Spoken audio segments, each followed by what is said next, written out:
The Carnegie Foundation and Harvard Business School have been studying the behavior patterns of successful people since 1980, meaning people like us. They asked themselves which skill predominates, which skill should be prioritized to achieve maximum results, such as maximum income, career advancement, and forming the most productive, effective environment. And by studying this question and researching a vast number of people, they concluded that everything we know can be divided into two large groups of skills. These are hard skills, meaning rigid professional skills, and soft skills, which are soft, universal skills. Hard skills are rigid because they tightly bind us to our professional activities. As a lawyer by my first education, I know how to write a legal claim, draft a contract, but this only helps me within the scope of this profession. I cannot switch to another profession using these skills. I need to learn a new skill from scratch. If you are an accountant, you know how to prepare financial statements. If you are a surgeon, you know how to perform an open surgery. And these skills are not interchangeable, but unique super soft skills are skills that help in absolutely any profession. These include the ability to speak publicly, convey your ideas, present yourself, persuade, influence, and negotiate. And this is exactly what infuriated me, because these skills, as it turns out, according to research, determine your success by 85%. I spent many years studying at university, then practice, internship, and many years were spent mastering the 15%, and no one taught me at university how to speak publicly, influence, and persuade. And of course, I focused my attention on communication skills. I got so involved that I left this profession, and for many years now, I have been professionally helping other people to speak and learn communication skills. 85%, let this research inspire you just as it did me at one time, to dive in, discover a new self, and find your version of an influential personality. A very important point in the minds of your clients, if you have them, often your leadership has this mindset: if you are truly a good expert, then you should also be able to broadcast, that is, speak and perform at an expert level. That is, if you are an excellent professional, people somehow automatically expect that your speech should also be at a professional level. And very often, the speech of good experts does not match the level of their competencies at all. And of course, this needs to be developed within oneself. Just a small screenshot of a review from one of my graduates. I also realize one very important thing: attention. It's not so much about how brilliant a specialist you are, but if you don't talk about yourself impressively, don't sell your service, no one will know about you. Anastasia Pelevina, an artist, also took my course, and her results impressed me as well. There are a huge number of such results, both during the course and afterwards, and she earned more than ever, fearlessly moved her courses online, opened her own studio, and so on. This is just a confirmation of the words: people expect a truly outstanding performance from you if you claim to be an expert. The expectation from you is like a performance of an incredible star. But more often than not, in reality, we freeze up. We appear very constrained and think, how can this be? I am a wonderful expert. It's simply a skill, and you really need to learn it. Both John Rockefeller and Warren Buffett are proof of this. The ability to communicate with people is a commodity, and I will pay more for it than for anything else in the world. And the simplest way to become 50% more valuable than you are now is to hone your communication skills. This was said by Warren Buffett. Friends, you can have different opinions about this, but I am sure you have seen the power in communication skills. And in the near future, I suggest we improve this skill together with me. Why with me specifically? Because I do this professionally. I am a certified business coach. In 2016, I was nominated as one of the best business coaches according to the Best in TND version, and I have already trained over 5,000 people. Since 2017, I have been leading a public speaking school in Moscow. And there isn't enough space here to fit all the photos of the sessions I've conducted. There are nearly 100 of them. I am also invited as an expert on Radio Vesti at conferences and so on. In other words, you are in the hands of a reliable mentor. Everything I teach, I've tried myself.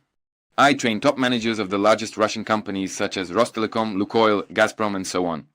Therefore, I am confident that you, like me, are inspired by the development of skills, communication, and influence. So move on to the first lesson and let's improve together. See you soon.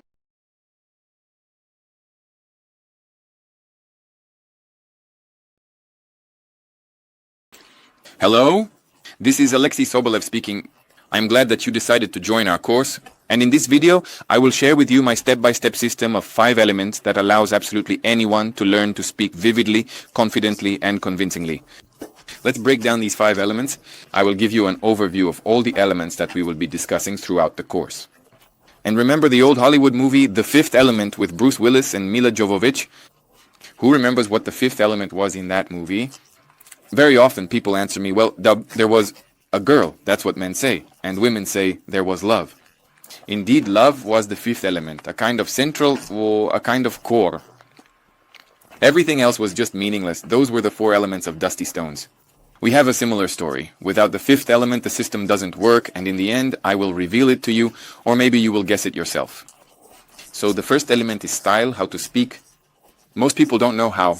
To make a first impression from the first seconds, they give the impression of being insecure and weak people, strangely enough, even though they may be good experts because the non-verbal signals of voice and body indicate nervousness, and if you are not confident in yourself, people simply don't believe you.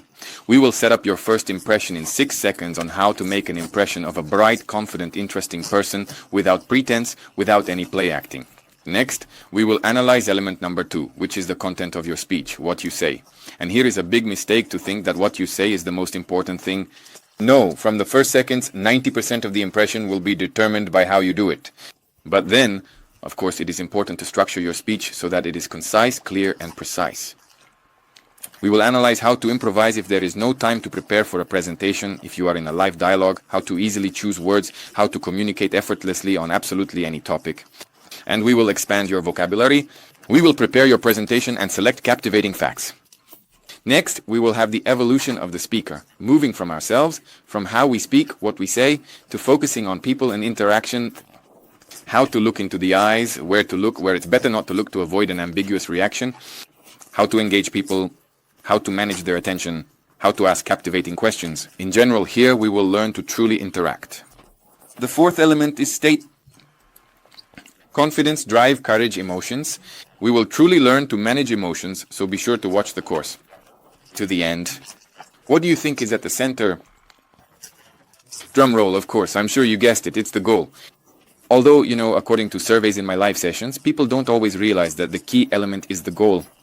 If you don't clearly understand why you are speaking, why you are presenting, the effectiveness of such a presentation is minimal.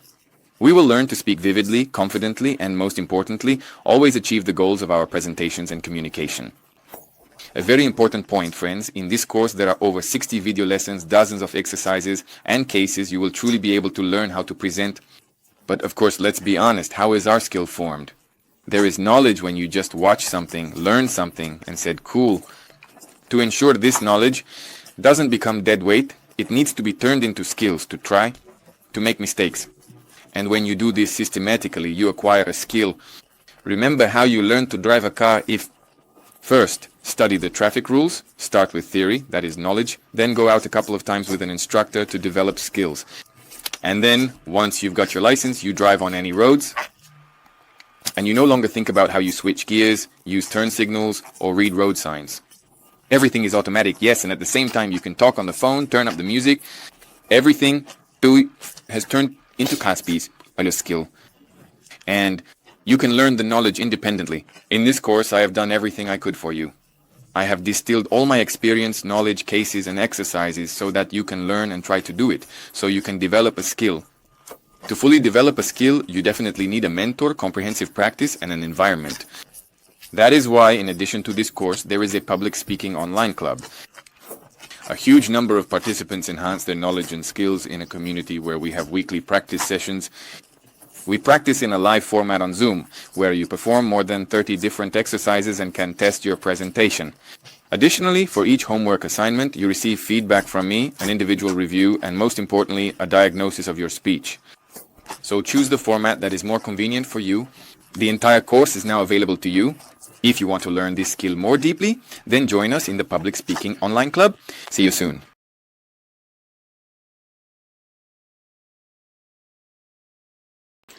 Hello, this is Alexei Sobolev speaking. I'm glad that you decided to join our course. And in this video, I will share with you my step-by-step system of 5 elements that allows absolutely anyone to learn to speak vividly, confidently, and convincingly. Friends, greetings to everyone. Alexei Sobolev here, and we are starting our dive into the system of 5 elements. And our first element is style. As we have already mentioned, style is not about how to match clothes, like cufflinks, a tie, or how to choose the right shoes for your handbag. I am sure that with this style, everything is just amazing for you, or at least everything is fine. But style. For us today, style is a kind of non-verbal expression. It's something we don't know. As you speak, the key question here is how, not what you say. Because the big mistake, as we have already mentioned, is to focus on what I am going to say now. But it is precisely in the first seconds of interacting with you that people make decisions. Are you a strong personality or a weak one? A winner in life or a loser, a leader or a failure? I know it's harsh, categorical. But that's how our perception psychology is structured. We can't change it, but we can use it. When you see another person live one-on-one, when they are performing on stage, or even when you are performing on camera. Today, I am recording a video for you. You turned it on, and first of all, you pay attention to how I sound, how I look, and having already formed your own attitude towards me, a certain image of me has formed in your mind, in your map of reality. And you start perceiving through a filter, through the prism of this image of me, already biased towards the information I am conveying. And similarly, when you are performing, when you are communicating, a person first evaluates how you do it and only then engages in analyzing the information. This is a very subtle but very important point. And our first element, style, will be aimed precisely at how to set this initial impression of yourself. Because most people don't know how to do this and completely undermine themselves. Approximately 34%. Well, the order of magnitude is such, is appearance. How you look, this is generally about your external body. And then there is the voice and body. Visual and auditory channel. The appearance of the body is perceived by the conscious mind, we observe it, and through certain non-verbal body signals, we will separately analyze this element of the body and voice in more detail. People make a decision whether you are confident or not. If you are not confident, people do not believe you. It is very important that the voice influences attention on an unconscious level by 54%. That is, it's not like you listen to a person and think their pitch is too high and their pace is very fast, so I won't believe them. No, it happens much deeper. We listen and think, I don't know why, but I don't want to believe them, because a signal comes from the unconscious that such a voice usually sounds when a person is not confident. Therefore, it happens very quickly, it happens automatically, and our task is to learn how to influence it. And of course, lastly, 10% is the meaning of the words, it's what you say. A big mistake is to start with a lot at once, talking, overwhelming people with some information without the ability to make a first impression. Next, in the following video lesson, we will discuss in detail the parameters of the voice. How to use your voice to make the right first impression from the first seconds. And then, we will also discuss the parameters of the body. Yes, that is, the visual channel, perception, gestures, and posture, gaze. And so on, so that from the first seconds you automatically make the right first impression. By the way, let's do a very interesting micro exercise right now. Raise your right fist with me, relax. This is not hypnosis, it's safe, everything is fine. Let's raise the fist together with me. Please focus all your attention on my right fist. Hold your hand like this and look at my right fist. And now, attention, show me the index finger on this fist. Index finger. What just happened? Someone thought, what was that all about just now? I just gave you information in two ways. First, I visually showed you one thing, and audibly, that is with words, I said something else. You made a decision in 1,000th of a second. Well, for some it took a second, for others a moment. You decided to show the thumb, which is what I demonstrated, meaning you chose what to believe more, the image or the sound. Well, this is neither good nor bad. It simply indicates that we generally do not delve into what a person is saying. We actually react to the visual audio. Auditory perception channels are a small experiment that shows the speed at which we perceive information. Certainly there are people who are kinesthetic, and if people are auditory or visual, there are even digital types and so on. But we are saying that most people are primarily visual. Well, in our case, the voice generally influences 54%. So, as a conclusion, we can conclude that if we do not manage the perception of ourselves, if we do not know how to properly adjust our voice as an auditory perception channel and our body as a visual perception channel, then we undermine ourselves. Because usually, out of nervousness, our body shrinks, our voice is suppressed, and we give the impression of a weak, insecure person. Because we transmit embarrassment, shyness, and so on. But we no longer need to experience this. From the next video lesson, we will start specifically step by step. to enhance your ability to make a charismatic first impression? Well then, see you in the next video. Bye.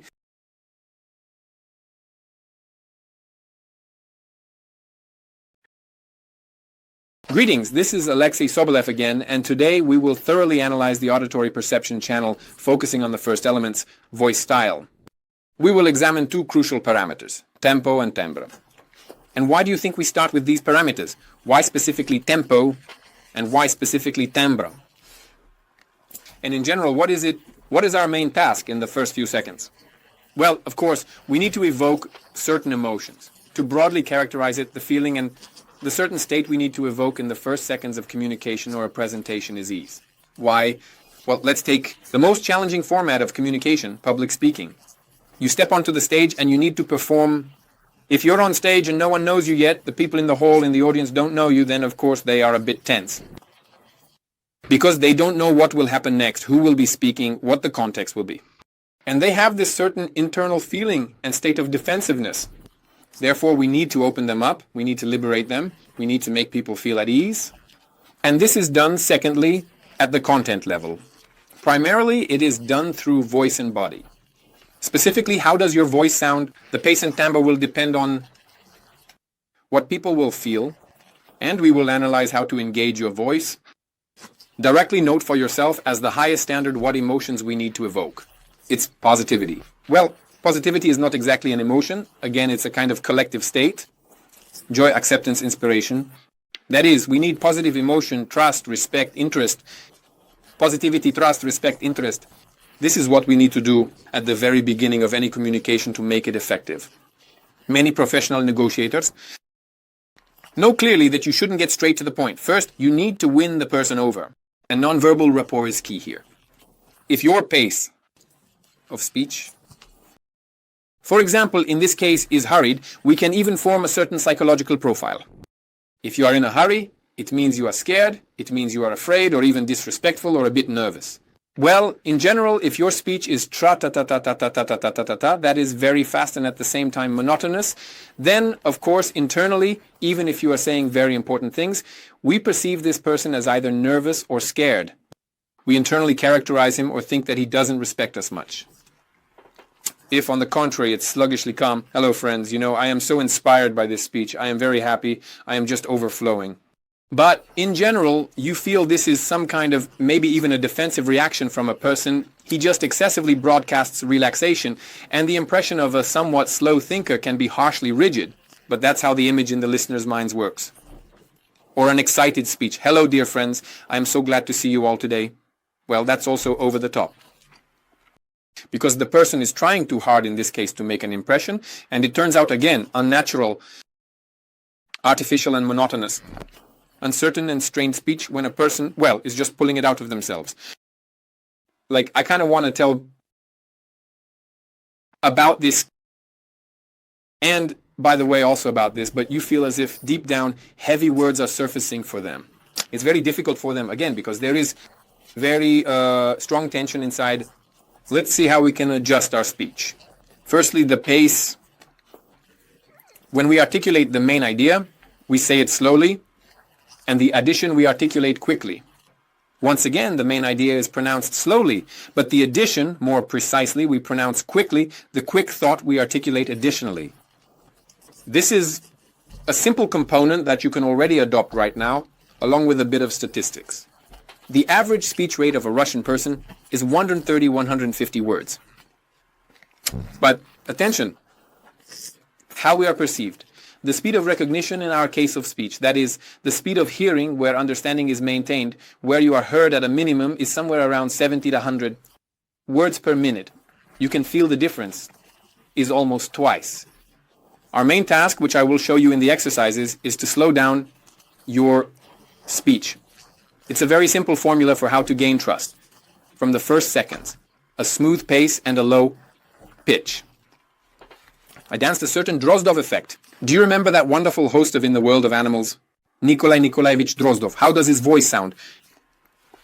Right now, just remember, play a couple of words of his voice in your head. It's smooth, it's low and measured. I don't know about you, but I immediately feel a total sense of trust. I don't even need a visual channel of perception. I don't need to see him. It's important for me to hear his voice, and I immediately want to embrace this person, meaning he inspires total trust. Low, slow, smooth. Those who understand life are not in a hurry. Remember, these are the first seconds. This doesn't mean you need to be like Nikolai Nikolaevich Drozdov all the time. Someone might say Alexei, but that's monotonous. You could fall asleep attention. To the first 6 seconds, the first 6 seconds are smooth, low, and measured. Further on, of course, we need dynamics to hold attention. But we are talking about non-verbal signals that are formed from the first seconds. There is the opposite of the Drozdov effect, and that is the dolphin voice. That is, due to nervousness, the pace and tone are often exaggerated. And it turns out, hello dear friends, I am so glad you gathered. Let's be, in general, a mind-blowing experience. Fast and high does not equal distrust. It even causes anxiety, kills attention and interest in just a few moments. Therefore, a very important point is to have a smooth or low measured pace and tone. I specifically gave you the example of Nikolai Nikolaevich Drozdov. But this does not mean you need to imitate him. It does not mean you should be like him. Take as an example any person close to you, a speaker, a presenter whose voice you find the epitome of measured smoothness, someone you really want to trust, and apply it to yourself right now. Give yourself feedback in the first seconds of your communication. Is it fast or smooth? What about your tone? Is it high or low? And we note this rule for ourselves. And then we will discuss it further in the next video. Another very powerful tool for enhancing your voice, it's intonation. It's what allows you to hold attention for hours. So be sure to watch the next video. And see you in the next video lesson.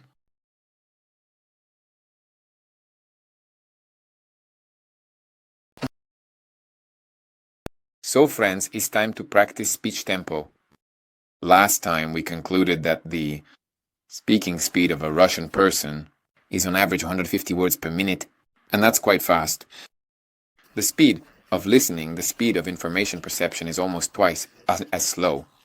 I offer you a very effective and at the same time simple exercise that will help you learn to control your speech. 3 simple steps. First step, read any text. For 1 minute, record yourself on a voice recorder and then simply count how many words per minute you achieved. This way you will determine your speech speed. Second stage, take any text and read it first slowly, then quickly, and then even faster. Your task is to choose, let's say, 5 speeds, like in a car.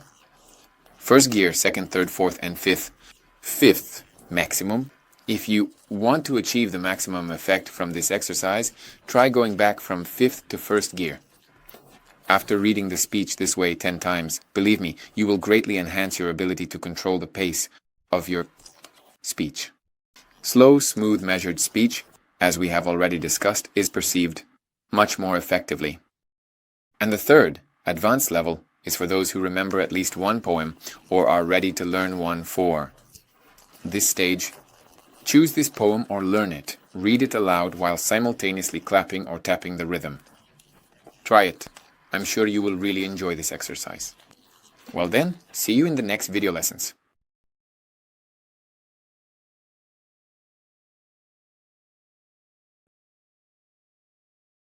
Hello everyone, friends. Alexei Sobolev here. Today we are talking about intonation. This is still our first element, style. That is, how to speak and be some non-verbal expressions. Today we will discuss, in my opinion, one of the most important aspects of speech. What will determine from the first seconds whether you will be believed or not? Confidence. And confidence is hidden in one very important intonational signal. And today we will even practice it together. Monotony is the #1 enemy for most speakers and presenters, even if you are conveying incredibly important information. Well, very useful information, but if you deliver it in a dull monotone, like blah, blah, blah, blah, blah, attention fades. And you know, attention is the most important resource for absolutely anyone. There is even an opinion that attention is absolutely identical to the volumes of your life energy, but we will discuss this separately. That is, if the listener's attention is not focused on what you are saying and how you are saying it, then in principle there is probably no point in speaking. And it is precisely the intonation from the first seconds that can capture attention to your speech and continue to hold that attention Essentially, an orator, a master of words, someone who knows how to communicate effectively, perform and interact, is a ruler of attention. We will talk a lot about this. That is monotonous speech. Kills attention, therefore it is necessary to understand how to hold attention using intonation. But just an example, I'll give an example of how I identify an inexperienced speaker in the first 6 seconds. Simply in a nervous person, how I identify it by one very simple signal in the intonation, in the first sentence, how this intonation usually sounds. Good day, dear friends. My name is Alexei. Today we will communicate. I will tell you about the art of public speaking. You feel that something is off with this intonation, like energy, even some kind of that is. But the peculiarity is that the intonation always goes up where it should go down. It goes up. Why does this happen? Due to nervousness. An upward intonation logically indicates a question. Where a period should be placed, a nervous, uncertain speaker asks a question, thus showing I am doubtful, I have the end of a sentence, I have the end of my thoughts, or is it still a question? He is constantly as if doubting, as if asking a question, and there is no end to his sentence. He always has this upward intonation, as if with a comma and a question, and if his thought hasn't caught up yet and his pace is very fast, the tone stretches the sound to fill this pause because he believes that I shouldn't be silent. I must fill every second of airtime with my sound, which is, of course, mistaken. And it turns out good day. My name is Alexei. This, of course, sounds terrible from the very first seconds. We think, well, everything is going to be intense now. Or we might not even realize that it's his intonation or the drawn-out sounds. We simply come to the conclusion that he is nervous, that this speaker is not very prepared. And it's difficult for us to maintain attention, meaning our attention doesn't naturally gravitate towards the speaker as listeners. And we need to make an effort to keep that attention. Remember, you surely had professors in college who spoke monotonously, who spoke sluggishly. You had to listen to them for an hour and a half because you needed to pass the exam later, and how much effort it took to pay attention. And there were professors who told their stories incredibly captivatingly, and you listened in one breath. Well, I had such professors. An hour and a half flew by in one breath, and you had a set of insights, and then it was much easier to pass that subject. When a speaker is perceived by us not as a source of information transmission, but as a personal example, and someone who inspires us, the effectiveness of such communication is higher. If you happen to be a teacher at a university, then pay attention to how you present information. But let's finally practice this important intonational element. Once again, intonation, at the end of a sentence, it is a signal of confidence, a very powerful signal. How does it sound? Of course, we need a downward intonation. Confidence is precisely in the descending intonation. So, good evening. My name is Alexei. Did you see this element? Good evening. And immediately a period. And it's logical to pause here. And a pause is the most powerful weapon of a speaker. At the beginning of the sentence, you see the arrow, my name is Alexei Sobolev. And again, I bring the intonation down. Good evening, my name is Alexei Sobolev. Today we will talk about the art of public speaking. The first element is style. The second element, and so on. Do you feel this intonational, I call it a swing, intonational swings. The first signal, intonation down. The second signal is intonation up and down. And this is already a professional skill, when you're not just going blah, blah, blah, blah. But when you use smooth intonation switching, if you truly master this aspect of your speech, believe me, you will be able to hold your listeners' attention for hours. And on the wave of your intonation, their attention will easily sway. They will think, wow, this is great, this is cool. In general, apply this rule. A very important mindset, the right mindset, to remember your intonation literally in the first seconds. It's very difficult to burden yourself with an ambitious task, such as I must remember my intonation throughout my entire presentation, my entire speech. It's very difficult, it's unrealistic to speak and at the same time analyze your intonation patterns in the first 3, 5, or 7 seconds of your presentation. Practice the first 2 or 3 phrases with a downward intonation. This will already be very good practice. Professionals know that these are called killer opens by American speakers. They're killer introductions. But in a good sense, a stunning introduction. When you do this, try this clear downward intonation, record yourself on audio, and I'm sure you'll notice it in your previous video recordings of performances. This intonational exaggeration, and now you know what to do with it. See you in the next video.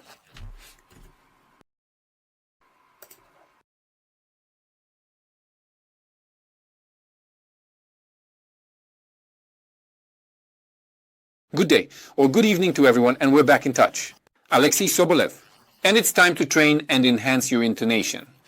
Friends, over the last 7 years of daily practice, performances, and working with amazing people in preparation for public speaking, including top managers of large companies and just bloggers who want to conduct a great webinar, I have repeatedly faced the need to find very powerful exercises to enhance their intonation skills. I've tried dozens of exercises, and I've found the very cool, effective exercise, which on one hand is simple and understandable, but quickly and very comprehensively trains you. On one hand, it develops your auditory and intonational skills, allowing you to understand and see these intonational rhythmic patterns. On the other hand, it enhances the skill of reproducing this rhythmic intonational pattern in your speech. In general, less terminology, more action. I propose an exercise called simultaneous translation. In this case, it's translation from Russian to Russian, and we will learn to duplicate the intonation of other people. You need to take 3-4 speakers close to you, such as some orators or hosts, but it should be someone with a distinctly pronounced intonation. You need to find a video recording of their performance. That is, it's not just an ordinary person who was in both grandmothers. Yes, it should be a bright person with a powerful and varied intonation, and it could be, I don't know, a host from Channel 1, it could be your favorite blogger on YouTube. It could even be, I don't know, your manager, if you have recordings of their speeches. You consider a charismatic personality. What we do is take this recording. We need 2 devices. The first one to play the video, and the second device where you will record. It could be a phone. And then you play the video, and you need to, like simultaneous translation, practically with a delay of literally 1 second. Repeat after them the words, their speech. But we need to focus our attention specifically on repeating their intonation and maintain this for at least a minute, preferably 3 or even better 5, so that in the first minute you will be adjusting. In the second minute, you will already feel the drive, and by the 3rd or 4th minute you will simply get into the groove. And literally 3 to 4 repetitions, so for about 3-5 minutes, this will greatly enhance your intonational richness. And you won't need to think about your speech. What is my speech like? Having heard the speech of these leading speakers who are important to you, who resonate with you, you will imprint various intense patterns in your subconscious, but of course you won't be able to reproduce them exactly 1-to-1. Yes, this is done by impersonators. Yes, those who mimic have a separate skill, and it is purely needed for an artist. But in this internal attempt to mimic this speech, you will add your own natural, simply vibrant and rich intonation. That is, no one will tell you listening to you that you speak like Vladimir Putin because your speech is unique in its pace. The combination of all these elements will produce a simple yet diverse and interesting speech, just exercises. Yes, I hope you understood how to perform it. We turn on our favorite orator, speaker, host, and repeat after them, recording with a voice recorder. And then, of course, we listen back and enjoy how our speech unfolds and enriches. Act, try, and apply. And we move on. See you in the next video. Bye.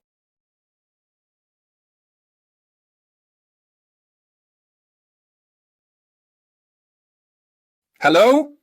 I'm glad you're with us again. We continue to enhance our public speaking skills, the ability to broadcast and convey our thoughts. And today we will learn to do this again non-verbally. Again, without words for now, and through the body. The body is a very powerful tool for influence. First and foremost, of course, the body influences ourselves. The form that our body takes, according to some studies, and I am specifically demonstrating this, the difference in body posture, as it influences our hormones according to some research. If we are hunched over, contracted, closed off, then our adrenal glands release a type of hormone that causes stress, anxiety, even worry. We will now do an exercise for this. If we straighten up, stand in a Superman pose. Imagine a red cape behind us. Then in this way, through the body, we initiate another physiological process that releases different hormones into our bloodstream. And we start to feel differently. Why do we need to know all this? Because the body is a powerful nonverbal signal. It is precisely based on this that decisions are made about whether we are strong or weak, a leader or a loser, a winner or a failure. It is precisely because of the body that people make such conclusions about us. There is an interesting researcher, Vanessa Van Edwards, just like a book, an additional read on the science of communication.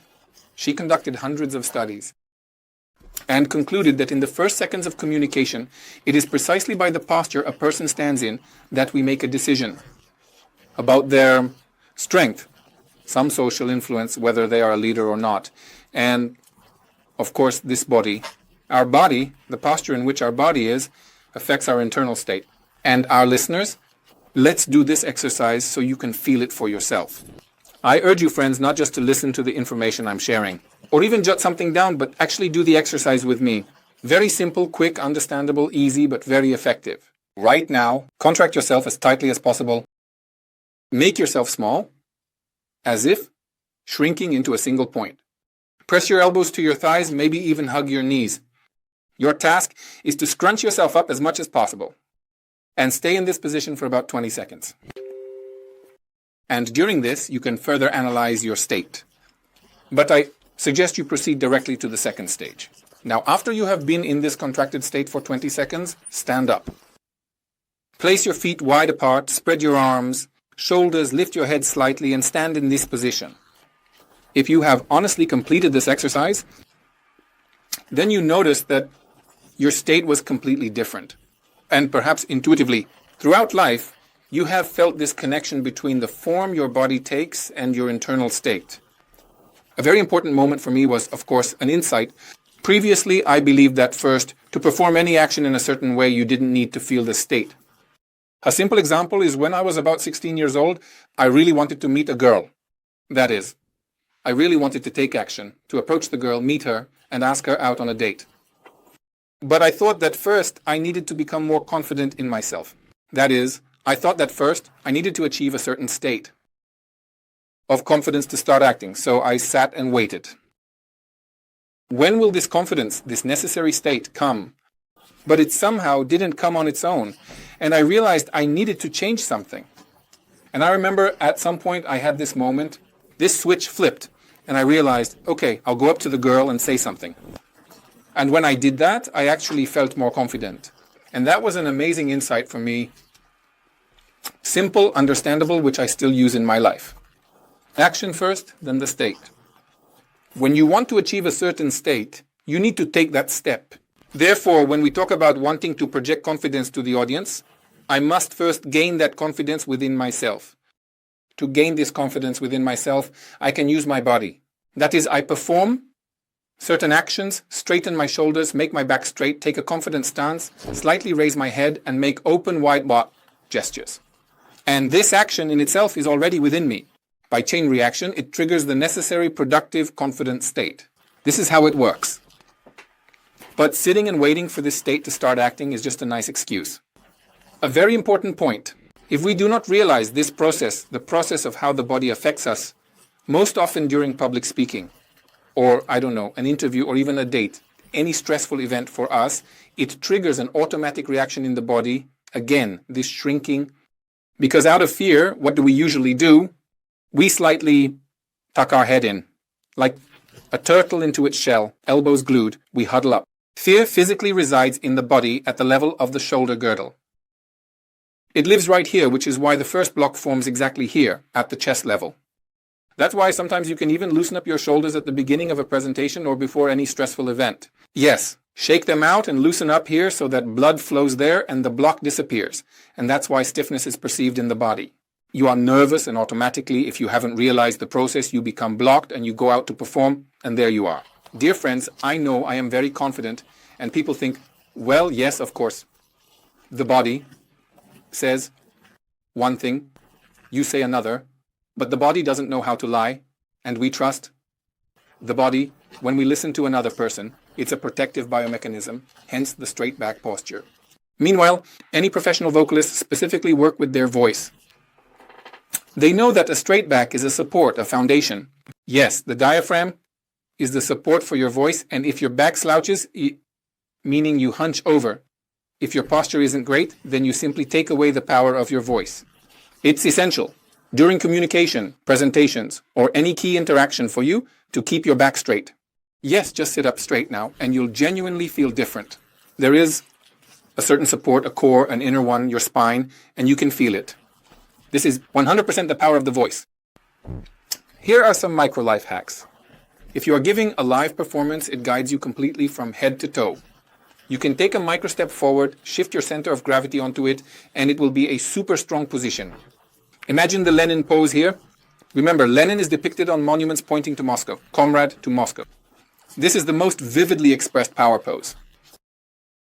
Consider Drozdov's voice, the Drozdov effect, a low smooth pace, and a strong body position.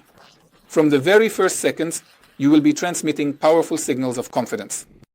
At the same time, we also remember about intonation. If you are sitting, by the way, I am often asked, Alexei, when I'm in negotiations or recording a video, how do I stand like Lenin? It's uncomfortable. It's all the same, but now I'm sitting and I keep my back straight, and if I want to emphasize a key point, I use both head movement and leaning forward. Well, we'll talk more about gestures separately later. Friends, your body is your most powerful tool with which you transmit signals. You are always transmitting them, but the question is, are you doing it consciously or not? If not, then you are most likely undermining yourself. I'm sure you heard me. Try using these recommendations. Feel how it works. See you in the next video. Goodbye.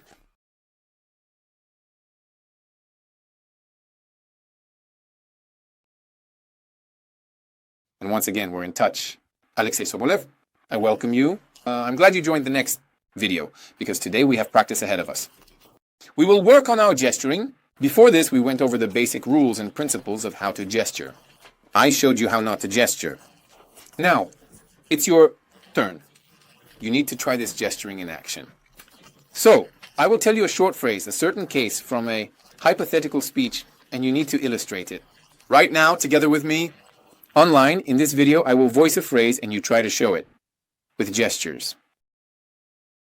This case, this context, which I will now read to you. And so, the revenues of our company have been increasing year by year. Repeat this phrase yourself now. Here it is on your screen. Repeat it and try with gestures. And use and enhance.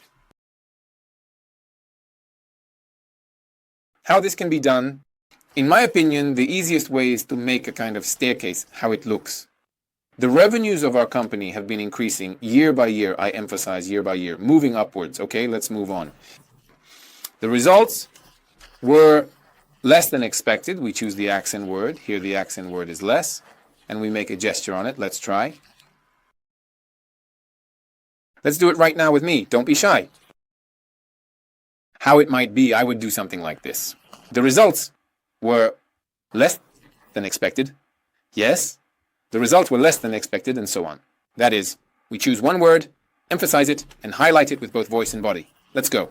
Moving on. Soon we plan to expand our company. I, having already inadvertently read this with a gesture, showed a little that I won't be able to hold back. Now it's your turn. Soon we plan to expand the company. On what should we place emphasis? On planning, expansion, or the company? Try it! I would emphasize expansion, of course, as it is the key meaning here. Remember, in each sentence, there is only one word we emphasize, just like in a word. Yes, we have one letter in a word, one stressed syllable. We can't always stress the same syllable or every syllable. It would be overkill. It's like a song where it's always the chorus. The same applies here. Soon we are planning a campaign expansion. Campaign expansion. Depending on the audience, we can afford the breadth of this gesture. And it's very important not to gesture on every word. Imagine if it were, soon we are planning a campaign expansion. It would be overkill. Really like the same chord all the time. Overkill. Let's move on. The next case. Thank you very much for coming. How can we enhance this? With what gesture? Try it right now. Thank you very much for coming today. I would make an emotional gesture here. Remember, our gestures, emotional ones, are at chest level. I would do something like a big thank you for coming today, or a big thank you for coming today. You can use one hand, a big thank you, a small nod, a bow, or just a big gesture. Thank you for coming today, a big thank you for coming today. Everyone will have their own gesture. More emotional, more spectacular in this case. But closest, I think, is the hand on the chest. Thank you very much for coming here today. This gesture works very well. This gesture is more, let's say, Eastern, more of a pleading gesture. But this is gratitude. I sincerely thank you. Perhaps many of you did just that. Next case, let's go. Success inevitably awaits us. We choose the accent word and emphasize only it. Success inevitably awaits us. Or success inevitably awaits us. Or inevitably awaits or success. How would you gesture here? Did you try? Great. I would also make an open gesture here or try a gesture upwards. Success inevitably awaits us. Yes, meaning we kind of lift ourselves. Success inevitably awaits us with a forward hand movement. Try different options, play with it, find your style, okay? I have a couple more cases for you. So, we started from a humble position, from humble beginnings, and now have achieved the greatest results. Let's try it.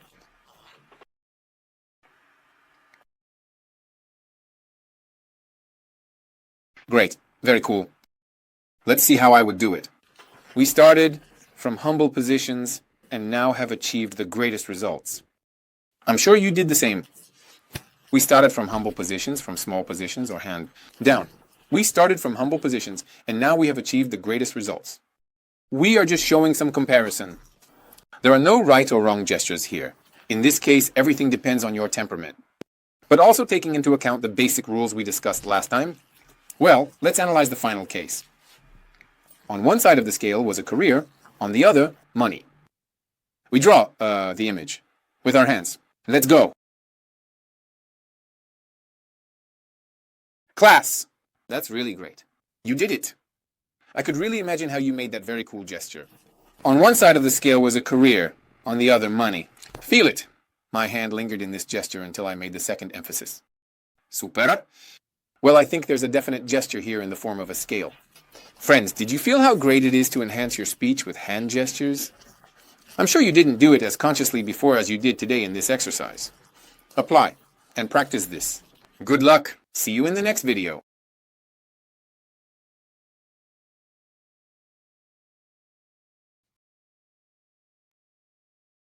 Today we will talk about gestures.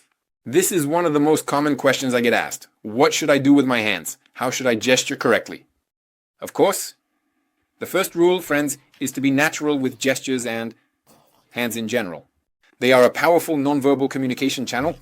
How do people who are completely deprived of the gift of speech communicate? They communicate using their hands. In this world, everything can be explained using only gestures.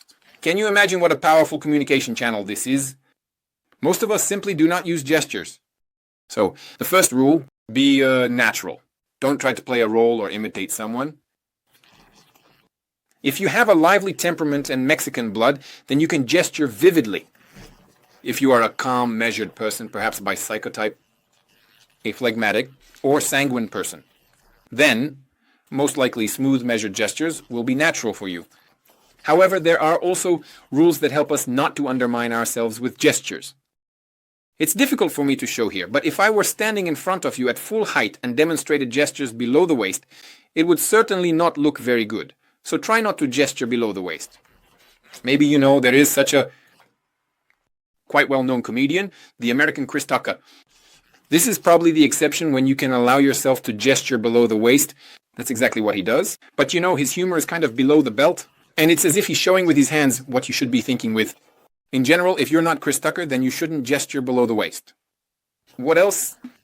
Not above the head, but only if you're not performing at the Olympic Stadium, don't gesture at head level or above, because that would be over the top. It would be unnatural, and more likely even hysterical. Imagine a person at a meeting. Hello, friends. Well, shall we start the presentation? Probably his colleagues would think he's on doping. Be natural, not below the waist, not above the head. An important point is that a gesture above the stomach level. It becomes more emotional. That is, the higher the gesture, the more emotional it is. The lower the gesture, the more weighty it is.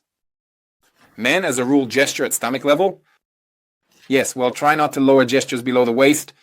That is, this area at stomach level. Here are good weighty gestures that reinforce logic. if you raise gestures and make them at chest level, gestures at chest level in men completely drain their speech, and you listen to them, thinking, well, it seems right, everything seems fine, but somehow shallow, somehow insignificant, weightless, and so on. Other associations not in favor of the speaker are born in our minds. If you are a woman, Lenin, and gesturing at chest level is normal, it is more natural for you. That is, it is harmonious in your overall image. It looks, therefore, if you want, on the contrary, to enhance the weight of what you are saying, you can lower your hands. Just find yourself in this. Feel it. Consider this moment, and now we draw a square. A square, meaning the level of the waist, slightly wider than the shoulders, and the level of the chin. Within this square, it is normal and natural to gesture. Anything that goes beyond this square looks like some kind of conductor. Excessive gesticulation, it is very distracting, irritating, and again suppresses the attention of the listeners. This is one of my favorite things here. The wave. It's the smoothness of gesticulation. A very important point. You can really note it down, write it with a red marker. A gesture always starts with the movement of the elbow. When you gesticulate, your elbow goes up first. And thus you get this kind of wave. That is, when you do something with your hands, first pay attention to whether you have any block in your elbows. What else to add here? It's important that the gesture is not constant, floating, flying like Tai Chi, gathering energy from the air. Soft hand, but a point at the end. Soft and precise with a fixation at the end. Then it will be a strong gesture that emphasizes what you are saying is a smooth gesture, soft but precise, firm. At the very end, I hope you caught this idea that it's a soft hand and a point, a soft hand and a point, and you start with the elbow. You can pay attention to the size of your audience. If it's one-on-one, a tete-a-tete, then it's normal. To use hand gestures, as they are called, you make gestures with your hands, which is normal. If it's a mini group, a large group of people, meaning 10, 15, 20, 30 people, we gesture from the elbow. That is gesticulation. We use elbow gestures. If it's a huge audience, note that you will need large gestures, because the larger the audience, the smaller you appear in their eyes. If you are performing at the Olympic Stadium for the people in the audience, you are practically a dot or a pixel on the screen. Accordingly, you need to become larger and make big gestures, move a lot, walk around, run, jump, dance, well, basically like artists, rock stars, and so on do. I'm sure you communicate more often in small mini groups. If it's a live broadcast or a video recording, gesturing at the level of the hands or elbows is quite appropriate. Softness and clarity are important. A period at the end. Rule number 5. We draw images. What does this mean? Make sure you don't have repetitive gestures. How to pay attention to your gestures. At the end of this course, I will give you something very powerful. A mini training on how to become your own public speaking coach. But for now, I'll give you one tip. Very simple. Record yourself on video, then watch it without sound and use the slider. Quickly fast forward like this, and you'll see the same repetitive gestures and movements. And that's exactly how the audience perceives you as a person with just 2 identical gestures. Yes, one gesture, the second gesture, with both hands. But that's at least some variety. Nevertheless, try to make different gestures. It can be volume, it can be a clear structure. But most importantly, draw it, yes, smoothly. Yes, it was like flying. That is, they know if you draw stories with this, using your fingers, using your hands. Look at the introductory MMM. A video for the film with Victor Tselim, where one of his tracks is described using sign language, is simply amazing. I will attach the video separately for you. By the way, with this release, be sure to watch and get inspired by the brightest, most amazing gestures we can use together, giving more freedom to the elbows. We've talked a little about this already to avoid the dinosaur arms gesture. Remember, fear resides in the shoulder girdle, and if you don't, use the posture. If you haven't stretched this area or simply haven't paid attention to it and didn't activate it from the first seconds, an open gesture, you'll have this stiffness, leading to dinosaur arms with glued elbows. This doesn't look very good. Another very important point is from heart to heart. Imagine that a kind of spotlight, a beam of communication, emanates from your chest. And you address the person, and with your gestures, you help this energy, your attention, to be directed towards the people listening to you. Therefore, This good visualization helps you, especially in live communication, with the movement of the body using your hands. To add a certain transmission of energy, engaging the listeners in what you're going to say. In general, just help yourself with your hands. Such a simple recommendation. Here, at the end, I want to show you a very interesting video that I edited not so long ago. I have simply analyzed many speeches. I watched thousands of speeches by famous people, thousands of speeches by my graduates, and slightly categorized them. Just watch this video on how not to gesture. Types out of speaker. Type number 1. The little dinosaur. What we talked about. Stuck elbows. A lot of gesturing. There is the neurotic type. Constantly scratching, grooming, doing something. Just a mind-blowing experience. The stargazer is a person who always looks upwards. The earthling is a person who looks for cues on the floor. The gaze is always somewhere upwards. The preacher, always bleeding. The boxer has hands with fists. Note that it looks deliberate, even if there is a gesture. The rapper style is like Chris Tucker's when gestures are below the waist. In my opinion, not very much the Lenin position when you are broadcasting with a battleship. The stroker is a person who constantly checks, am I still alive here or am I still here? The most common is the pendulum. Energy is seeking an outlet, and we don't allow ourselves the right to walk and shift from foot to foot. Or, on the contrary, a total ban on all human actions. A statue. Or you are the opposite. A sprinter, a person who cannot stop the ball. Let these anti-examples stick in your memory so that you don't repeat these mistakes. Well, friends, apply and use this knowledge, and we'll see you in the next lesson. See you, bye.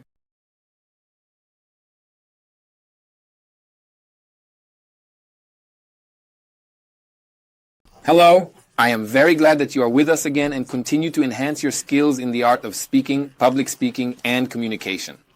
We are moving on to the second element. Let's see how this looks in the overall system. We have already discussed the style, how to speak. This is the element that allows us to make the right first impression. We have trained the voice and the body. You have all the exercises to truly influence people from the first seconds. Of course, practice is needed for this. Theory alone is not enough. I tried to make this course as practical as possible, but we are moving further. This is the content of our speech. This is the question of what to say. We will analyze the structure. We will talk about improvisation. How to select engaging content, captivating facts. How to add imagery to your speech and storytelling. We will analyze the second element, and you will see how you can systematically perform excellently and influence other people. But this is only the second element. Be sure to watch this course to the end to see the entire system of 5 elements practice and elevate your speech to the next level. Well, we will see you in the next video lesson. See you soon.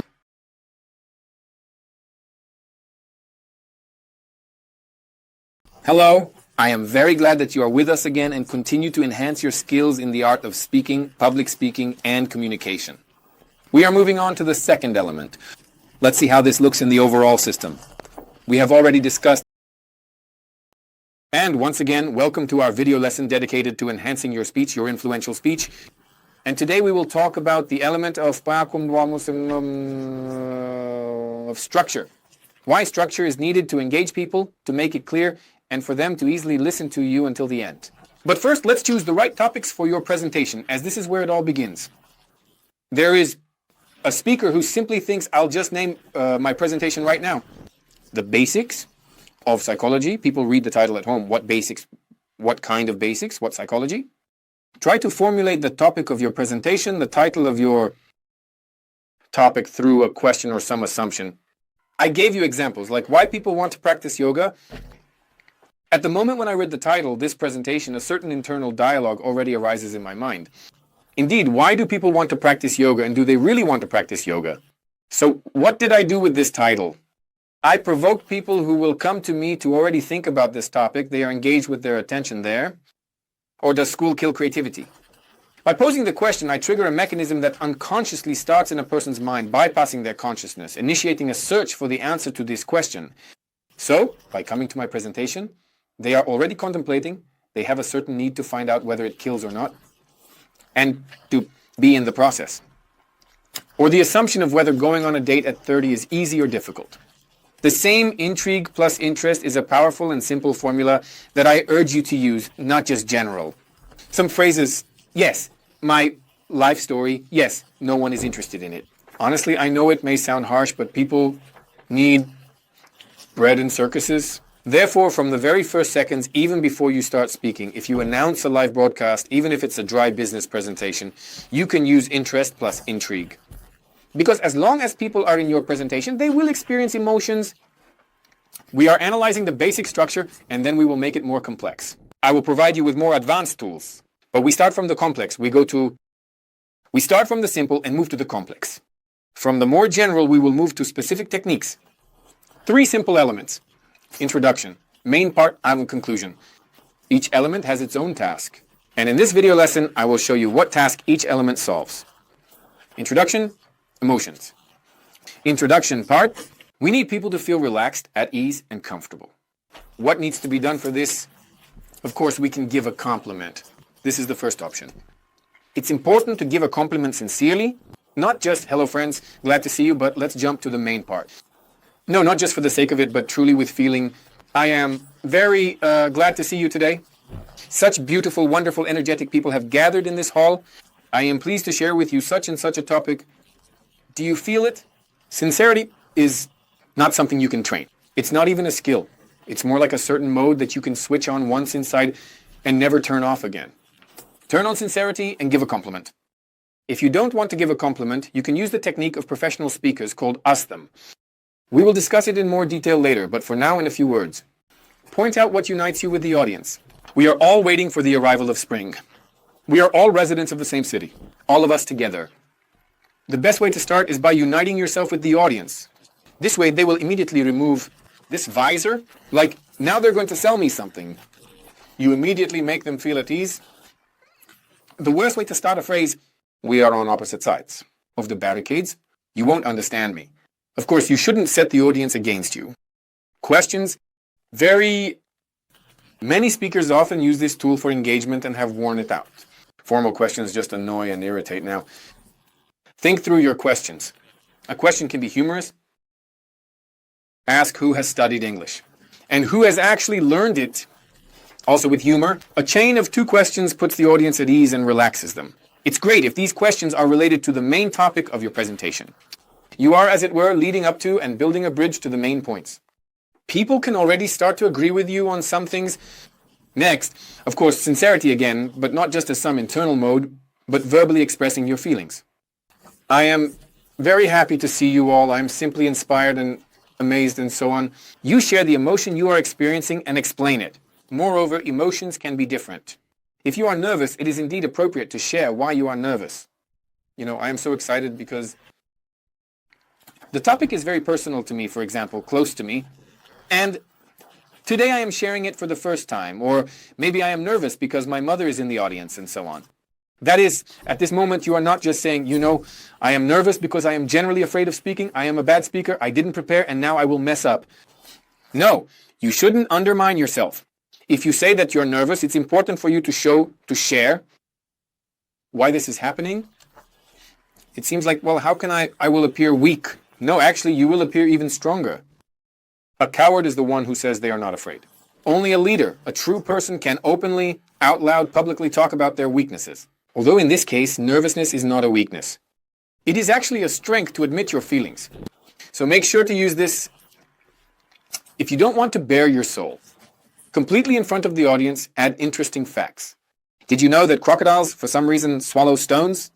Everyone's like, wow, crocodiles and stones. And what does this have to do with crocodiles anyway? And you build a bridge further because it helps them dive to the bottom. And today we won't just skim the surface, but we'll dive into the depths of the most interesting things I'll be talking about. So in general, here's a little improvised insert with an interesting fact. But it always goes over very well. A segment for reference, did you know that? Our brain operates at 5% and so on. And you relate the analogy of this interesting fact to the overall theme of your presentation. What else can we do together? Next, we'll examine the techniques and tools in more detail, so you can see the big picture. Introduction of emotions. I gave you an example of how you can evoke emotions. Now, the main part, logic. If we need emotions to help a person open up, in the main part, of course, we provide a clear and simple structure of 5 steps, break your main part into 3. At most 5 large elements. These can be 5 theses, 5 arguments, ideally even 33.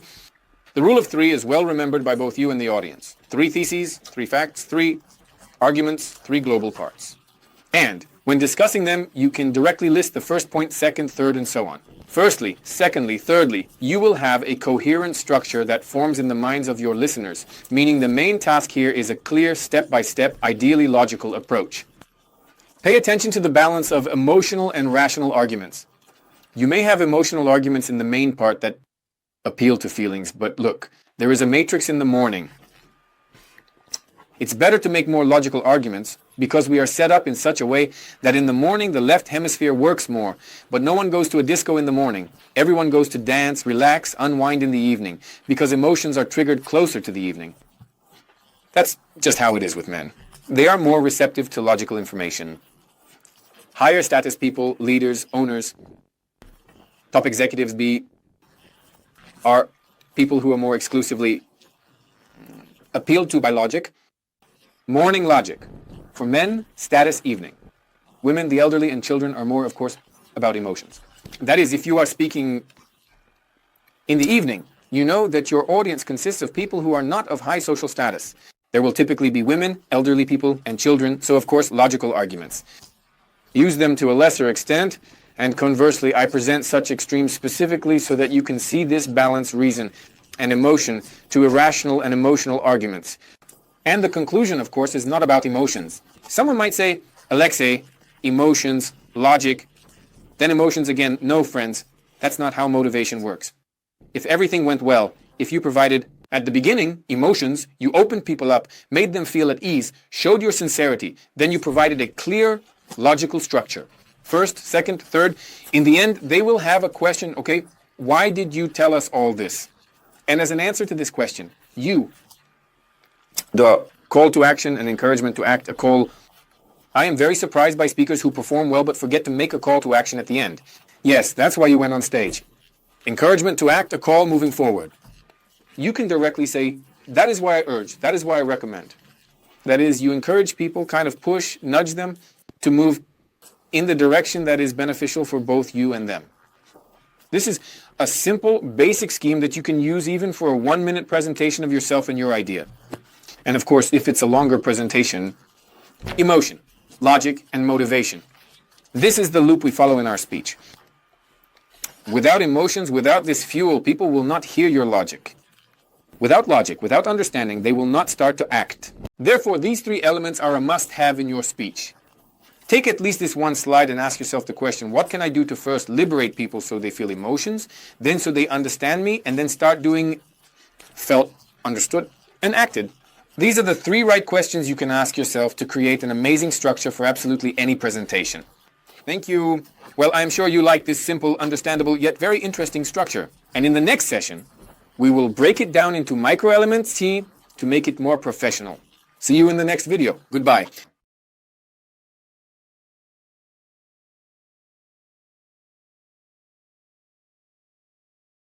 Hello! And I'm very glad that you have decided to continue this training and watch the next video in which I will share a deeper understanding of the introductory and concluding parts of your presentation. Of course. Previously, we talked about the introduction, main part, and conclusion as the basic overall structure. Remember, emotions, logic, and motivation? Today we will look at IoTA step-by-step algorithm. Why we can do together to make your speech make an amazing impression. So, let's go step by step with me and write down this algorithm. First, the entrance. Well, let's imagine a large hall, a stage. Well, at least 300 people. In the hall, they want to hear you, but they don't know yet who you are, what you are. They know the announcement of a certain topic. And now let's imagine you step onto the stage. I specifically highlight as the first element the entrance, who and where, yes, the speaker onto the stage. Most often, the inexperienced speaker, make mistakes. For example, they come onto the stage and start adjusting themselves, tucking in, combing their hair, doing things that should have been done backstage. Well, this happens due to nervousness because everything seems fine, you've already tidied up, everything is good, but out of nervousness, you start doing it again, fidgeting, and from the first seconds, you lose. Your performance Another mistake happens when a speaker comes onto the stage and immediately starts talking. They have just stepped onto the stage, are walking, and already begin to say something on the move. It's a bad idea to talk and walk at the same time. Everything you do on the move lacks weight. It is perceived as unimportant. It's like when you're walking with a friend, I don't know, just strolling somewhere and chatting with them. And if you want to say something important, most likely you will stop, look them in the eyes, and say it. That's how human psychology works. Everything done on the run, on the move, is insignificant, fleeting. You've heard the main idea. That's why you always enter silently. You silently walk onto the stage with a smooth, confident stride without unnecessary movements. No need to adjust your clothes or scratch. You come out and take the central position in the hall, meaning on your stage, and you hold a pause. Here is a very important moment. Why is this pause necessary? What are these theatrical games from the Moscow Art Theater? It's simple. The pause is needed to attract attention. Just imagine the situation.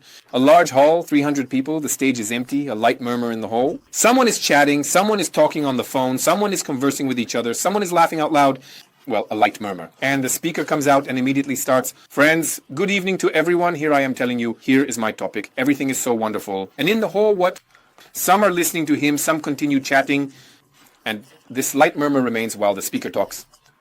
How do you feel about such a speaker?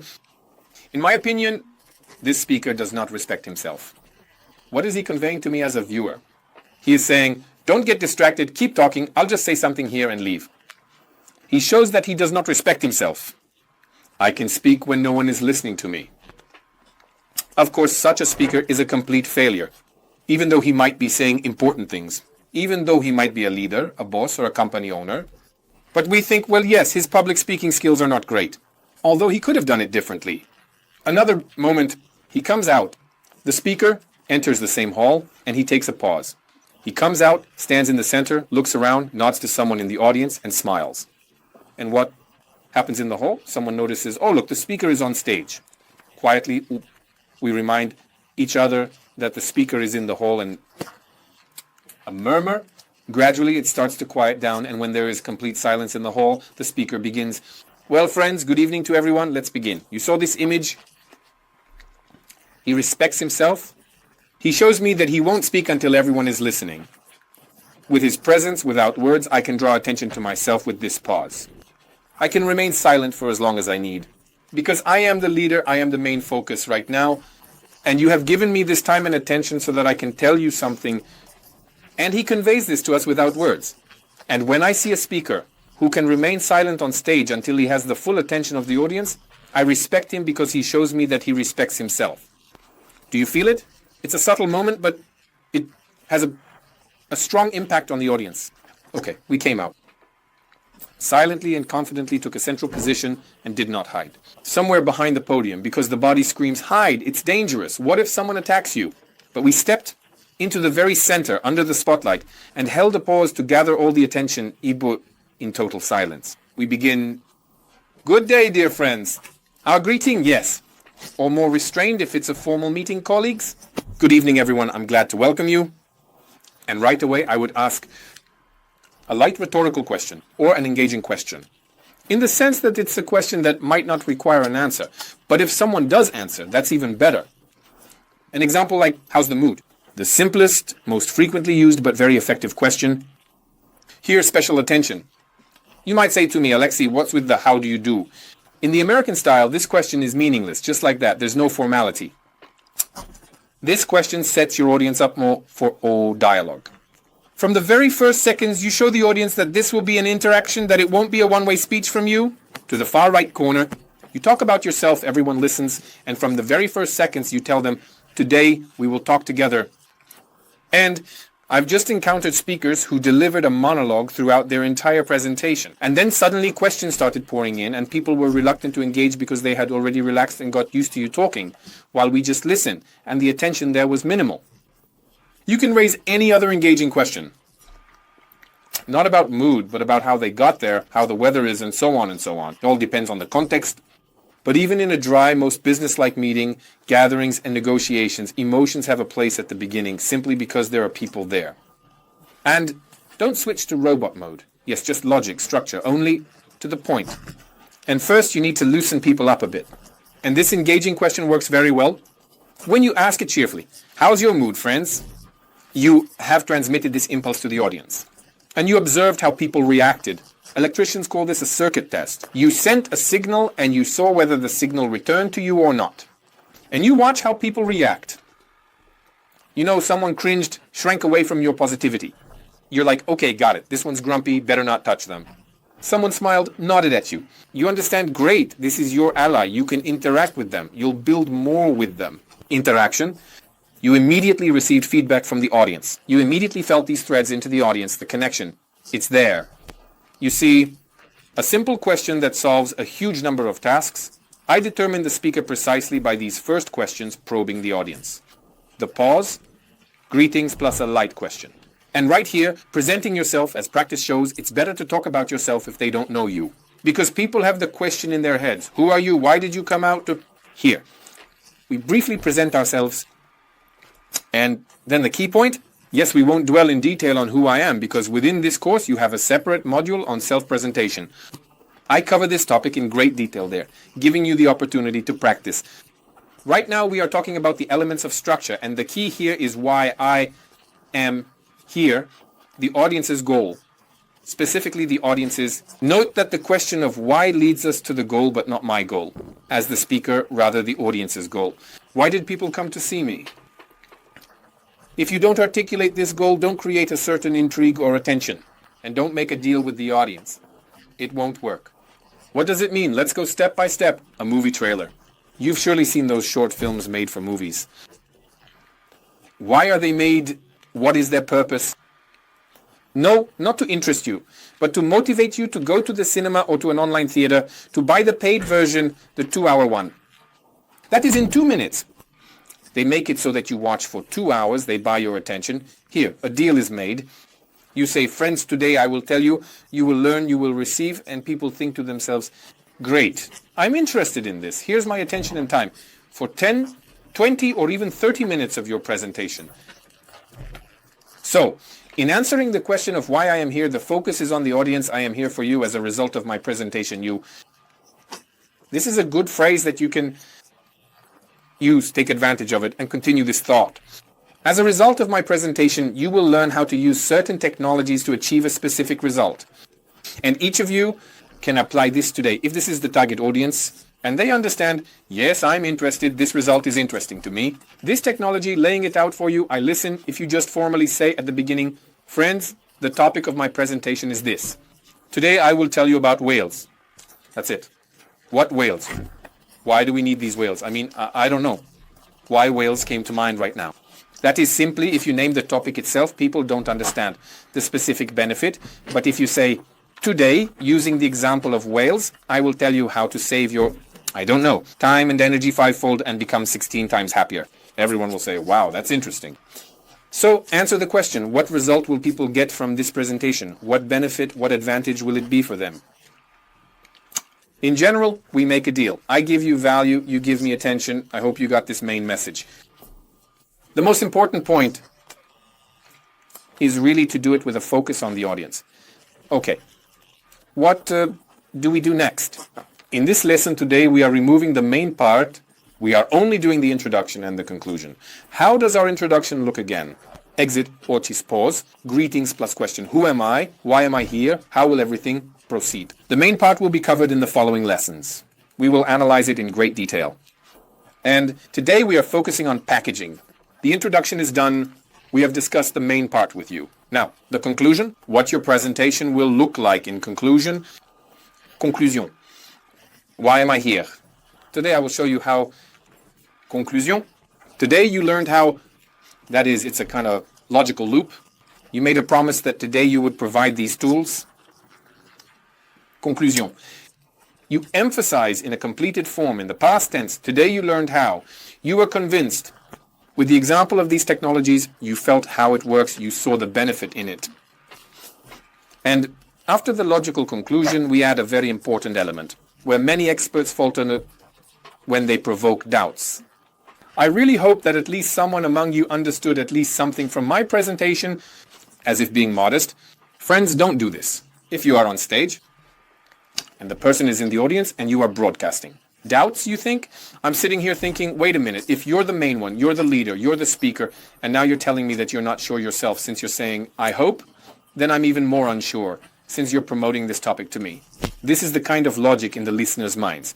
So the phrase, I hope someone understood something, we changed to, I am sure, I am convinced that many of you found it valuable, useful, interesting.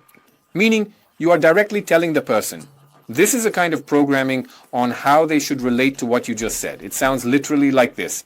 I am convinced that each of you today received valuable information, saw the benefit, and will apply it for yourself. And the listener thinks, yes, indeed. Meaning it is easier for us to accept the decision that is being conveyed to us by the person we are currently listening to. That's just how we are psychologically structured. If you are confident, then I am confident too. Just plainly, yeah? Well, that's how it works directly. We articulate what kind of attitude you want to receive. Once again, we concluded today you learned. I'm sure it was valuable, useful, and interesting for you. And we make a call to action, precisely addressing the question in the listener's mind. What's next? What are you getting at? What do you propose? There are a lot of professional speakers. Often at this moment, they pause and questions arise from the audience like, okay, what to do, where to pay, yes, where to leave applications. This means that everything up to this point went well, the entire structure is built correctly, and you can make a call to action.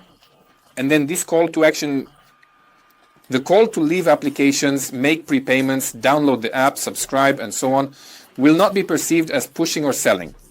It will be perceived as a logical next step, as an answer to the internal request of the listeners. Do you understand the magic of the structure? When each element opens up the next element, makes it logical, and leads to the most important step, the call to action. But it is very important not to use such phrases as, if any of you liked it, if any of you want, because with this phrase you immediately admit that someone definitely does not want to. Undoubtedly, there will be those who do not want to and so on, but do not broadcast this when you are speaking. In your mind, you should have the mindset that what you are offering is valuable, important, and useful. 100% for everyone. And this mindset will simply make you productive. Or just technically do not use this phrase because it is overused, it sounds salesy, and it sounds weak at the very least. Just avoid it. I have gathered the entire structure for you on one slide, showing how it looks. Entrance, pause, greeting, plus the question, who am I, why am I here? Here is the introduction. We will analyze the main part in detail further on. Conclusion, summary, today you learned. My perspective, I am sure it was useful to you. That's why join in, take action. Thank you all. Goodbye, until we meet again. This is a simple, clear, step-by-step structure. I am sure that now you definitely understand how to prepare your presentation, live broadcast, webinar, or anything else. How to package it at the beginning and the end so that it is, well, a solid A+. Next, we will delve into detailed techniques for even more professional public speaking. See you in the next lesson. Bye.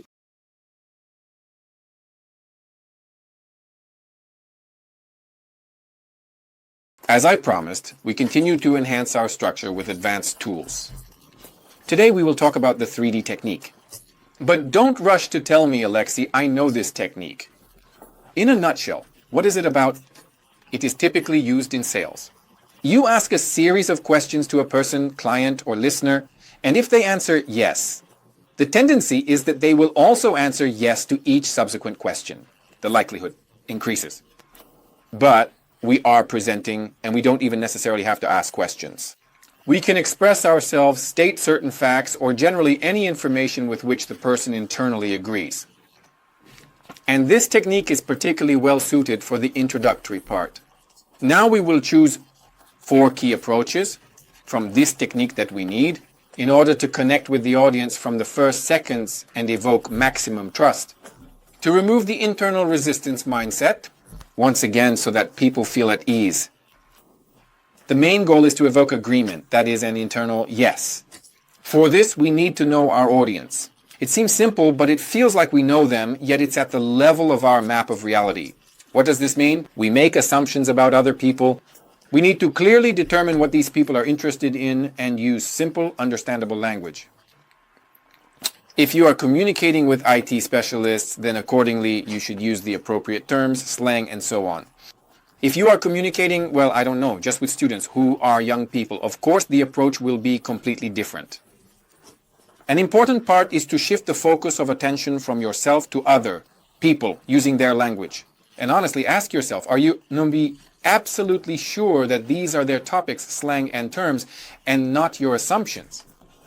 Well, certainly if you are an IT specialist and are speaking at a professional conference and there will also be IT specialists there, then of course there are no questions here. The key point here is further. The second rule of the 3D technique is not to generalize. These phrases immediately cause resistance. All people know. Every person can. This is generalization. This is just an epic fail, especially for beginner speakers or speakers who have learned, I don't know, from experienced speakers who, let's say, experienced from the old school, when, in general, I don't know where they got these ideas that the phrase all people know is thought to be a technique of identifying insiders and outsiders. We seem to be uniting the audience, but in reality we are not. We provoke resistance because it's impossible to generalize people by just one trait. If we say, all people love coffee. Yes, no, that's incorrect. Some people love coffee, some love tea, some love cocoa, and so on and so forth. Yes, someone might say, yes, I love coffee, but if hypothetically people don't love coffee, it will cause more resistance. I hope you grasp the main idea. To address a specific part of the audience, that is, if we don't generalize, we can say that most people choose coffee, but there are those who prefer to drink cocoa or even strong tea.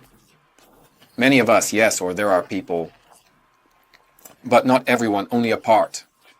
And it's hard to argue with that. And people will internally say yes to you.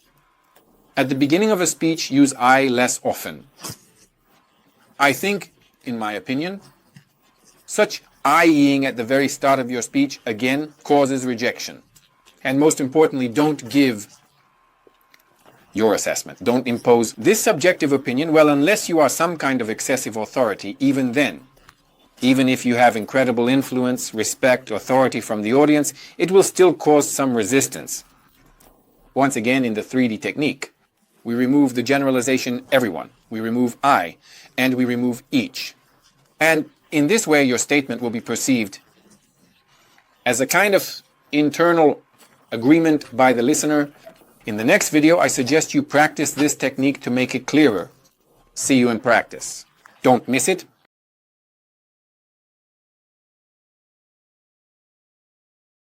As I promised, we continue to enhance our structure with advanced tools. Today we will talk about the 3D technique. But don't rush to tell me, Alexei, I know this technique. In a nutshell, what is it about? It is typically... Hello, I'm very glad to see you in our practical module. It's really great that you don't skip practical exercises because they are the ones that help you acquire knowledge in the form of skills. So, I have prepared a simple task for you. You need to speak for at least 1.5 minutes using the 3D technique on topics of your choice. Movies, internet, relationships, learning. Here are 4 topics for you. We remove. Remember what we remove. I think everyone, that is some generalizations, all, and you just need to improvise on this topic. Let me give an example. Let's take some abstract topic. Cars. Many people drive cars to work. Some choose domestic cars while others prefer foreign brands. Some people even ride a bicycle to work in the summer. Some of us are used to being stuck in traffic jams while others use public transportation. And so on. You get the idea. I immerse people in the topic, and each of my points indicates that there is a part of such an audience. There is a part of such an audience, and for each of my internal statements, people are like, okay, yes. Yes, some people love domestic cars, foreign brands, bicycles, and public transportation. That's it, just a few phrases. And there is already internal agreement. But I suggest to you, in order to train this, you remove all I, me, you are not there at all. There is no subjective opinion of yours. In this case, you are kind of broadcasting real facts, and we remove generalizations. Try to last 1.5 minutes on each of these topics and record it on video. See you all in the next video.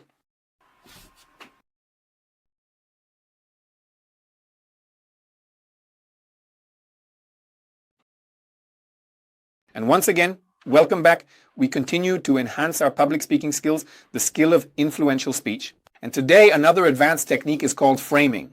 And I can't help but share it with you because a great many professional speakers use it. And I'll even show you how our president does it. And by that, I mean the president of Russia. And how does framing look? As the name suggests, it is clear that there is some kind of unification here. This technique is similar to what we talked about, the us versus them concept. It's an extended version of it. And the biggest mistake of any speaker, any person who communicates with another person, with an audience, with any other subject of communication, is to think that if I think this way, then you think this way too. This is a huge misconception. And every person has their own, as we call it, map of reality, map of the world, in which there are representations, beliefs about something, your set of values. Does the other person have? The same goes for you. The first thing you need to understand is that the other person has perceptions, and yet you can communicate. You can sort of discuss the same things, but perspectives on the same question can be completely different.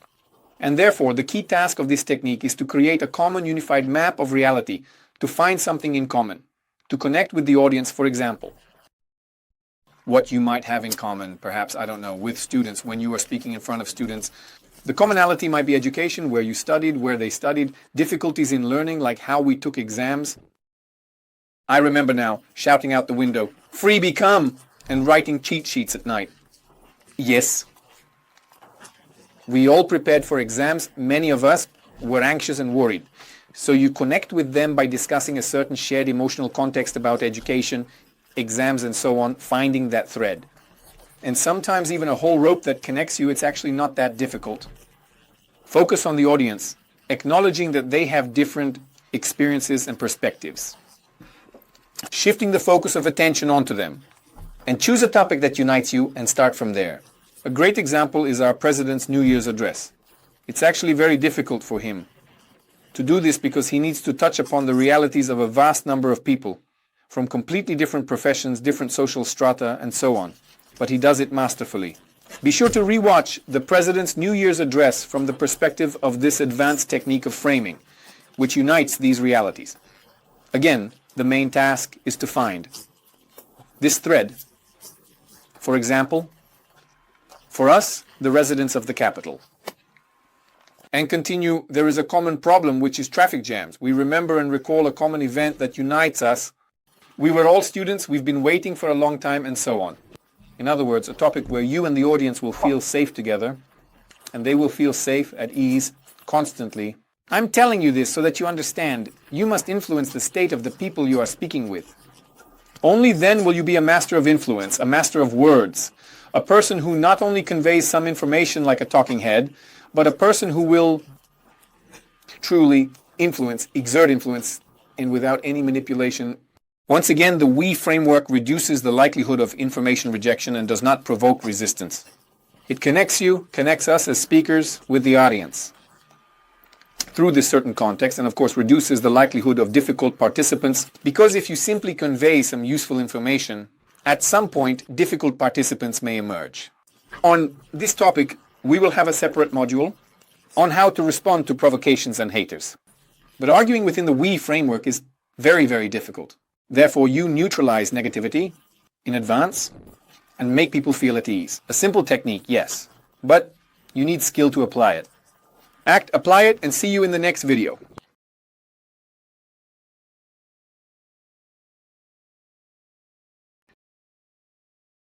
Hello.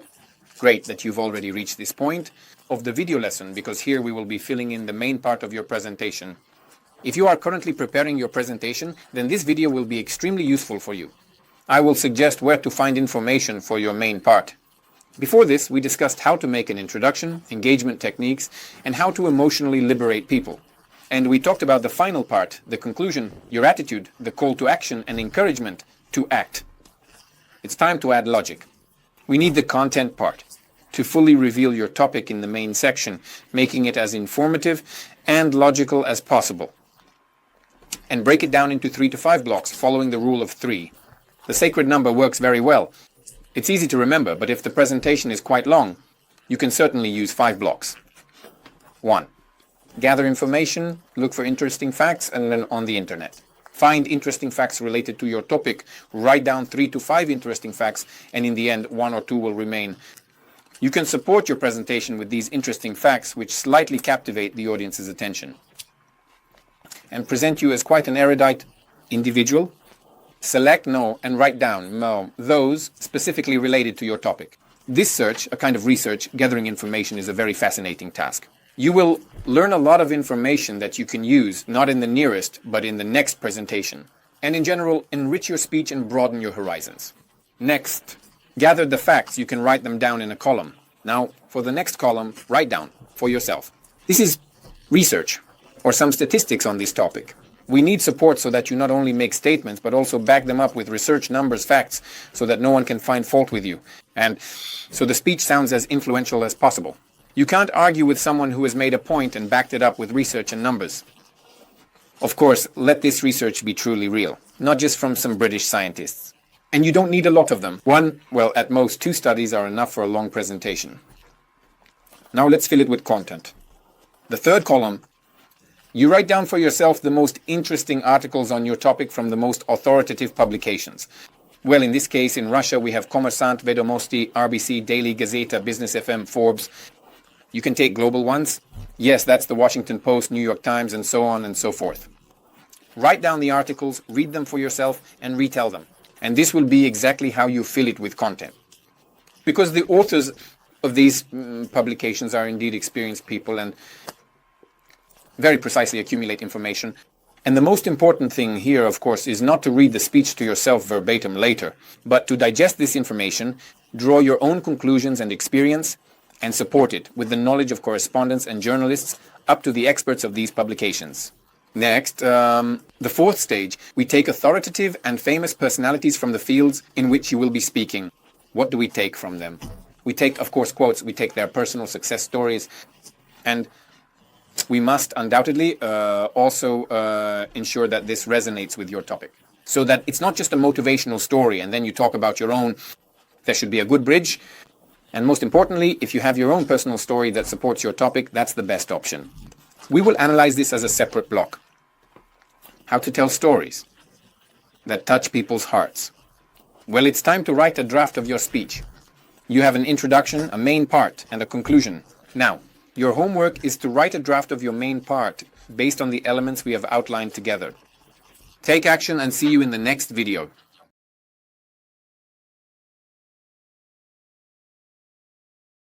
Hello! Great that you've already reached this point of the video lesson, because here we will be filling in the main part of your presentation. If you are currently preparing your presentation, then this video will be extremely useful for you. I will suggest where to find information. We have reached the most important part. I know I say this practically at the beginning of every video lesson, but today is indeed a very, very important topic. We continue to fill in our main part. Before this we made a draft, but now we will analyze the most effective, the most powerful, in my opinion, structure of persuasive speech. It can be used in both sales and presentations. And I have analyzed over the last 7 years hundreds of speeches. Political campaign speeches, motivational speakers' presentations, business trainers, and a huge number of speeches from participants in my public speaking school. And I always see the same constructive form. It sometimes appears in different manifestations, but the meaning and core are always the same. And I will now tell you this key principle, so tune in 100%, grab your pens, pencils, and draw along with me. And to understand the principle of this most effective basic scheme, we will ask ourselves one question. What motivates people on the planet the most? There is an opinion that only 2 powerful driving forces motivate people to do something or stop them from moving. That is, they have a colossal influence on us. What do you think it is? I often hear it's money, power, love, fear. But all of this can be described with 2 key words: pain, pleasure. Let me elaborate a bit on what this means. Pain refers to a kind of social pain. It's unlikely to be more physical, although of course physical pain too. Well, for example, let's remember college. How we took exams, how I, for instance, took exams. There were times when there was a subject you didn't want to take. You really didn't like the teachers. The topic wasn't close to you at all, or it seemed like a secondary subject. So you have 3 months until the exam and you have 90 tickets. And you're like, okay, 90 tickets in 90 days, 1 day, 1 ticket, I'll study, it's going to be great. So what's the priority? My priority is enjoying hanging out with friends. The pain of failing the exam is not a priority for me yet. 2 months pass and I think, okay, fine. 3 tickets a day, I can handle it. My priority is still the enjoyment of free time activities, but time passes. 3 days before the exam, I realize I need to do something. I need to urgently write cheat sheets, study the most common tickets. I need to shout, again, hoping for a miracle. I don't do it. They say it helps with everything. My priorities have changed. I'm no longer with friends. I'm spending 3 days and nights without sleep preparing for the exam. Yes, if I fully engage, then my priority is more about not failing the exam. I'm sure you understood this example and maybe it resonated with someone. A similar situation affects not only students. We always act either to alleviate pain, avoid pain, or to gain or enhance pleasure. So, what does the persuasion process look like? It's simple. It's a straight line from point A to point B. A is where the person, client, or audience in front of us is, whom we want to persuade in something, and B is where we want to lead them. Where they are now is some picture of the desired future, where we want to lead them. There lie their interests, their benefits, their advantages.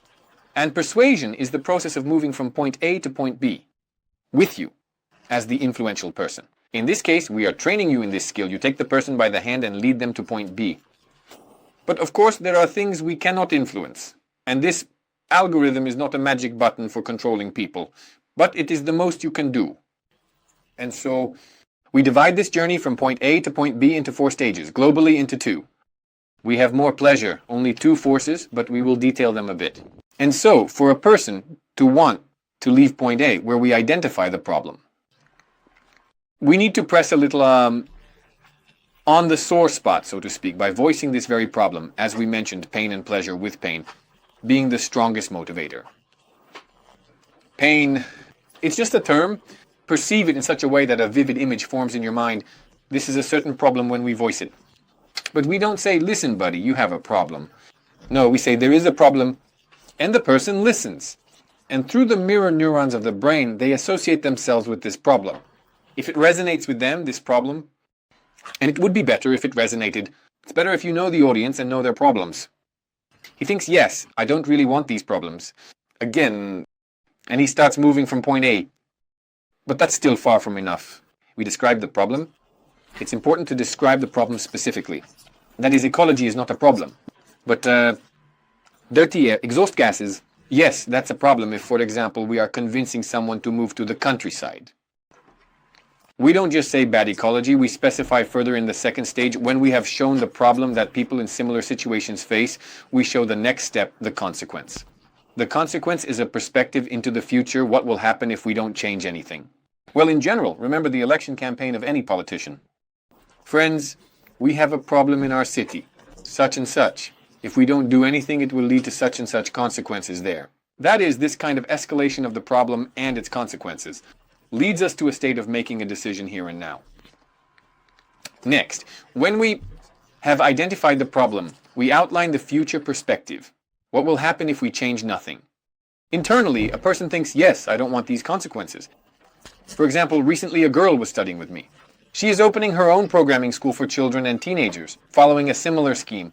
We presented there for parents, for investors, and in general, she recorded a business card and started with the problem that today's youth, they spend a lot of time on gadgets, they don't know how to build social connections, they don't know how to communicate. This leads to health problems with the spine, and it leads to socialization issues. They cannot find a proper job in the future, build relationships. And overall, this leads to major problems. And so on and so forth. You understand the principle. When you are familiar with the problems and consequences, with the issues and pain points of your audience, it becomes easier for you to build this scheme. Therefore now, if you are promoting something, your ideas, your services and so on, ask the question, what problem does it solve? Communicate with people, conduct research, interviews and so on, so that you clearly know what problems they are facing. People have shown the problem, shown the consequences, and here inside a person arises the question of what to do next. we talk about our solutions. But ideally, the solution says, as a consultant, your solutions are not... It's better to talk about how we are creating a programming school for children where they will not only learn the most in-demand skill of this millennium, but they will learn to work in a team, they will learn to interact, communicate with each other, which will further benefit them. They will be able to get high-paying jobs. They will support you in your old age. Yes, if our target audience is parents and so on, what happens? We solve the problem with a solution, and we address the consequence with a benefit. That is, if the problem was that children spend too much time on gadgets and do not develop health issues, then the solution is they spend a lot of time usefully. If previously the time spent was useless, now they spend it beneficially. They acquire new skills and receive additional education. If the consequence was not social, then the benefit is that they become social and have a bright future. That's it. A simple scheme. Clear, logical, and easy to understand. Why, without manipulation, you reveal your idea in a certain sequence. Brilliant. Yes, simple, yes. What is the peculiarity here? When you show the problem, when you show the consequence, you create an emotional amplitude. Of course, it's important to discuss the problems and consequences with emotional involvement. When you convey through voice, facial expressions, and meta-messages, there is a problem, there is a consequence. You also immerse the person in this emotion through yourself. But when it comes to the solution, you smile, your intonation changes. But there is a solution. Can you imagine? You can do it this way and that way. That's it. And you've slightly stirred the person emotionally and included them in your idea. Don't overact here. Be natural. The main thing is that the idea is close to you, an idea you are passionate about, and then it will really work very well. Here is the scheme. It works just amazingly, like a constructor, and it can be used in absolutely any topic. The most important moment is when you have led up to the problem of consequence, you voiced it, you lead to such a moment that the person themselves has a question arise in their mind. All right, okay, I understand you, so what do you propose? That is, your solution will not just be some offer voiced into the void, but it will be an answer to the internal request that exists in people's minds. Therefore, everything is very ingenious. Let's recall what we did in the last session. We support the problem and consequence with facts, numbers, and research. We support the solution and benefit with quotes, personal stories, either your own story or the story of successful people. Moreover, look at how this model is used in a more expanded form, in corporate presentations. First, they give us a picture of the desired future before the problem. That's how advertising works. Imagine, really, this advertisement has stuck in my mind. A beautiful girl is walking along the embankment in a lovely dress by the sea, and a voiceover says, "How wonderful it is to live by the seaside, to feel this air filled with healing elements, like iodine and other microelements." Right. Everything is great, our emotions are lifted. Then immediately the picture changes and the problem appears. The girl is now in a grey coat, in a grey city, smog, people around her are coughing, and the voiceover changes its tone. But all of us live in metropolises where the ecology is terrible, leading to constant illnesses and persistent colds. But there is a solution, and they show us a close-up. There. I won't advertise it, but it's some kind of remedy for a runny nose. It already contains seawater. In this little bottle, you don't need to move anywhere. Like to the sea, just spray it 15 times a second and everything will be great. That's it. The advertisement ends here, but in corporate presentations there's another element. Then we are emotionally brought down again, but there are risks. Our competitors are breathing down our necks and then back up again.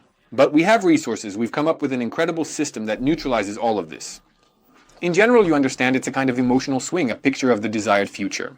Problem, consequence, solution, benefits, risks, and so on. The main thing is to understand this principle and not get carried away. Problem, consequence, solution, benefit, this core is the foundation, which works 100%. Think about where in your presentations, video recordings, live broadcasts, in any communication you can use this. You can even use it when convincing your husband to buy you a fur coat.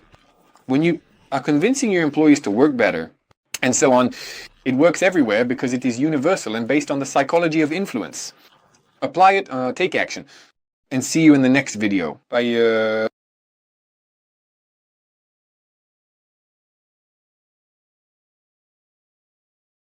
So, once again, greetings to everyone, Alexei Sobolev here, and we have reached the most interesting part. It's time to assemble our entire structure, to gather the basic and advanced elements into one unified system and prepare your own. The best performance, live broadcast, webinar, and so on. Let's do it together with me. Now let's fix these three basic elements of the structure. You can draw them with me or take a screenshot, whatever is convenient for you.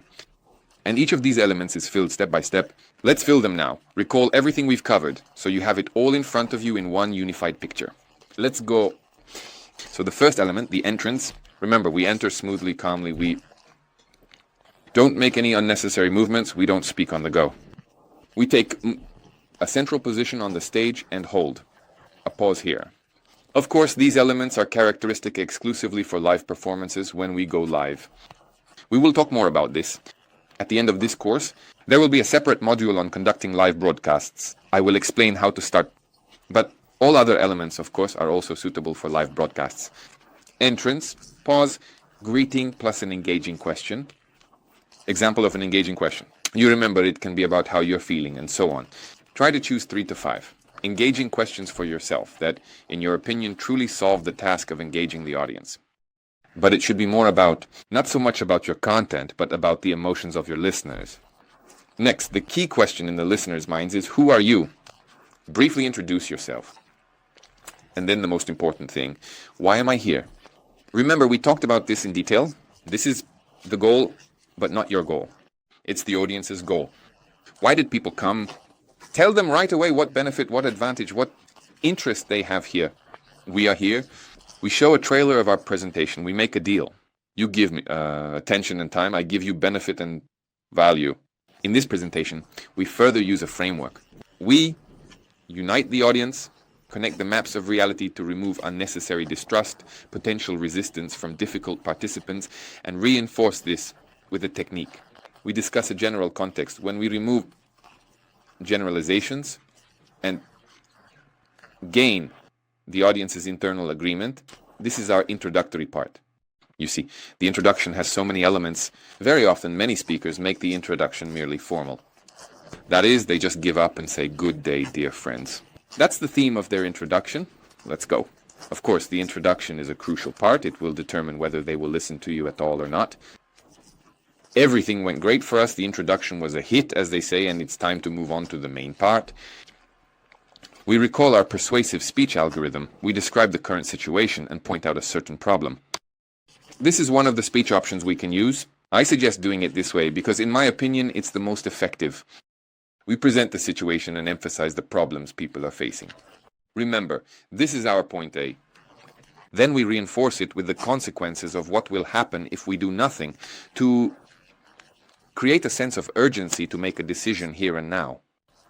We support this with research data to ensure it's not just empty words, showing real facts. We can also highlight a certain success story here. Tell a story. This is already a preparation for our solution, showing that people have managed in these difficult situations. We can share a success story, either our own or someone else's, who found themselves in a similar situation but overcame it, and with the help of certain tools, techniques, insights, or their own experience, they were able to get out of this situation, leading us to our own solution. That's exactly why I developed the system. That's exactly why I opened the school, and so on and so forth. That's exactly why we move on to our own solution. But remember, try not to emphasize that the solution is you as a specialist or consultant, and so on. That is, there is a certain solution, but it is generally impersonal.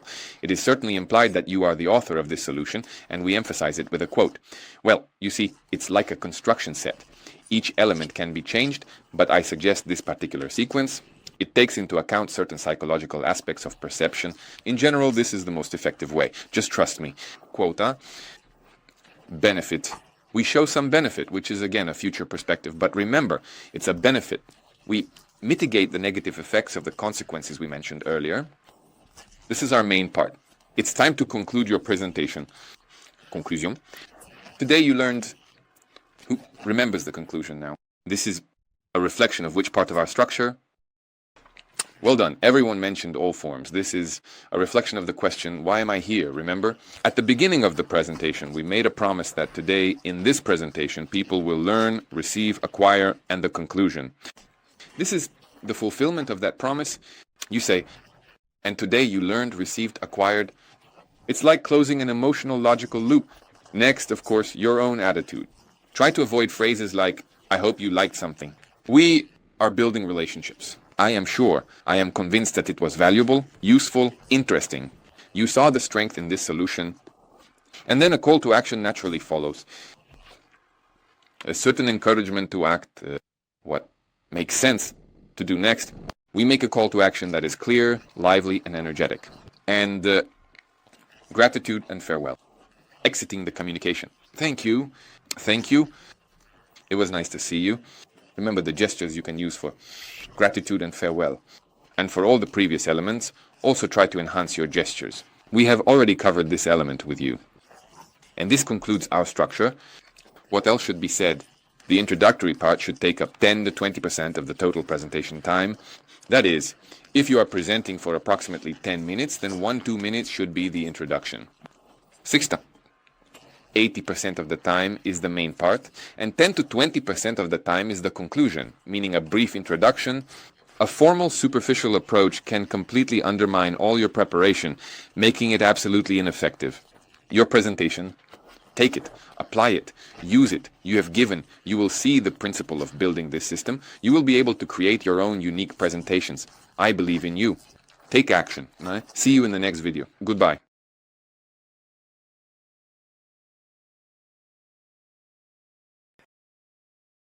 Hello, back in touch again. Alexei Sobolev, and I am very glad that you are with us again, because today we have practice. It's time to bring everything into a single system, to gather all the elements, all the techniques, all the algorithms and structure into one unified system, and prepare your presentation. This is your combat mission. So let's take the first case. Imagine that you are running for mayor of your own city. Your task is to highlight the problems people face and explain how you actually plan to solve these problems using the technique of framing, and so on, a simple case. If you don't want to get involved with politics, imagine you are starting your own, promoting your own YouTube channel on the topic of personal growth. You also have literally 4 minutes and you need to present your project. 4 minutes is quite a lot, it seems. Well, it's just 4 minutes. But the scheme that we have discussed in the previous video, it fits very well specifically for presenting topics of this kind. Or try taking the third case. Well, ideally, of course, if you do all three, imagine you are a self-taught scientist. You received a Nobel Prize for your own discovery, and now it's time to present a huge hall. Hundreds of people, reporters, journalists are filming you live. You have 4 minutes, and you decided to present on the topic that there is a genius potential in every person. Talk about the problems that exist in our society, how you propose to solve them, and so on. Here is your topic, here are your time constraints, and all the tools I have offered you before, you can take, apply, use, and, in my opinion, create an absolutely stunning presentation. Record it on video. By the way, I will tell you how to analyze these videos at the end of this course, so be sure to watch until the end. See you, I believe in you.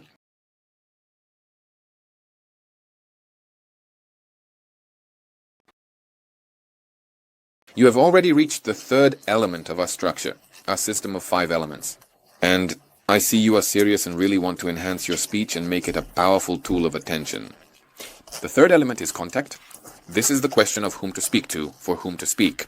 Let's take another look at how our entire system looks. I will remind you of it. We have already discussed style with you, how to speak. The first impression is formed in 6 seconds. Auditory, visual channel, voice, body. We have adjusted our voice and our body. The second element is content. We thoroughly examined the structure, how to prepare your presentation, how to make it memorable, how to start, how to finish. We went through all the improvisation exercises, selected catchy phrases, picked storytelling elements, meaning your content is ready. It's time to remember that during speeches, presentations, and communication in general, besides you, there are other people. Contact. Now, we will talk about how to maintain eye contact. We will discuss how to create interactivity, engage with questions. But first, I want to share that I often speak with various speakers, and I have this habit of categorizing them a bit. There are roughly 3 levels of public speaking, and the first level, the beginner, has a great style and a clear structure. But all the focus of such a speaker is on themselves, like a narcissist. They walk around like that. I'm great. I have such a great voice. I look so great. All his attention is focused on himself. It's neither good nor bad. It's just a fact. How can you tell that he is At the first level, he hardly interacts with the audience, and by the end of his speech, when the hall empties, he thinks, something's not right, I need to do something, why is everyone leaving, I'm so great. And he experiences a shift in consciousness inside. It turns out, you need to remember about the other people for whom you came on stage. And so he moves to the second level, the evolution of a speaker. He becomes experienced and shifts his focus from himself to the audience. He adds interactivity, introduces dialogues, and his monologue gains attention.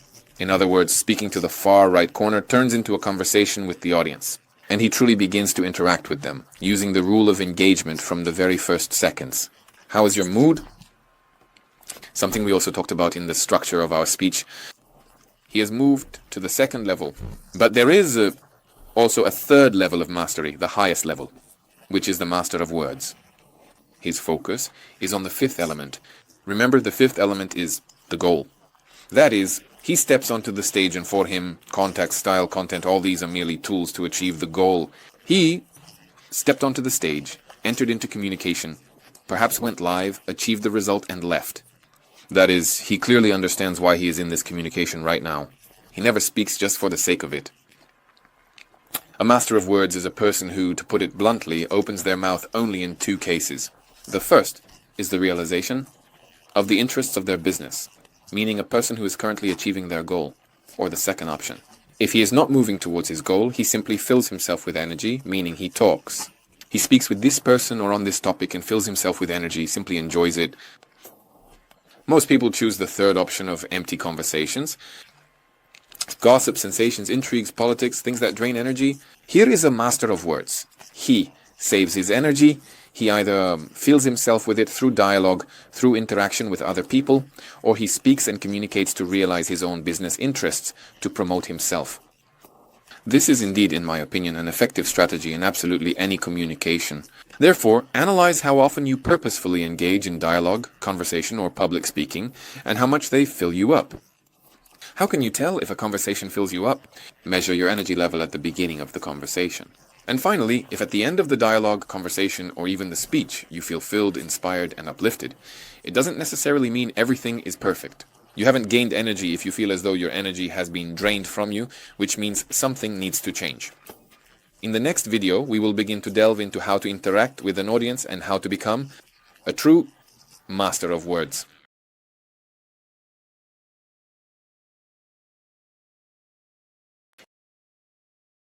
So, I welcome you once again. We continue our evolution as speakers, moving on to the third element, eye contact, and we'll delve into it in more detail. Let's analyze it. More precisely, in this case, we will not only talk about eye contact in general, about the elements of interaction, but today we will specifically discuss the eyes. Look into the eyes, rule number 1.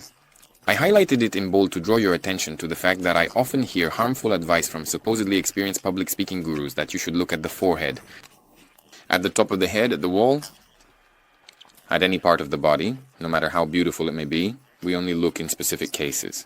And when I tell you, most of the time we need to look into the eyes, specifically the eyes, this is exactly how contact with the audience, with a person, is created. It's the eyes, friends. Everything else is harmful advice. How much and how to look into the eyes? Let's go into more detail.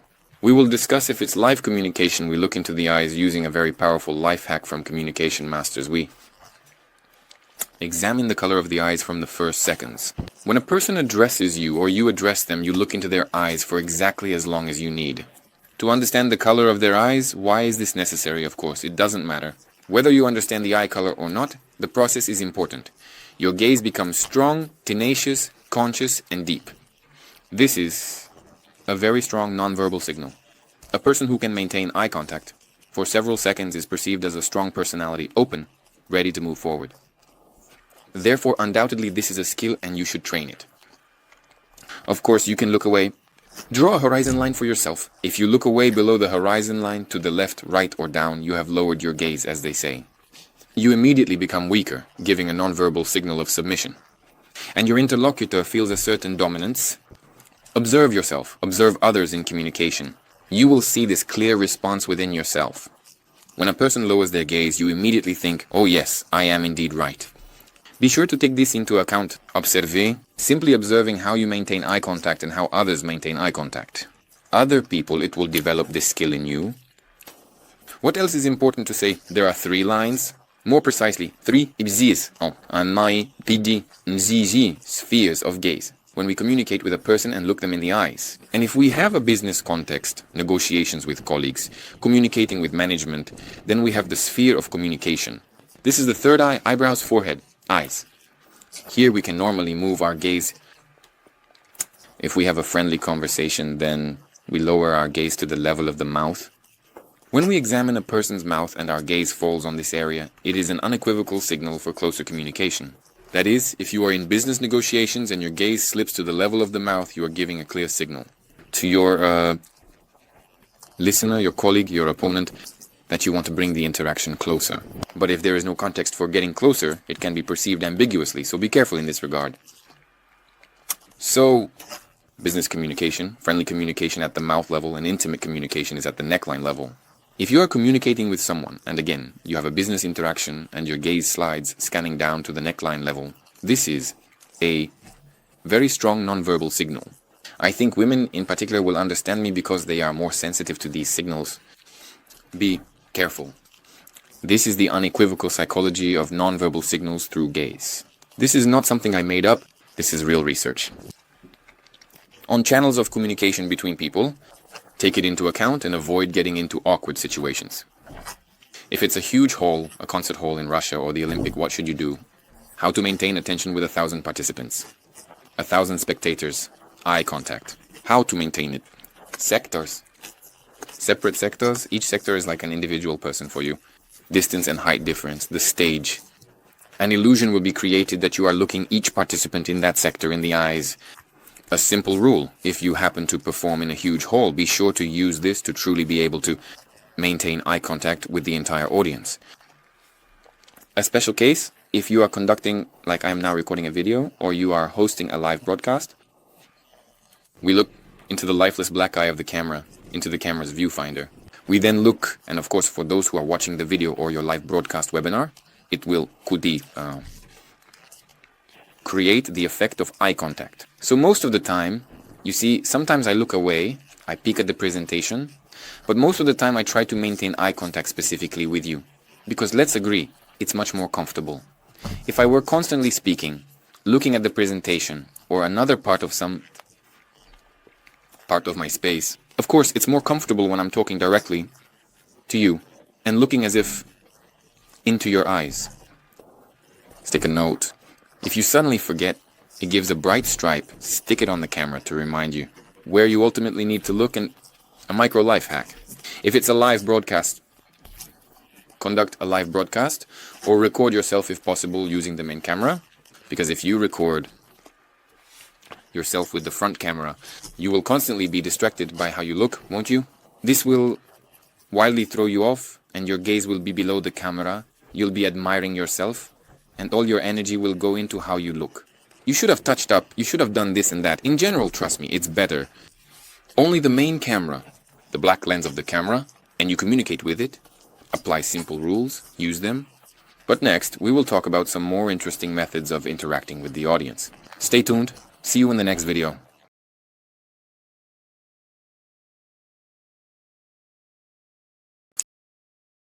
So, as you might have guessed, it's time to practice. Practice the skill of speaking while maintaining eye contact. Imagine that all the objects currently in front of you, wherever you are living people and you are speaking directly to them. Let's take some simple speech. You can practice at the same time. Nonsense generator. And you speak as if to these specific objects, these specific people, and maintain their attention within a single sentence. You say something like I'm saying something to the glass, then shift my gaze, continue speaking to the lamp. Shift my gaze, speak to the curtain, speak to the pen, and so on. That is, everything around you, imagine that these are your audience. Speak to them. Maintain focus on what you are saying, and simultaneously keep the attention of those for whom you are doing it. A very simple, very interesting, but extremely effective exercise. Remember, one sentence and one object. That is, maintain attention long enough to finish the thought, but while continuing the thought, shift your gaze. I am sure you understand how to perform this exercise. Go for it.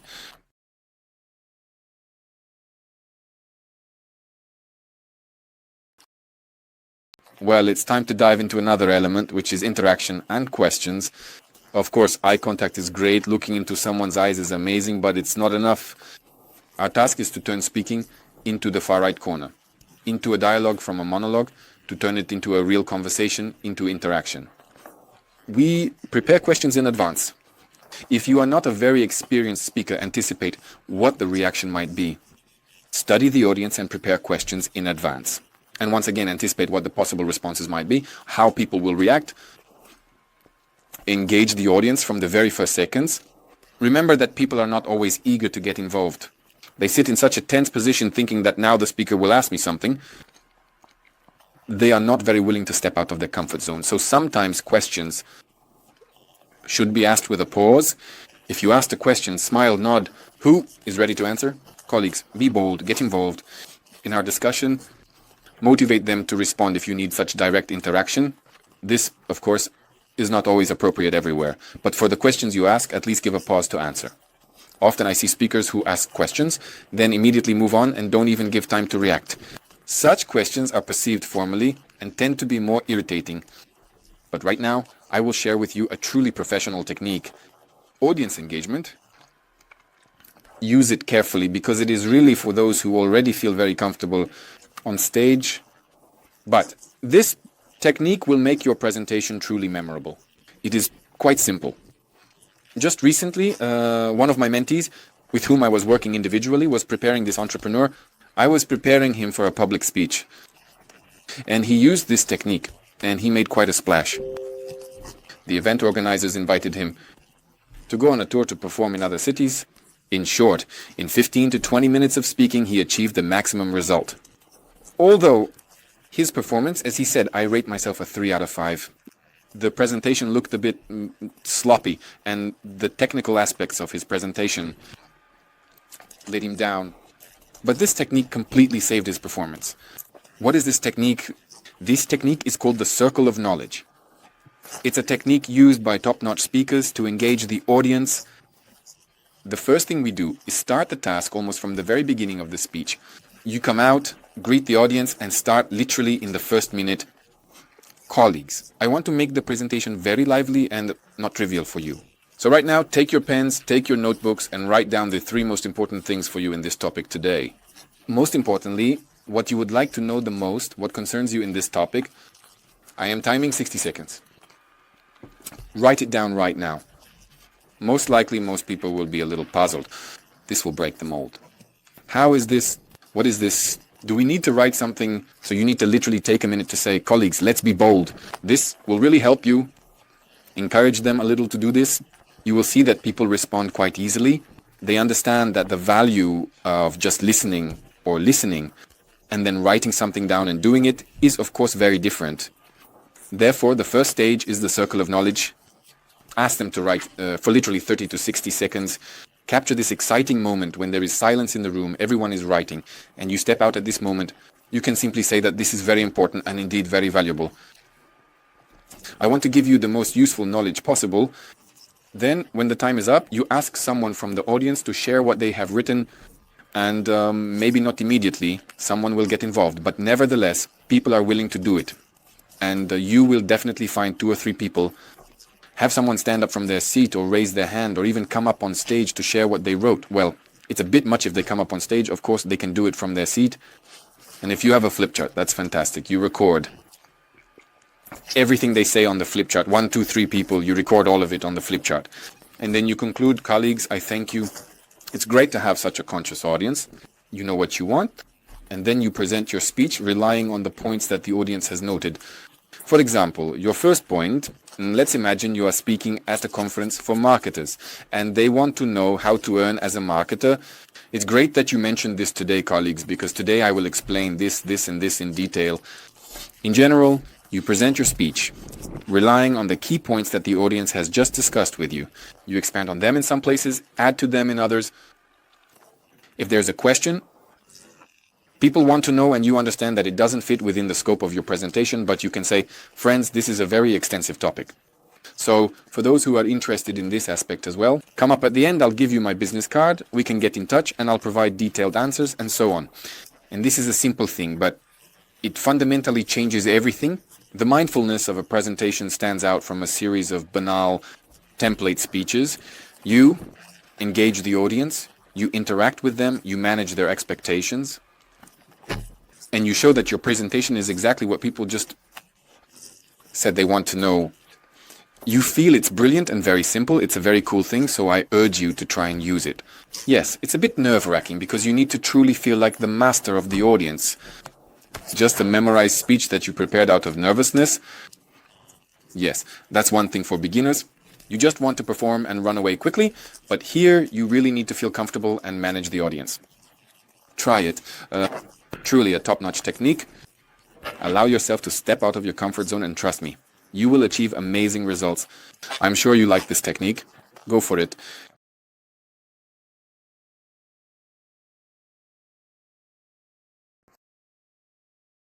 Hello.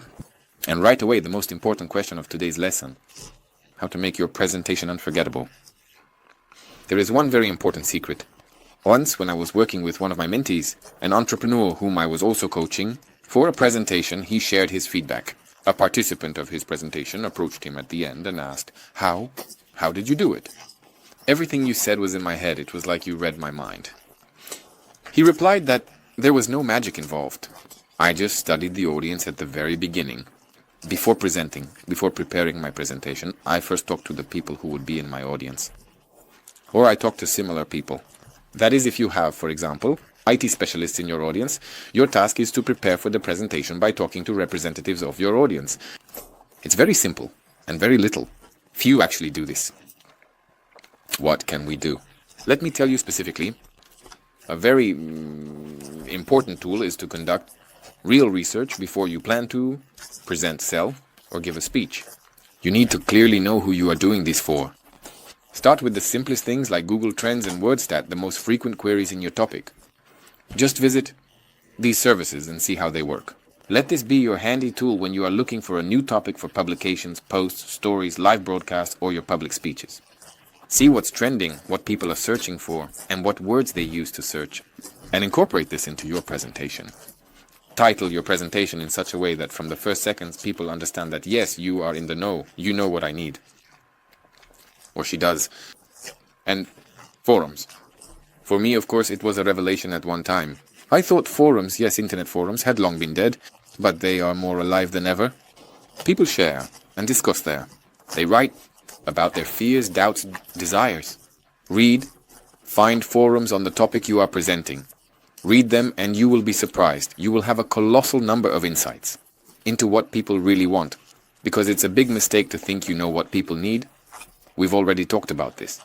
Your map of reality does not match the map of reality of other people, and you need to look into their map of reality and speak to them in their language. And then you will be that magician who can read minds.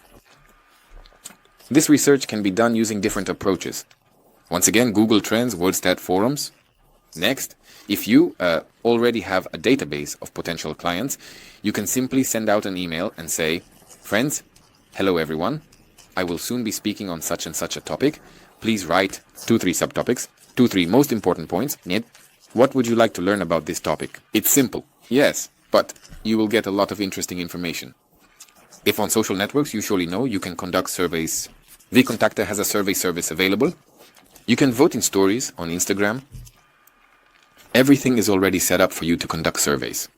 It's very important that you offer your own options. For example, if you want to do a live broadcast in stories, ask in advance what people want to know.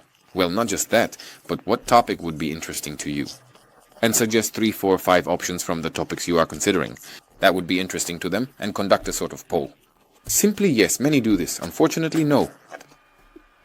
But if anyone still uses this tool, then it's genuine. Only a few conduct in-depth research of their audience, and they are the ones who achieve the maximum results. Conduct interviews with representatives of your target audience, and you don't need to do hundreds. 5, 10, 20 would be perfect. You meet, it can be via Skype or even in person, and ask them key questions. We need to identify what problems they encounter in this topic.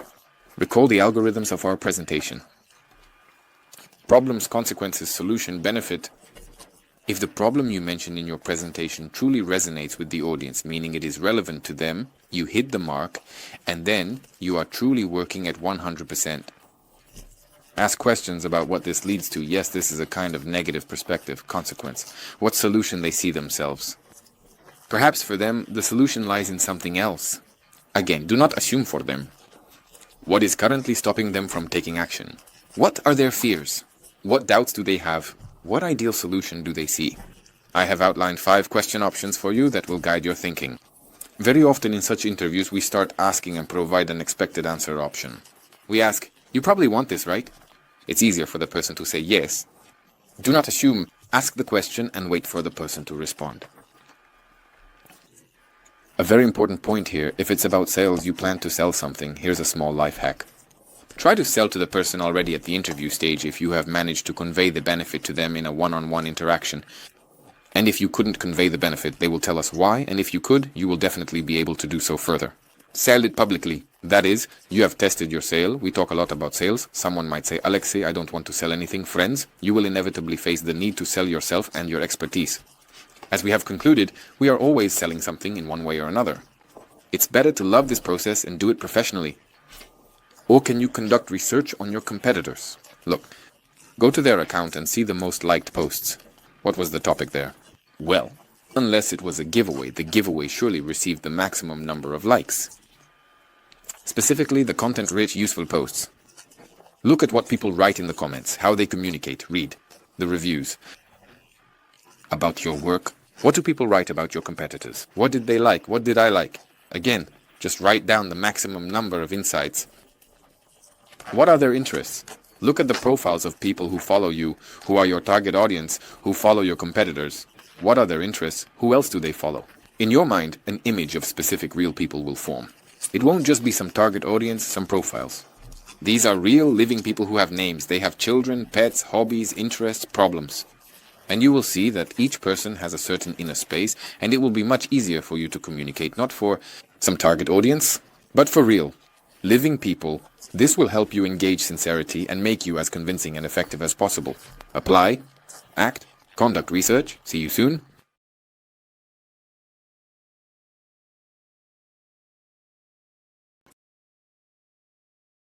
Greetings and back in touch again. Alexei Sobolev here, and today we will talk about difficult participants. Of course, if you have diligently completed all the previous stages we discussed and have developed these skills, then it is highly likely that you will not have difficult participants. Friends, but we cannot influence the environment, and it happens that we encounter inadequate, difficult, conflicting, and other types of people who test our resilience and push us out of our comfort zone. In my opinion, the right approach to conflicts, they develop. I am convinced that conflicts are a context for development. And I want to immediately start with another very important mindset.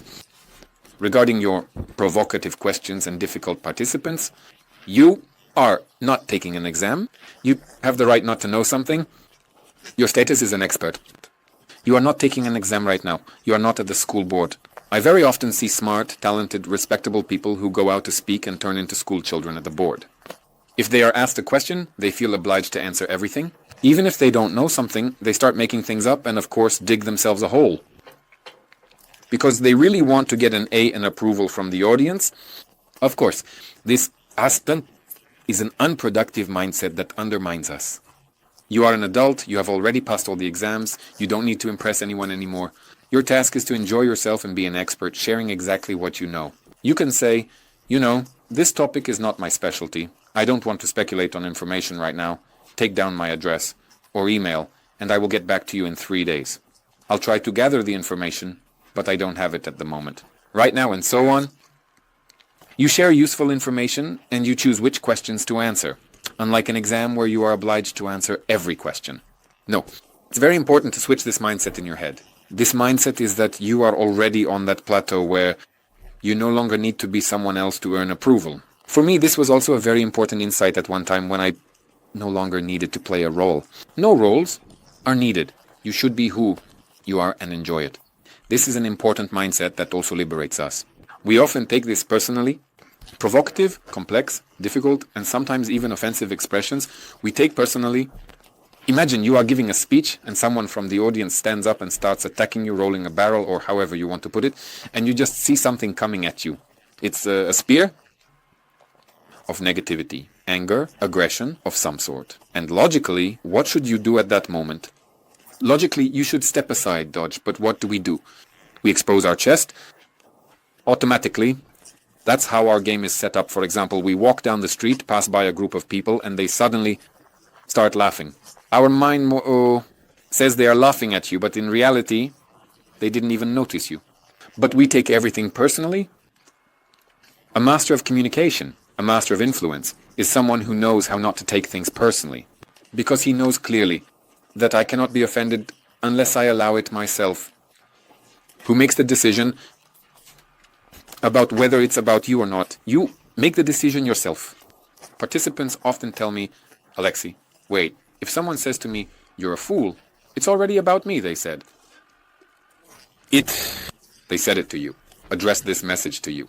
But it's up to you to decide whether to take it personally and start defending yourself, retaliating with aggression, escalating the conflict, or trying to understand their motivation. What is behind what they did? In fact, I have conducted a huge number of masterclasses, live performances in Moscow, literally hundreds. These are free open masterclasses on public speaking. Between 50 to 100 people would attend, and the people were diverse. Well, you can imagine some came just to sit for free, listen, get some information, while others genuinely came to practice. Indeed, the people were very different. For me, it was an amazing experience. And when a negative listener appeared at that moment, of course, I would shrink back, being inexperienced, and perceived it as aggression, defending my position. Overall, it took a huge amount of energy. And I prayed that there wouldn't be more of these troublesome listeners. Then I changed my attitude, realized that they helped me grow significantly, and let the whole audience be difficult listeners. And, by the way, there really became fewer of them. And when a negative, difficult troll started to appear, you know how I reacted to them? Yes, I was delighted. I thought, wow, yes, a challenge, I'm going to level up now. And I would look at him with a smile, and when he spoke out, I would respond jokingly with humor, without taking it personally. I would react somehow, and sometimes the whole audience would already be laughing at him, and he would end up laughing at himself too. I made it a point to approach such difficult listeners at the end of each event and thank them, and you know what happened. When I thanked them, many of them would respond with something like, all right, Alexei, sorry for being harsh today, it's just that And then they would tell me their story about why they were tough that day. Some were unreasonable because they had a toothache, others were in a bad mood, and so on. That's about them. It's not about you. Someone might want to assert themselves at your expense. Someone might want to balance their emotional state using your energy, and so on and so on. This could be related to this topic. They might have had a negative experience, and so on. It's not about you in 100% of the cases, believe me. And when you understand that it's not about you, you just see that something is off. On the other side, you get a chance to look beyond this aggression and ask, okay, I see that you're angry. What happened? How can I help you? This is more for interpersonal communication, but the main thing is that this mindset of, it's not about me, makes you invulnerable. Take a red marker, please. Write this down for yourself. You decide whether it's about you or not. You yourself decide whether to be offended, to take offense, and then react in some way to defend yourself. Or you decide that it's not about me, but it's a very subtle point. If you are given constructive feedback, don't say it's not about me. Accept your areas for growth and be thankful for them. And that malicious, negative, conflicting person in your life is your true gem, developing you more than thousands of adequate and kind people. People who are well disposed towards you don't challenge you. With them, it's easy and comfortable. But the one who gets under your skin is your true teacher. So mentally bow to them. Friends, this is the psychology and philosophy. Difficult participants. First, we maintained our composure. We keep a friendly tone, otherwise it won't work, otherwise it will be a conflict. And audience sees how you can be provoked to react. What kind of leader are you then? Secondly, we keep the supporters. I often see how a speaker starts right away with arguing with the one who distracts him, and losing sight of everyone else and the others also become difficult. But we must definitely bring back the troublesome one. And how do we bring back the troublesome one? We will talk about this now. If you have many, there are types of troublesome participants. I usually highlight two types of troublesome participants. There is the person who interrupts you, and the person who blatantly does not listen to you. Those who do not listen to you, remember how teachers did it in school. For a few seconds, they would raise their voice, speaking only to that person. But in our case, we won't be like a teacher. We will do it with a friendly smile and non-verbally. Saying that, I see you got distracted, come back to us again for a few seconds.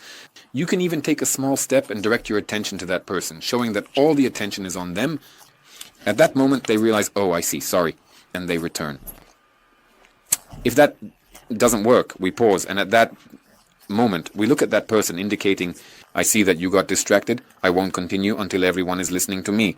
At this moment, you not only direct your own attention, but also the attention of the entire audience to the person who is distracting you. You show them, and look, there's me, and there's you, and immediately they feel uncomfortable seeing all those eyes on them, and they go, oh, sorry everyone, I'll be quiet. This is what a strong speaker does, but if that doesn't work, we involve them. Pause with a smile and say, well, I see you have something to say. Please stand up. What's your name? Let them speak. Let them express themselves for 30 seconds, and if they get carried away, we stop them. But most often the person says, no, it's not necessary. Sorry everyone, I'll be quiet. The second case is when you start getting interrupted. You're speaking, you're at the climax, people are waiting with bated breath for your main point. And then someone from the audience says, excuse me, sorry, can I leave, or when will we have a coffee break? Some silly question completely off topic to throw you off, or a provocative question like, so how much money did you pocket? Our attention mechanism is such that upon hearing a question, the mind triggers the search for an answer, and we automatically start responding. The momentum is lost, the thought is gone, and the audience is irritated. Not all questions need to be answered. The leader's stance. Do not let yourself be interrupted.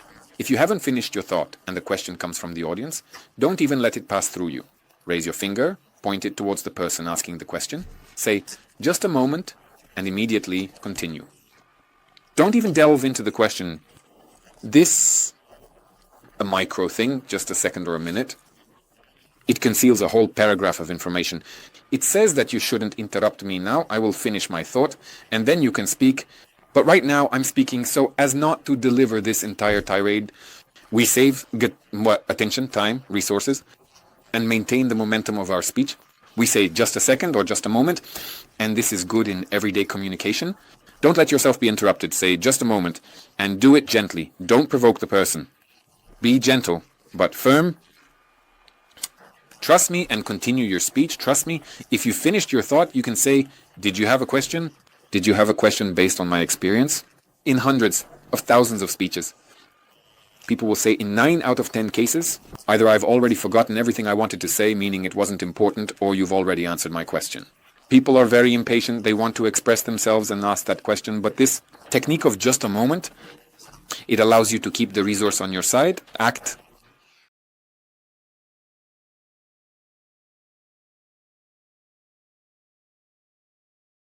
Hello. I am very glad that you are with us again and have made it to this video lesson. This is about the middle of the course, and it's great that you've watched all the previous information and applied it in practice. And now let's take a closer look at what we will do when we are suddenly bombarded with practical questions, provocative questions. If in the previous video we were setting up our internal state, formulating the right attitude towards what is happening, now we need to understand how to act. When questions are actually asked, when to answer, when not to answer, and if we do answer, how do we do it? For your convenience, all questions are divided into 3 categories: green, yellow, and red questions, based on the degree of their threat. The first type of questions, green questions, are usually motivated simply by a lack of information. Formally speaking, they do not belong to provocative questions, but to see the whole picture, it is very important to consider them as well. Very often, inexperienced speakers perceive green questions in the format of expecting an attack.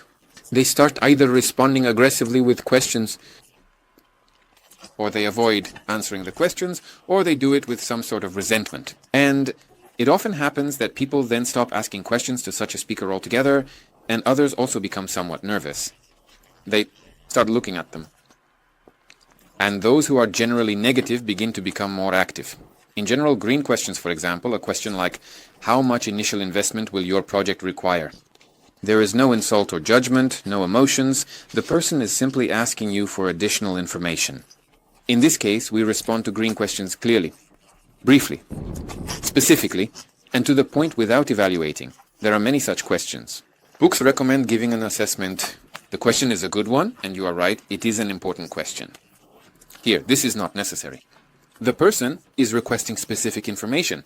Well, imagine on the street, a passerby asked you, "Could you tell me what time it is?" You wouldn't tell him what a good question he has. It is indeed very important. You tell him it's 4:30, and he goes on his way. We do the same with green questions. A request for information. You provide the information specifically and to the point. Try to avoid the temptation to show off your knowledge and explain in the most detailed way clearly within the scope of this question. If suddenly you're not sure you fully answered the question, clarify, don't assume. Did I answer your question? The person will say, yes, thank you. That's it, and move on. Don't lose momentum. Of course, we find it more interesting. Yellow questions. It's a means of self-expression. Here, even, for the one asking, it's not so important how you answer this question. The person just wants to express their opinion. They need to vent these emotions. They need additional attention. Well, that's just the kind of person they are. An example of such a question. Your business plan left me puzzled. You feel it. There's already a judgment. There are already emotions here. Don't you think you've overestimated the volume of necessary investments? Yes, this is already an attacking, provocative question. The threat level is moderate in a yellow question. And here, as a rule, attention, here, as in a green question, there is no aim to personally offend you. Remember that this is not about me. There is no intention to offend you personally, so your reaction should also be restrained, as specific and rational as possible. How do we respond to yellow questions? Align yourself with the person's emotions. But do not distance yourself from their opinion. Even, well, that is, if you agree with the person, that's great. If you do not agree with the person, you just say, yes, there is such an opinion. Yes, such an opinion exists. Even if you do not agree with it, you can still join in, say, yes, indeed, this is an important issue. Here it is, already appropriate. Thank you for this question. There is such an opinion. I often hear, yes, the issue of benefit is very important. It's great that you are interested in this. But if it's a false accusation, by no means leave it unattended. Here, of course, you need to counter a maximally constructive approach, numbers, facts, statistics, and adherence. Look at how our president responds. It doesn't matter how you feel about him as a politician, but specifically as an orator, as a person who knows how to counter questions. It doesn't matter whether they are prepared or not. But this is a very good guide for us. We always refer to key facts, numbers, statistics. What is indisputable. Therefore, the main thing here, friends, once again, as you can see, is not to get emotionally involved in this story.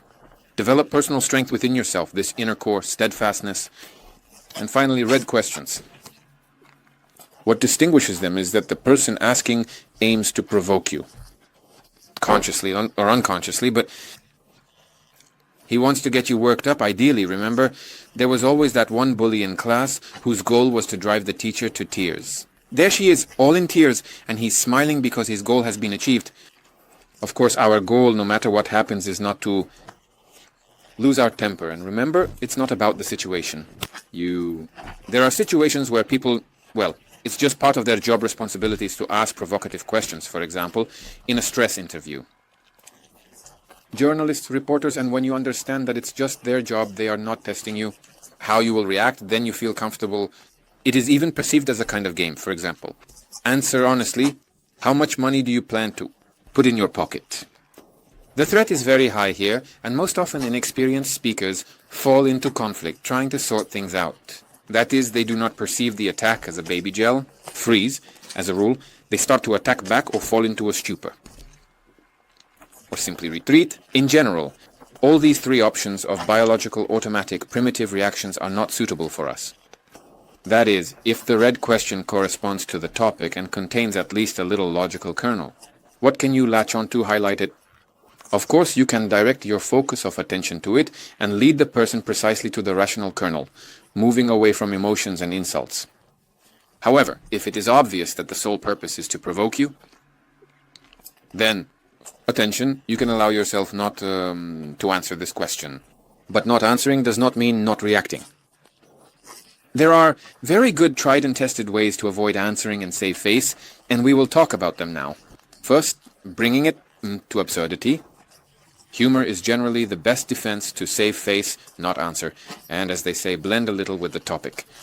Yes, I also stole the bricks during the construction of the Kremlin. You laughed, everyone laughed. Of course, they might bring you back to this question, but you can again reduce it to absurdity or use any other subsequent method.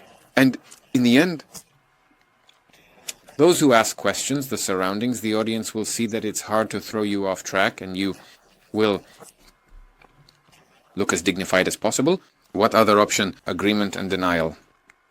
Here too there's humor. Is it true that you are the richest person in Europe? Of course it is. I am the richest person, not only in Russia, but in the whole world. My colleagues, my family, my friends, they are my true wealth. Again, with humor, you agree. But shift it slightly to another area. Of course, you need to practice here, you need certain experience, and it's best to always have some prepared responses. Ideally, write down 10, 20, 30 of the most engaging questions for you and prepare the perfect response. And you will always be on top, and this is what professional politicians do. The leading figures have special assistants who help them prepare for absolutely any speech. Speechwriters train them specifically in this technique. For all provocative questions, they know 2 or 3 possible responses, and depending on the situation, they choose. The third point, the most common one, that is a flaw, or turn it into a strength, a classic example. Are you a lazy person? No, I'm energy efficient. The main thing here is to be careful in the sense of not undermining yourself, so that it doesn't become self-deprecation, like, yes, there's no empty talk, you're a sociable person, no, you grew, you're careful.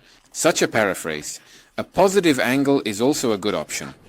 There's another option, the fourth one, which is returning to the topic. When you know you have a key topic, a key goal of the conversation, and you keep returning to it, yes, a pressing question. Well, let's return to the topic of the presentation. What is our goal? And either you translate. In this case, as an example, it's better to ask about money. I can ask the accountant, meaning the qualms, incompetent to answer these questions. Or, that is, we steer back to the goal of the presentation.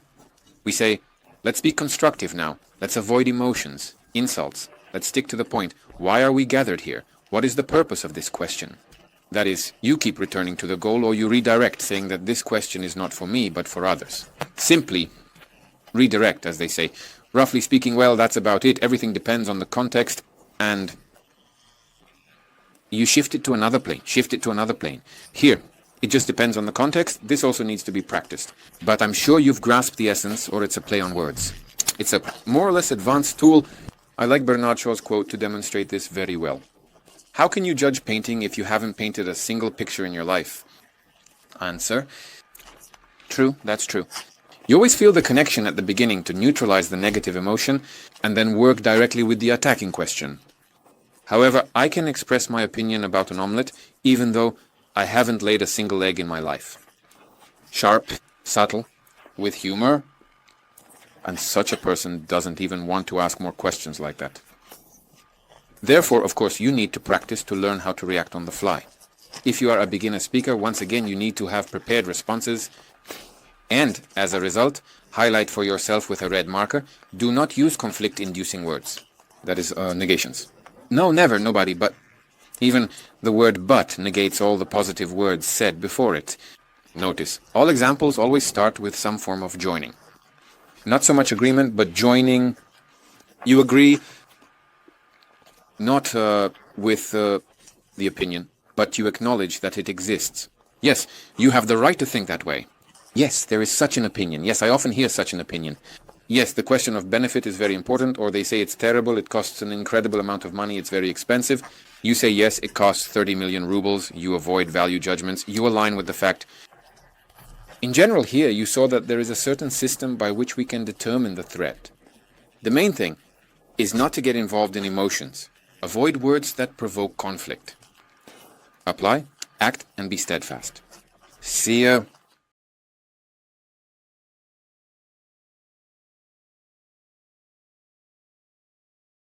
Welcome back, I'm here, Alexei Sobolev. We have reached the fourth element, called state, but let's take another look at the whole picture of our system of 5 elements and an overview. Let's review the path we have already taken. Style. We figured out how to make a first impression. Voice, body, all nonverbal signals. Now you know how to create an image in your mind and in the minds of your listeners so that it is the image of a bright, interesting, and charismatic person. Next, we started filling our speech with content, how to prepare for a presentation, where to start, and how to finish. How to make a logical and informative main part. How to use elements of storytelling, improvisation. In general, now you know what to say to have an influential effect. Then we experienced an evolution. We focused on people. We asked ourselves what is important to them. Why is it important to them? We conducted research, learned to look into their eyes, ask questions, even respond to their provocation. It's time to enhance your inner state from where you speak, from what state you do it. Confidence, drive, courage, emotions, and meta messages are what will be discussed in our next module in the following video lessons. So, be sure to watch until the end. We will have meditations, work with body tension, and work with mindset. In general, it will be very interesting. Make sure to stay until the end. See you in the next video.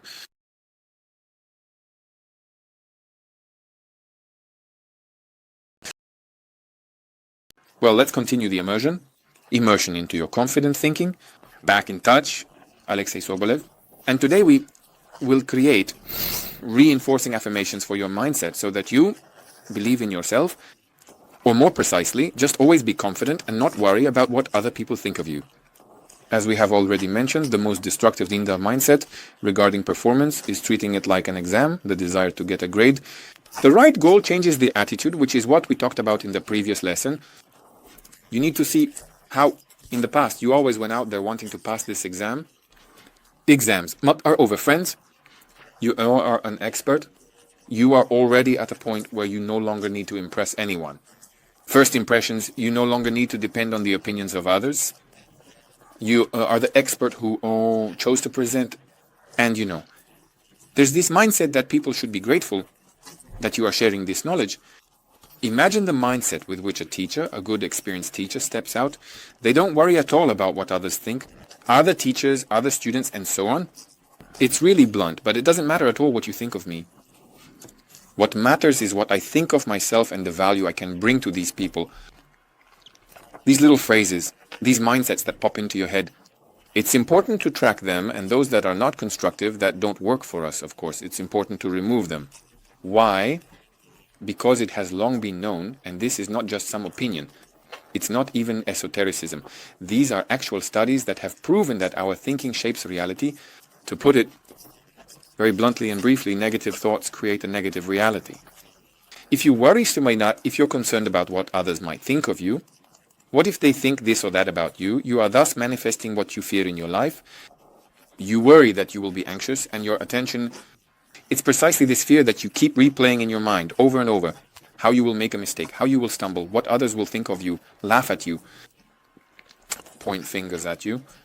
You think about this, and you spend a huge amount of your attention resources on it, and it materializes because you really didn't want it, but in reality, you wanted it unconsciously. That's how it works for us. The word not is not perceived. I don't want to embarrass myself unconsciously, and it hears embarrass. What to do about it? Of course, positive thoughts. We focus on the right attitudes, meaning not just thoughts, but thoughts that are repeated many times. They become a kind of convincing framework of our personality. These attitudes generate emotions in us. These emotions make us act. Actions lead to results, and results to consequences. This is the chain, but it all starts with a thought in the head. It's important to find these thoughts that don't work for you. Perhaps some of you have already tried to organize your thinking to find these limiting beliefs. I offer you a very simple and effective approach. Draw yourself a simple table like this. You need to list all the negative thoughts on the left side. Imagine that you have to speak in a minute. A big presentation people are expecting from you. A super great performance. I don't know, your director has already introduced you. You're on stage. Well, in general, imagine some stressful presentation. And you need to track at this moment how your mind reacts to this presentation. Right here, right now. Our thinking is arranged in such an amazing way that if we imagine some exciting event, yes, any event, our body and mind react as if it is really going to happen right now. And we start writing down, attention, writing down, not trying to do it in our head, but specifically recording all the negative thoughts. The most common thoughts are like, I'm afraid of looking stupid, I'm afraid of looking ridiculous, I'm afraid of looking unprofessional. You need to write down all 35 of them. Maybe there will be 10 such beliefs. Next, try to check the depth and truth of this belief itself. This work, identifying negative beliefs, already helps. It happens that just recently, a graduate from our closed speech development group wrote to me, Alexei, this is just amazing. When I just started writing down all the negative beliefs, I already saw that I had such thoughts in my head, and just the act itself. This component of writing down the thought helped me realize it, and I no longer get involved in it. So the next time before a performance, I saw this thought appear again, but I no longer believe in it. And it became much easier for me. So just do this exercise. So write down the thought and ask yourself a question. For example, I am afraid of looking foolish. Why am I afraid of looking foolish? Is it because it matters to me what other people think of me?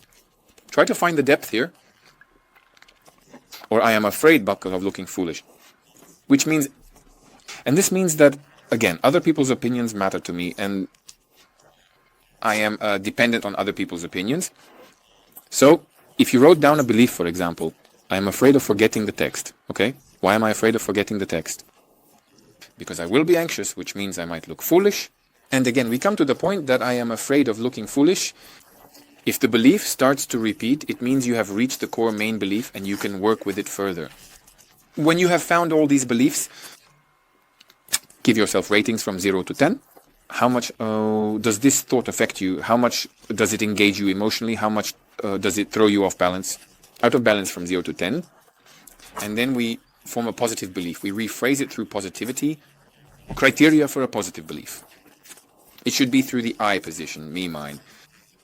It should be without a particle. That is, I am not afraid to speak in public. Yes, it doesn't work. The negative particle doesn't disappear. It is not perceived. It remains in our subconscious. I am afraid of public speaking. We further entrench ourselves in our negative belief. It should be in the present tense. It shouldn't be like I will speak confidently. There is no future or past for our subconscious. Yes, that's right. For our subconscious, there is only one time, and that is the present time, the present moment. That's why we always write, I am already confident in myself here and now. And again, without negativity, meaning there's no such thing as I will no longer be afraid, there will no longer be fear in me. That is, we remove these negative phrases, let it be a positive and victorious mindset. I'm afraid of looking foolish. How would I rephrase this?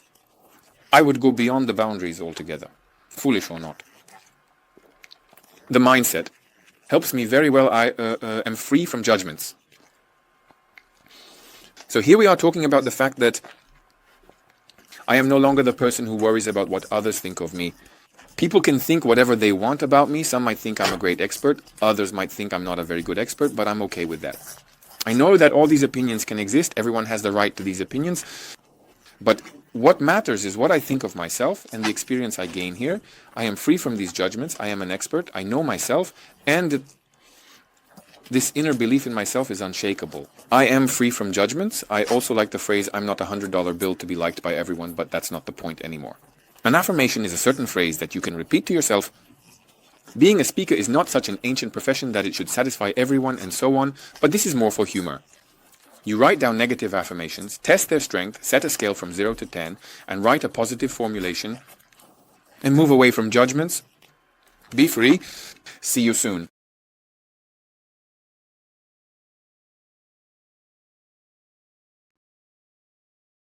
Hello, Alexei Sobolev here again. Last time we talked about thinking, that is, we worked with our psyche. It's time to work with the body. Very often, a huge amount of unconscious tension accumulates in the body. Emotion, essentially, is energy that is released in our body for actions. But if we haven't performed a certain action, this energy remains in the body and stays in the form of a tension. And can you imagine, sometimes this tension, people accumulate it in their bodies for years and carry it around, and then they start to get sick. Everyone knows about psychosomatics and so on, but we're not so much about that. We're about how to release this accumulated tension in the body. There is a very important principle that we will be working with. You can write this down and highlight it in red. The main principle of working with the body, to relax it, you need to tense it. The tension that accumulates in our body is unconscious. That is, we don't realize how our stomach spasms from anxiety, how it spasms the ligaments of the shoulder girdle. Sometimes we don't realize it either. Therefore, consciously relaxing what was unconsciously tensed is quite difficult. So we first need to consciously tense the body and then use a chain reaction. Consciously relax the whole body as well. Such a chain, I'm sure you have followed this main idea. That is, the most important task here is to work through the deep things that are truly unconscious. We have accumulated them. So what do we do? A simple exercise. Let's do it together with me. We take a quick breath in, hold and intensify. All the tension in the body maximally for 4 seconds. Then a long exhale for 10 seconds. And in a relaxed state, observe the whole body relax and scan the entire body. Let's do it together. What does it look like? Once a quick breath in. Tension for 4 seconds throughout the whole body, starting from the top of the head, face, arms, legs, abs, everything fully tensed. And exhale. Moreover, you can even vocalize this exhale. This is an exhale, relief, relaxation. Yes, that is good, because it will also relax the ligaments. Well, if you are, I don't know, in a meeting, this exercise, by the way, can even be done during a meeting. We will now practice so that it is unnoticeable. Accordingly, the inhale does not need to be vocalized. And you simply exhale slowly to the maximum, completing the first stage. In this relaxed state, we run our attention through the entire body. We, as if, pour attention over the whole body, rising straight up from the toes. Left leg, we run attention over the left leg, rise to the chest. Right leg, fully rise with attention, along the entire leg, through the abdomen to the chest, arm, or you can start from the top to the face. Feel it. Just feel your entire body. And surely somewhere in the body you will feel tension. If you feel tension in the body, just hold your attention there, and you can even breathe through that spot, which might seem strange. For example, you feel a spasm in the left buttock, and I don't know, yes, in the left thigh, and you just breathe and keep your attention there, imagining that this place is also part of you. With breathing, it expands, breathes with you. This is a very interesting technique. This is the first stage. Quick inhale, hold for intensification, slow exhale, relaxation. And in this relaxed state, observe your body for 30 seconds. If you want to go further, I will now tell you about the second stage, but first, how you can do it. Unnoticed by others, you are sitting in a meeting, for example, and you know that you will be given the floor soon. Are you nervous? And it's important to relieve excess tension in the body because it will greatly interfere with your performance. Clasp your hands like this, as if in a lock. Yes, it's normal, a person sits like this with a lock, and here you will feel the maximum tension. Take a silent breath, tense up, hold your whole body for 4 seconds. Tense all available muscles as much as possible. And relax, exhale, a full exhale. And in this relaxed state, sit and observe your body. Or a huge part of the tension you have removed. Moreover, you have shifted your attention from fear to this practice.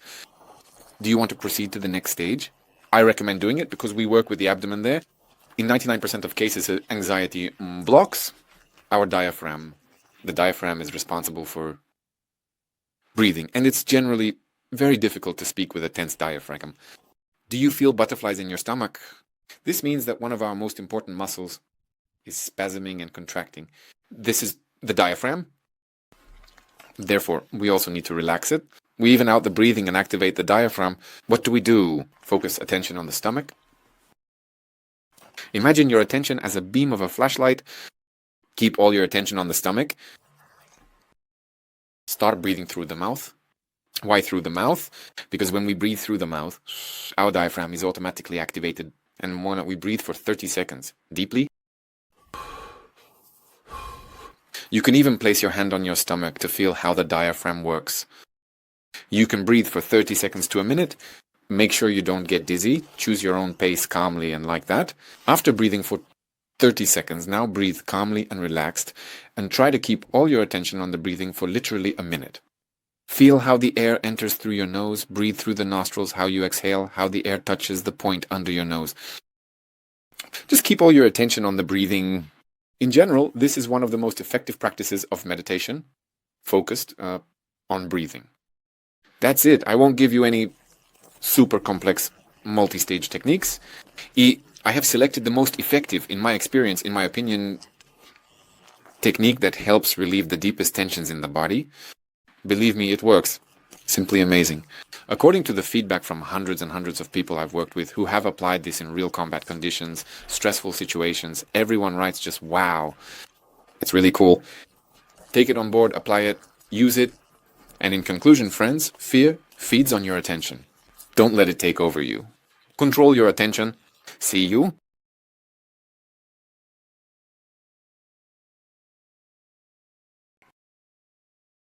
So, we've enhanced our thinking, removed tension from the body. It's time to add visualization techniques. It's time to create an image, the ideal image of a speaker for you. There is such a visualization technique, surely you've heard of it. It's used by Olympic champions, professional musicians. What does it look like? Mental training exercises.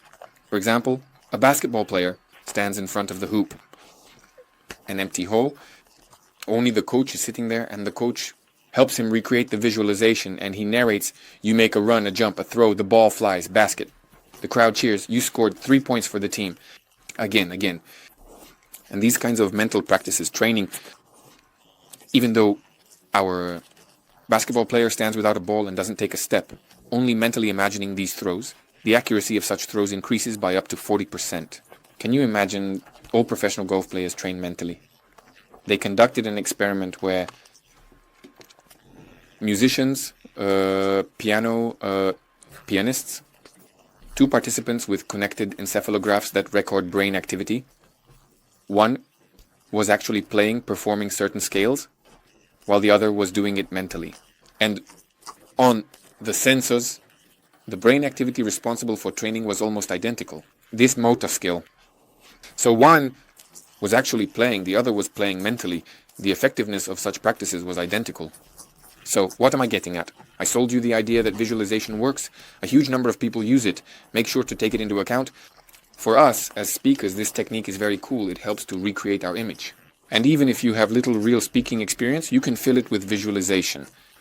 Let's be specific about what we do. The first stage, we need to fill ourselves. Our inner space needs to be filled with real images. Get inspired by the image of successful speakers. Watch YouTube, watch TED, watch your favorite speakers, watch the World Championship of Public Speaking. Yes, there is such a thing. Choose a speaker who is close to you in spirit, or review their performances, analyze them according to our parameters that you have already gone through, meaning we need a certain level of exposure. Set aside 5 to 10 minutes a day, preferably more, to watch truly experienced and truly successful speakers. Watch synergy forums and so on. Choose people who are close to you. Watch those who may be the opposite of you to see the whole picture, what you like and what you don't like. Immerse yourself in this. It will take some time. If you want to intensify, dedicate a week to yourself, an hour a day. Watch performances in any language to absorb these images. This will imprint on your consciousness. The next stage, we create our own image in detail. In our mind's eye, we draw a picture of how you perform. You will most likely draw this image from those images you have absorbed and watched.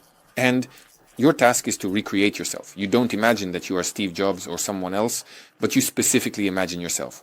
The first stage will simply help you have a template from which to draw this image. And you imagine how you perform, imagine how you walk on stage. It doesn't matter if you're planning an online presentation, still visualize it as if it were a live performance. This will help you how you speak, how enthusiastically people listen to you, observe the reaction of people, how you interact with them, what a clear, smooth intonation you have in detail. In your mind, you create this image to make your own movie in your head where you are the main character, where you are on stage and you are the best speaker in the world. Allow your inner visions, let all of this play out. And the third step, enter this image. Now you need to stand in the room, in real life, and step into this hologram that is in your mind. It may take a few days to create this image in your head, but when you clearly see this picture, you will be able to step into it. into this image, into this role. Put on this kind of speech mask and move in it. Imagine that there you are, there's the hall, there you are, how you speak, how you sound, how you move, how you feel, and how people react to you. This is an amazing technique. There is an opinion that even Stanislavski developed precisely the skill of entering into this transcendent state from the image in your head. It doesn't matter. The main thing is that it works. It's very clear and real, simply. And before any performance, you will be able to enter this necessary state, this image, in a fraction of a second. In order to perform successfully, over time, this image will merge with your natural charisma. You will be absolutely sincere, natural in this state, but in fact, this image is indeed a part of you, simply highlighted and created in this case to solve a specific task. Immerse yourself, create the image, and enter it. I'm sure you will succeed. Take action. And see you in the next video.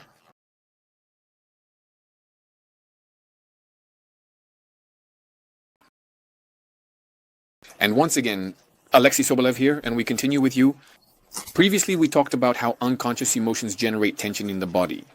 So let's learn to manage these emotions, and there will be no need to remove unnecessary tension. Either you control your emotions or they control you. A psychologist once said that emotions are like eyes. Through emotions, we feel this life more deeply, understand it, and know how to rejoice. If you are not confident in yourself, the audience simply does not believe you. By feeling an emotion, you generate emotions in another person. For example, you can deliberately experience anger, and it is aimed at protecting your personal boundaries. To put a person in their place at the right moment, the ability to reproduce the necessary emotion creates results for you. But if you don't know how to manage them, again, they control your life. I have developed a step-by-step algorithm that allows you to learn to manage your emotions very succinctly, clearly, and quickly. For this, step number 1, of course, you need to get acquainted with your emotions first. Every day, for at least a week, or better yet, 3 weeks, write down all the emotions you experience. How is this done? There is even a special app, an emotion diary, and so on. Well, just set a reminder for yourself. How did I do it? I set a reminder throughout the day, in the morning, afternoon, and evening. It goes off, and there's a note asking what you are feeling right now.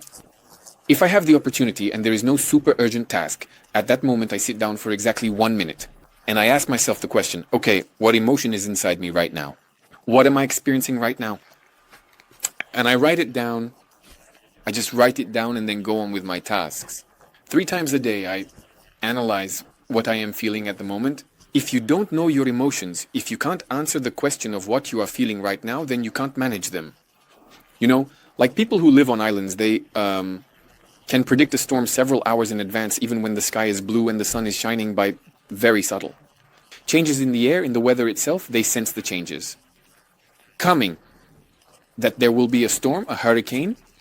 Similarly, we can feel that we are about to be overwhelmed. The emotion has taken over.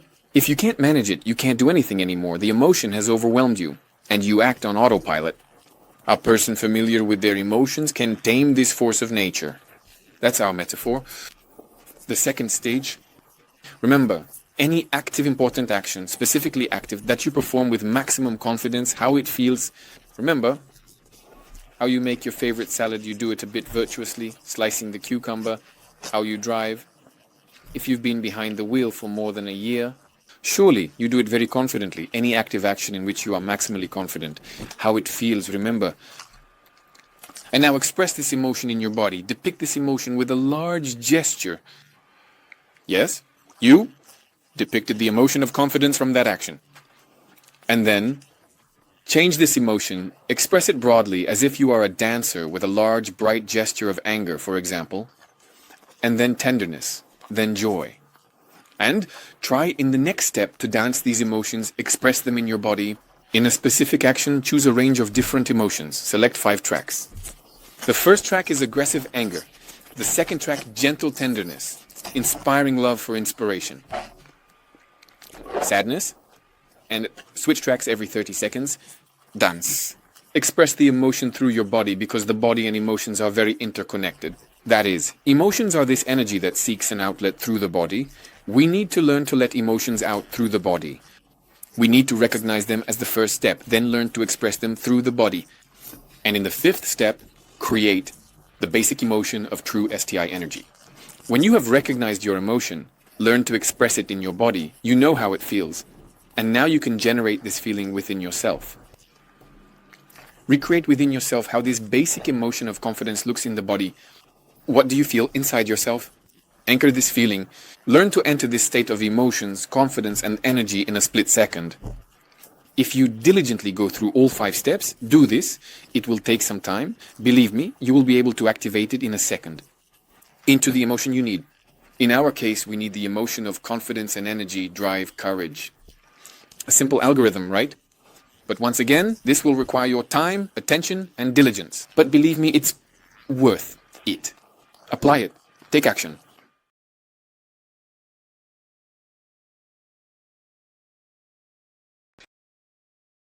Hello.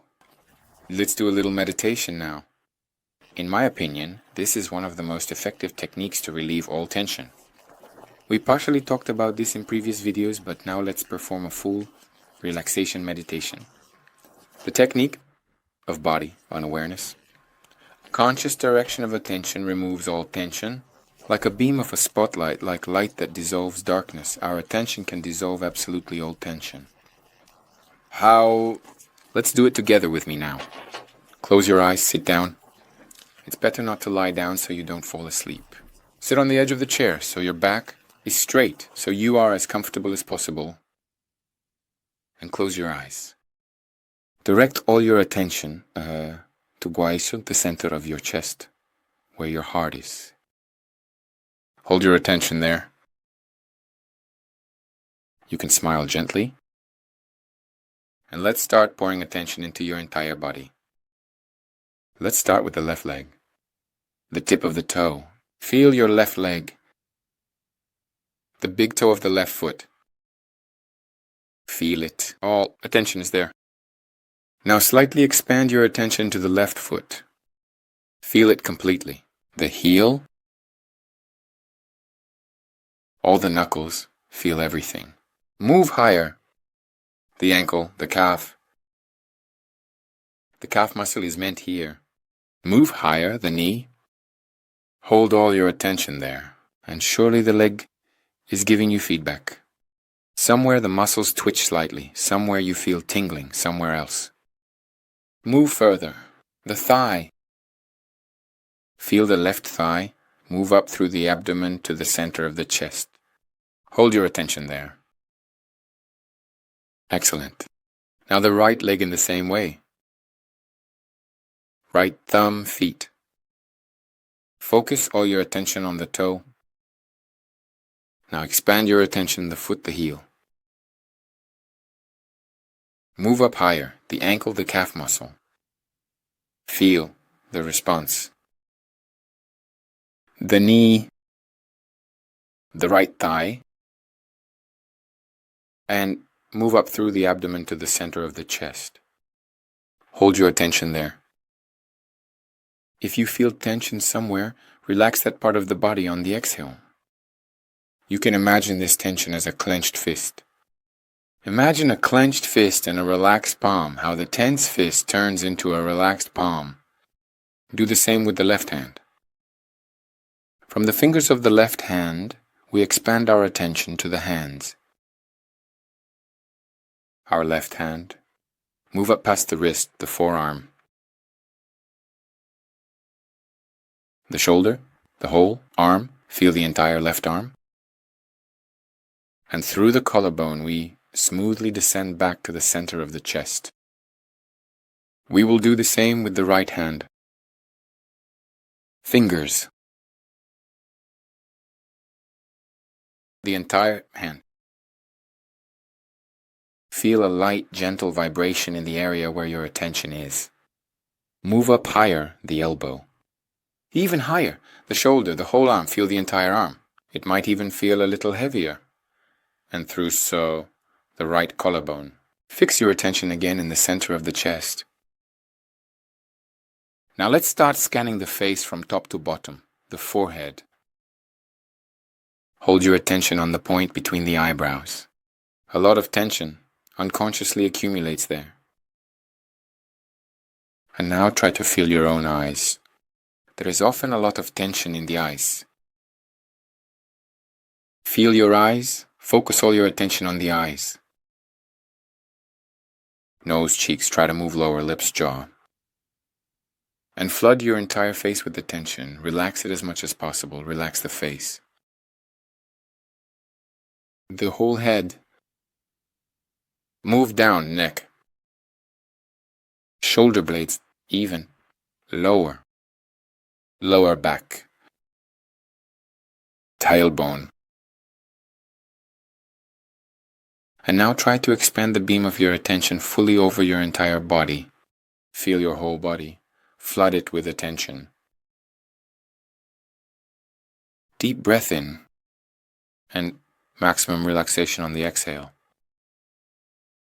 Great. All right, you can open your eyes. Very nice. I don't know about you, but I really enjoy this kind of meditation. We flood our entire body with attention and use relaxation, a certain state of relaxation. On the exhale, relax the point where you feel tension. And take this technique into your arsenal. I don't know about you, but I kind of drifted away in this meditation, completely relaxed. If you haven't yet incorporated meditation into your daily routine, make sure to do so. You can start with this one. Meditation removes tension, relaxes, and shifts focus away from all troubling thoughts. See you soon.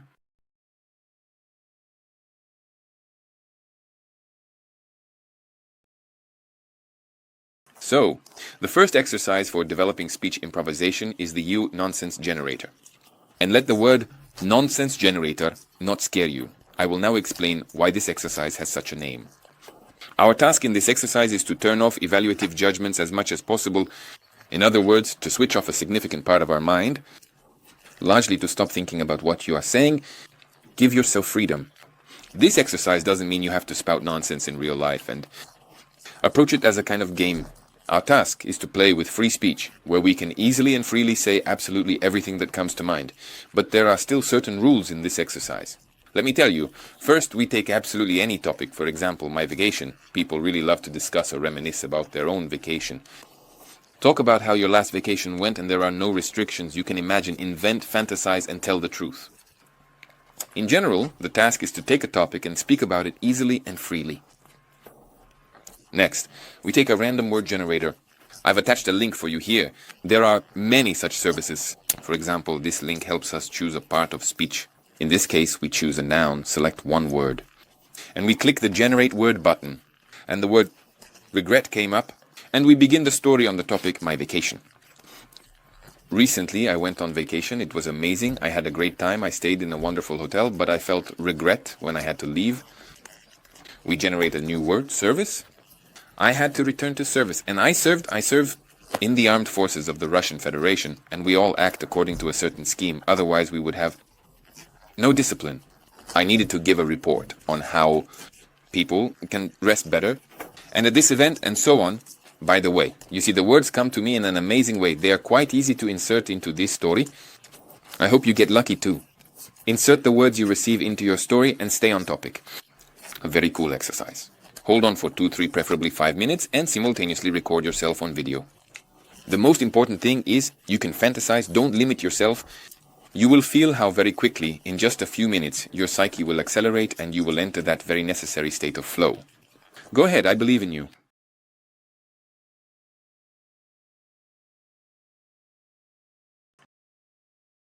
We have another exercise lined up for enhancing speech improvisation. Rapid. This is a very concise and highly effective exercise used by professional comedians and stand-up performers to accelerate their speech and enter a state of flow. What do you need for this? Very simple. You can perform it at any time, wherever you are. Your goal is to name all the objects around you as quickly as possible. Ideally, aim to reach a speed of 200 words per minute. Everything you see, start naming: mouse, comb, camera, phone, laptop, vacuum cleaner, chair, wardrobe, wall, ceiling, curtain, and keep naming with maximum speed for a minute. Time yourself for 60 seconds. Your goal here is, on one hand, yes, speed, this release of the speech flow. On the other hand, we need to reach this state of stupor if the minute is over. And are you still rattling off words like a machine gun? By the way, in rare cases, your task is to reach this stupor, and you will feel that unique moment in our psyche. When you see, I don't know, some object, you look at a pen, and inside you have the knowledge that it's a pen. You know it's a pen. But the word doesn't come to mind. It is precisely at this moment that strengthening and connection with the passive vocabulary occur. You need to overcome this stupor.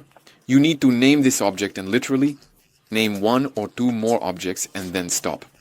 It is precisely this state of stupor when you break through it and make an effort and take 2 or 3 more steps. At this moment, the connection with the passive vocabulary is strengthened.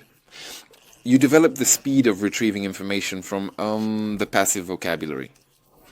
Believe me, this greatly accelerates your flow, your psyche, so be sure to try this exercise.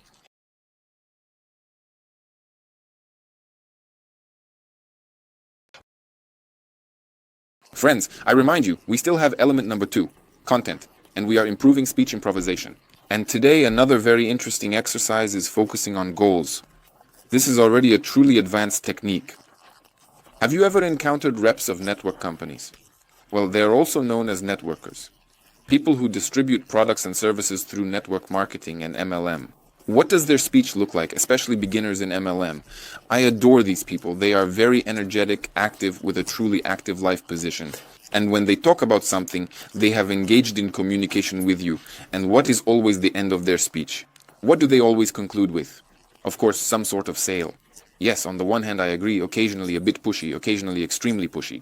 Often this is not always eco-friendly. For instance, at my live sessions in Moscow, I sometimes encounter such guys, and their speech often begins with the most abstract subjects. Alexei, how are you? How is the training? And at the end, they always transition, you know, we will soon have a conference in our company. Here is an invitation for you. I have a sample with me. The tea there is very tasty, natural, and healing. Well, in general, they always end up attempting to sell something. There are, of course, certain specifics to this, but they have a complete focus on the goal.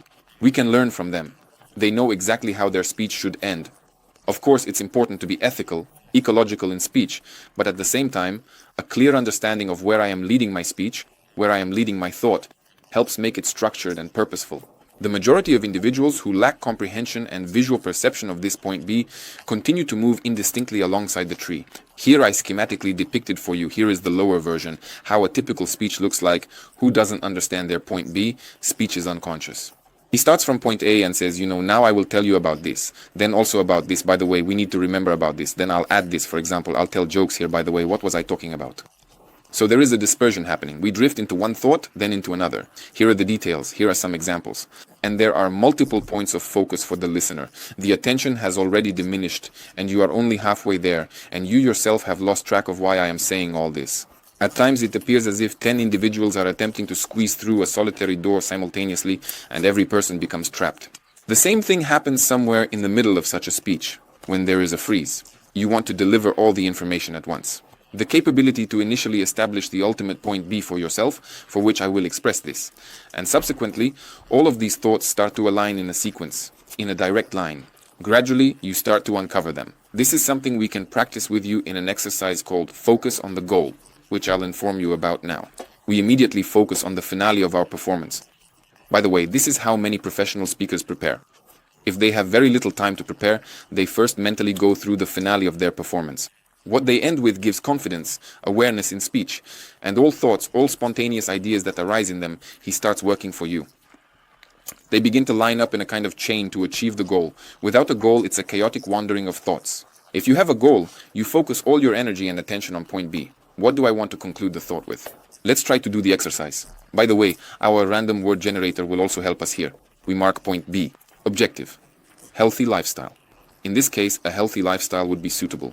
Regardless of your feelings, I suggest practicing promoting this topic while programming ourselves with a positive mindset. We take a spontaneous word, for example, brick.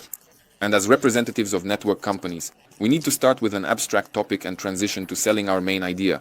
In this case, a healthy lifestyle. And let's begin. Let me give an example with a brick. Brick. A brick is a very important building element. A lot of individuals construct the foundation of their dwelling, walls made of bricks. And it is determined by the strength of the foundation of your house, how durable this dwelling will be, how extended it will last, and so on and so forth. The foundation of anyone's life is their health, so it is crucial to lay a strong and sturdy foundation. Adopt a healthy lifestyle. Well, it turned out like that, spontaneously, but the main theme is revealed. I'm sure you understand how to do the exercise. Let's take the next word. Bump. Through it, we shift to a healthy lifestyle. Director, properties, smoke, cue, random words I made. You can take them or generate words yourself, but you'll see an amazing moment when you take unrelated things like a pine cone and a healthy lifestyle. There's a director, but you can always find that connection. You tune your mind to work according to a specific scheme. And then in a real context for you, when you don't have a spontaneous topic of a healthy lifestyle and a director, but a topic close to you, connecting them will be much simpler. Essentially, you are training your mind, disciplining it to work for you, and getting accustomed to thinking through the category of goals, always speaking only to achieve some goal. And by the way, don't engage in empty conversations that have no purpose at all. Do this exercise, feel how your mind starts working for you, not leading you astray, and share your feedback. See you in the next video.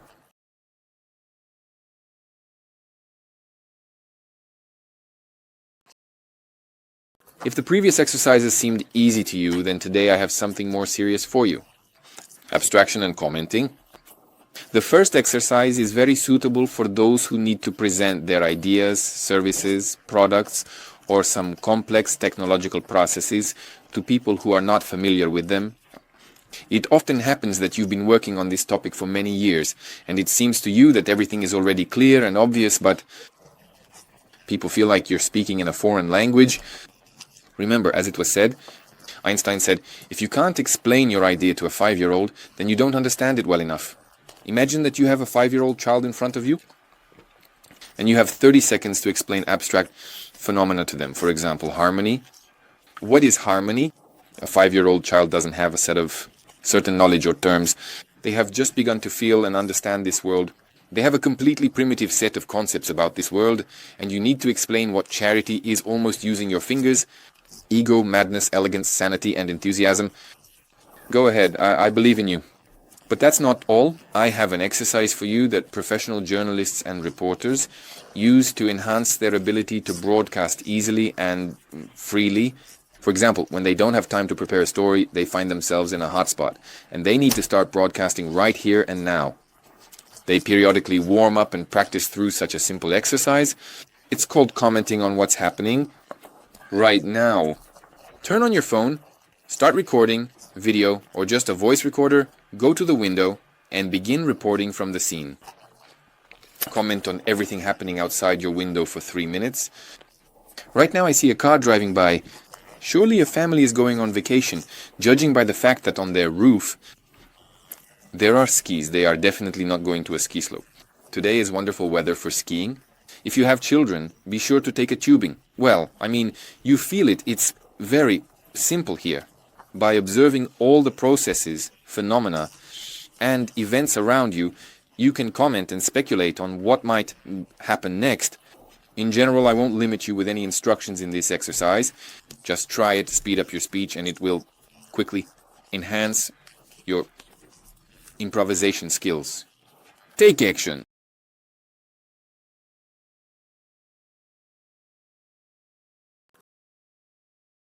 I'm sure you felt the effect of the speech improvisation exercises.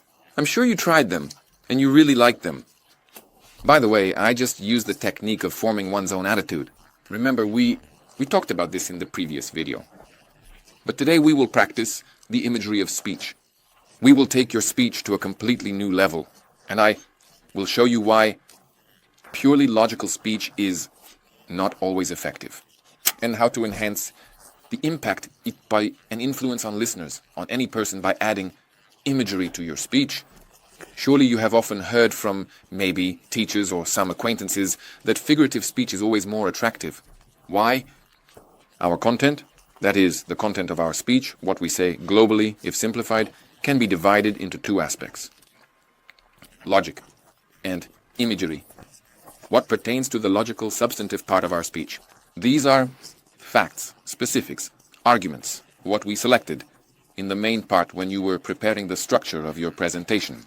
These are numbers, research, interesting facts, certain properties, functions, and so on.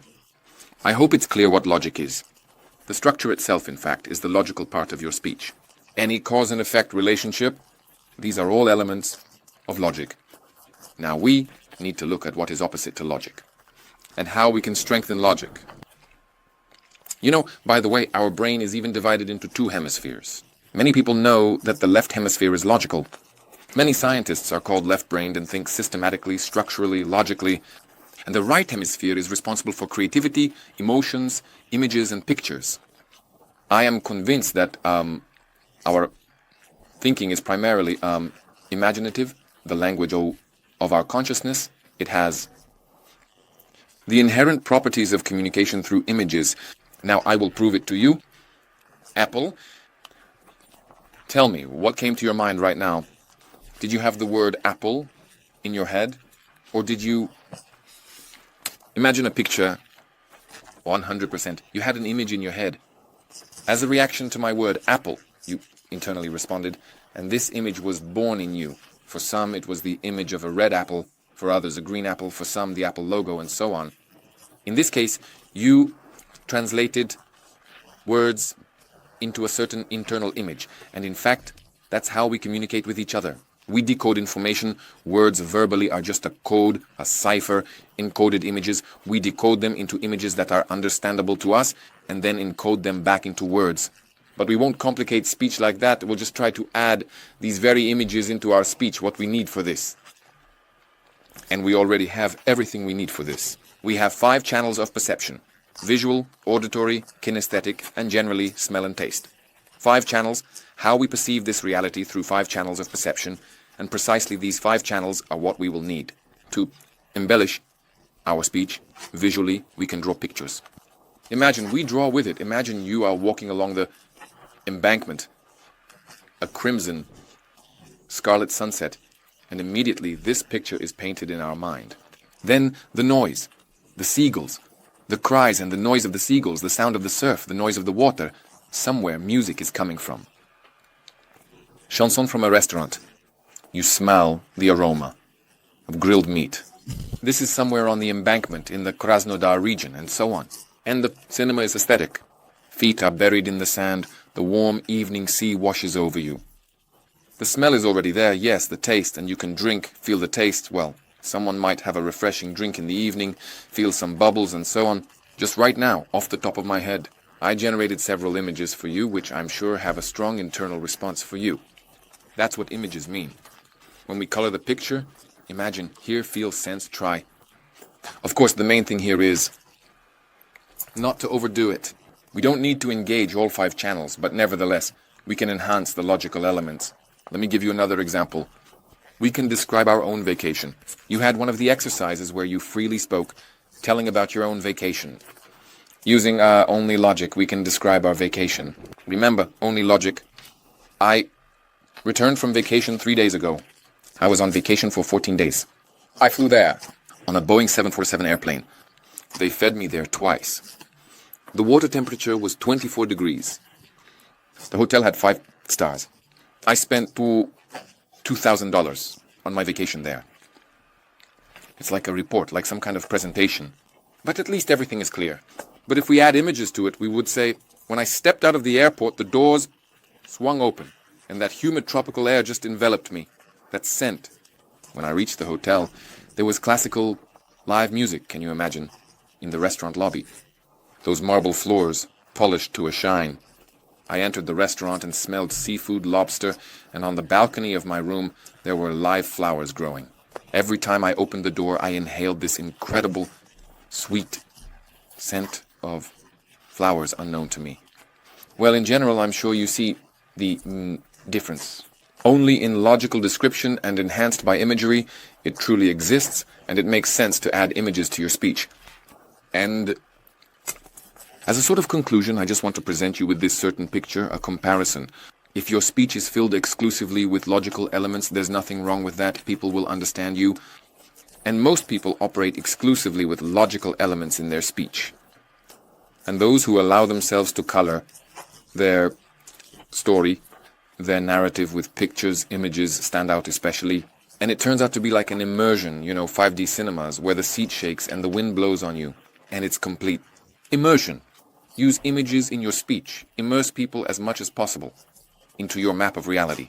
Share your own experiences, because when you only provide logic, you are using literally just a few % of the potential of your speech.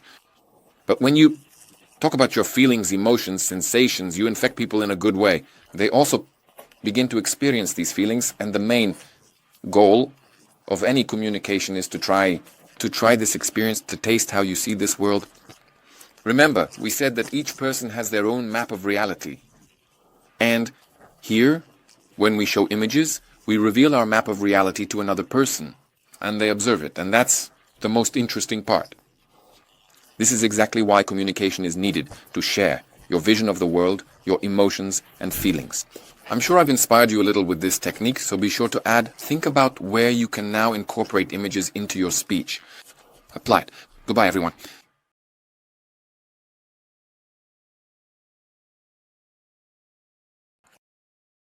And of course, I can't leave you without practice, without exercises.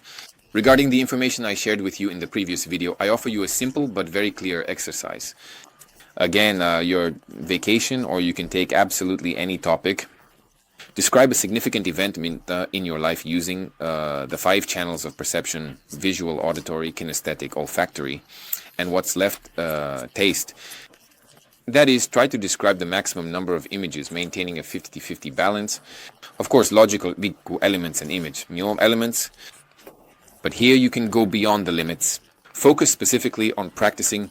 Focus on honing the skill of enriching your logical structure with pictures and images. At the same time, pay attention to recalling gestures. Try to enhance with descriptive gestures what you are going to talk about. Add some drawing images. And record a video of at least 3 minutes. And most importantly, try to do it in one take. Give yourself the right to make mistakes. How to work with the camera, how to conduct live broadcasts, how to like yourself on screen. We will talk about this. We will have a separate module on this topic. But for now, just as a training, as practice, add images to your speech. I believe in you.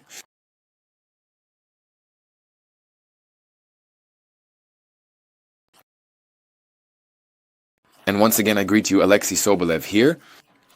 You already know how to improvise. You are already adding imagery into your speech.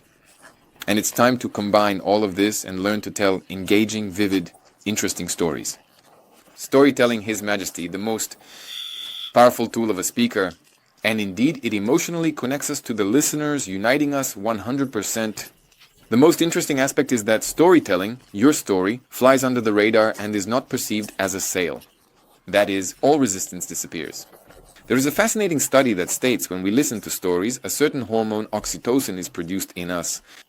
In general, in other words, your stories simply become more appealing, your speech, your presentations, because this hormone is produced, particularly when we make love and when we hug another person who is close to us.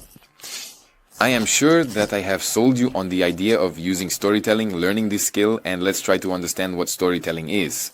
In fact, concisely, I will try to convey the main idea to you. There are 3 types, the most popular 3 types of storytelling. The first type is, of course, motivational stories, motivating by personal example. This type of story is suitable for people who are presenting a new product or a new project, and stories known as Silicon Valley stories are very well suited here.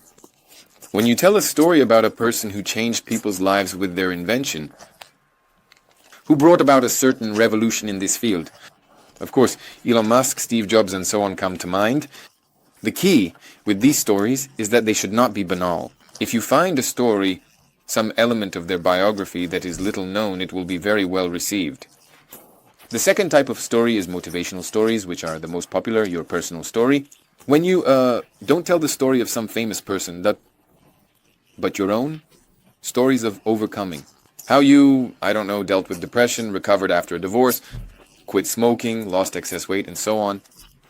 Things that each of us faces, those difficult life situations that for many are something blocking, mega stressful, how you easily, maybe not easily or with difficulty, but still overcame these events. You can talk about it. It always works very well. And the third option, we even did an exercise specifically on this type of story when we described abstract things as if to a 5-year-old child, precisely for the purpose of telling stories simply yet complexly. If you are presenting complex processes, products, some ideas that are difficult to understand, a story is an amazing technique to make the complex simple to understand. I even prepared an interesting example for you. Complicated. To turn off a household appliance, log into your personal account on a smartphone or tablet, then send the command to the base. The base will send a signal to the chip, tra-ta-ta-ta-ta. In general, it's already mind-blowing after 2 sentences. How can we convey this process technologically complex? Described? Through a story? Imagine that you have a house spirit, who, upon your return from work, boils tea, and prepares dinner from ingredients placed in the multi-cooker. Well, of course, house spirits don't exist, but to solve it and so on and so forth. That is, through a short story in 2 sentences. You have described the entire process. The most important essence of your message, your point, and your ideas, I will tell you further. One of the scripts of step-by-step storytelling algorithms. But now, as a sort of assignment, I suggest recalling a story from personal experience, a story of overcoming, which you could use to motivate others and make it part of your presentation. Take action.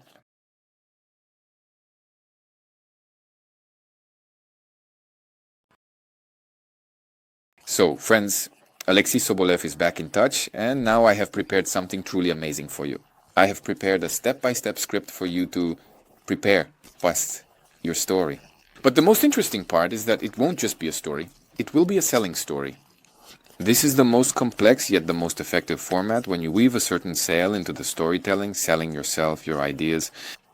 Well, let's not hide the truth. We are indeed always selling now. We sell ourselves, our ideas, our lifestyle, our thoughts. Therefore, there's no need to be afraid of this, no need to shy away. No, I don't want to sell anything to anyone. But how to correctly tell your story, your real unimagined story, in such a way that it truly motivates people to take action. And sales, once again in the broad sense of the word, doesn't necessarily mean you're selling a product or a service.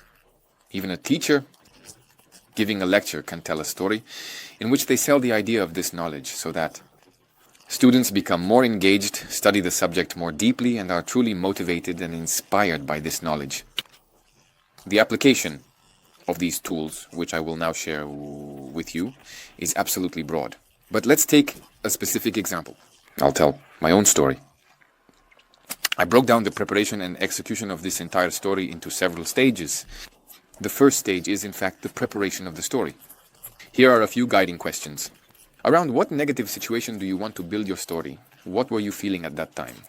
And in the story, it's important to talk about your feelings, what problems you faced, and what negative emotion overall was hindering you. In my story, I start from the year 2012, when I was working as an ordinary junior lawyer. Yes, I was a leading lawyer in the largest insurance company, but I was totally insecure, I was very reserved, I was extremely shy. It was even very difficult for me to meet a girl. In the neighboring department, in accounting, there was a girl I liked, and I walked past her for about a year. Each time I thought, well, now I'll approach her, now I'll definitely introduce myself to her. And in the end, she quit. Well, not because I kept walking past her, but simply because she apparently decided to find another job. In a year of daily attempts, I never managed to do it. The second part of the situation, when things start to deteriorate, everything gets worse. The leading questions here are, what happened next? What made you change? What you had to do because of this bad situation, and so on. In my story, it looked like this. I really began to realize that year after year was flying by, and practically nothing was changing. The only thing I concluded for myself was a salary increase. From 30,000 rubles a month, I started earning 35,000 rubles a month. I looked at my manager, who had been working there for 17 years, and he received there, his salary was 60 or 80,000 rubles. And he considered it a great achievement to become a department director in 17 years. For me, of course, it was demotivating. And I understood that I needed to change something. It was simply unbearable to keep shuffling papers around and to see people around me burning out. When young lawyers came in, guys, and in 3-4 months, in just a total legal hell, they burned out and either left the profession altogether or quit. I made a very interesting discovery for myself. A friend told me that people my age In Moscow, they opened a small training center, conducting personal growth trainings, and something clicked in my mind. Could it be that I can't do the same as they do? Why were they able to do this incredible thing at my age? For me, it was just something unbelievable to open a training center, to engage in self-development, work with other people, and help them. It's just incredible. A cool movement, I thought. And for me, it was probably the most important goal. To become a trainer, a personal growth trainer, a public speaking coach. Can you imagine a reserved, insecure guy setting a goal to teach others confidence? For me, it was just the pinnacle of Olympus, but it inspired me so much that I decided to take action. I quit. I told my department director that that's it, goodbye, I'm leaving. Of course, I called these guys in advance, told them I want to be with you, I'm ready to do absolutely any job practically for food, I just want to be with you. And they said, okay, come, you'll help us, you'll be an administrator, an assistant, doing all the grunt work. I really quit. The director was in shock. Everyone in the department was saying, how, where are you going? Everyone thought I was crazy. No one understood me at all. And I got a job as an administrator in a training center. I really did mop the floors. I worked there for 12, 14 hours, but I was truly happy. After 6 months, I got a job as an assistant to the trainer and started substituting for him in classes. A year later, I was already conducting my own training sessions, and I made a tremendous discovery for myself. Here we have the fourth stage, which is transformation. Now I will tell the whole story, and then we will go through the structure once more. I made an amazing discovery that, as it turns out, confidence is a skill. Charisma is a skill. The ability to speak, persuade, and influence is a skill, and that everything can be learned. Before this, I believed that I was just like that. I was born introverted, unsociable, and thought I would be like that my whole life. But at this point, something switched in me, and I realized that everything can be learned. To be mindful, to be influential, developing personal power, these are all amazing skills. Just 2 years later, I opened my own public speaking school, a business communication school with an office in Moscow City. Then we moved to a larger office where we had several more rooms. And since 2017, officially, as the head of my own public speaking school in Moscow, I have already graduated over 5,000 students. That's exactly why I created my own system, in which I help people quickly gain confidence and free themselves. So that's the story I ended up with. Now let's try to go through it together, step by step. Preparation story, what I started with. The negative situation, everything was built around. There was total insecurity, there was a desire to change all of this, a desire to break free from this Groundhog Day. The situation was only getting worse. I saw how people were burning out. I saw how, indeed, my manager, yes, was increasingly filling the chair with himself. And this wildly demotivated me. And then a revelation occurred. I realized that I could too. I had a dream. I became passionate about it. And my transformation began. I quit my job and started from scratch to study the profession of a coach, got an education as a business coach, and made several discoveries that it turns out you can learn anything, and I dreamed of teaching others this as well. And then there's a kind of transition to the conclusion, the result, the takeaway. That's exactly why now I am where I have long dreamed of being. I am doing what I love, helping other people to liberate themselves, believe in themselves, enhance their speech, and boost their self-confidence. That's why you can even make some kind of call to action here. Join my courses, come to the public speaking school, and develop these skills in yourself. I tried to make it easier and clearer for you to script this algorithm. You can download a PDF with detailed instructions via the link below. To make it easier for you, use the storytelling tool. I'm sure you enjoyed discovering how easy it is to tell a story and weave in some key ideas as a form of selling. I'm sure you have amazing stories worth sharing with the world. Take action.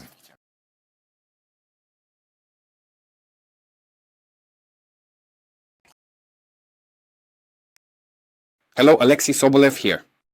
Today we will talk about how to persuade, how to influence, and we will discuss not from the perspective of manipulation, but how to easily, freely, and effortlessly exert real influence on other people.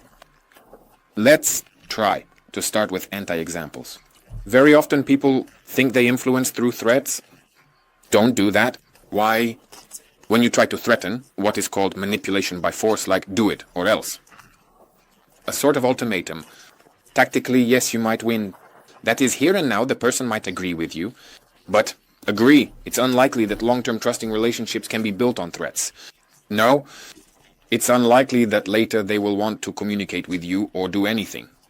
Well, if you are a manager who uses threats on subordinates, very quickly they will stop complying or simply quit. It's ineffective in the long run. The ability to persuade, influence, motivate, inspire is truly the skill of building long-term trusting relationships that work for you. Therefore, if you think that threats work, friends, no, they do not work. They work against you. And the illusion is that here and now you seem to have won, but in reality you have lost. The opposite, how not to persuade, if you are not threatening, you are begging, well, please, just do it for my sake. Oh, you are my dear beloved. Well, let's be honest. How do you feel about a person who begs you? They diminish their own dignity because they are actually losing your respect. If you are pleading, persuading, coaxing, begging, crawling on your knees, of course, this also does not lead to long-term strong relationships. And to motivate and inspire using such a method, of course, there's no need to even mention it. Now, attention, let's talk about how we can truly influence. But let's break it down in general, how we address each other. There are 3 types of addressing. We will cover them all completely now. All types of interaction between people. Get ready and take notes with me. Let's go. 3 types. The first type of addressing is a request, and here is an insight. For many, friends, what is a request? Write it down, reread it, and remember forever what a request is and its structure. I am asking you to spend your resources on me, time, attention, money. In return, not in return, not in return, not in return, and in return, I will give you nothing. Here I drew a person who is asking below. Because if I ask, I am asking you to spend resources on me without compensation. This is the real structure of a request. Now, attention, a question. How does the person I am asking have the right to respond? Can they agree to our request? Of course. Can he refuse? Yes, he has the right. He can do it, but do it later, of course. He can do it poorly, mess it up. He can do it his own way. He can make a counteroffer and many other options. But here, attention, manipulation arises when I ask, but I do not accept anything except the option of agreement. I do not give the person the right to respond as they wish.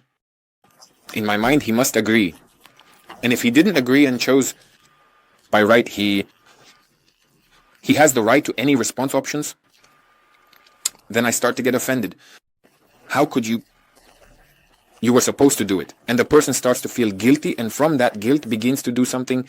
This is a toxic, unproductive, manipulative scheme. If we ask a person and do not accept that they have the right to refuse, agree, and have hundreds of other options, then it means we start to unconsciously manipulate people. Remember, the last time you unconsciously manipulated in this way and were manipulated in the same way, the second type is the complete opposite of a request. You see, when I am above, I demand. Demands can only be made in 3 specific cases. This is coercion to perform.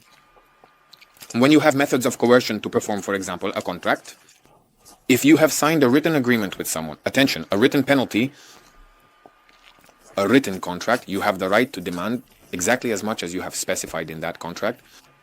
Labor relations, employment contract, employee, employer.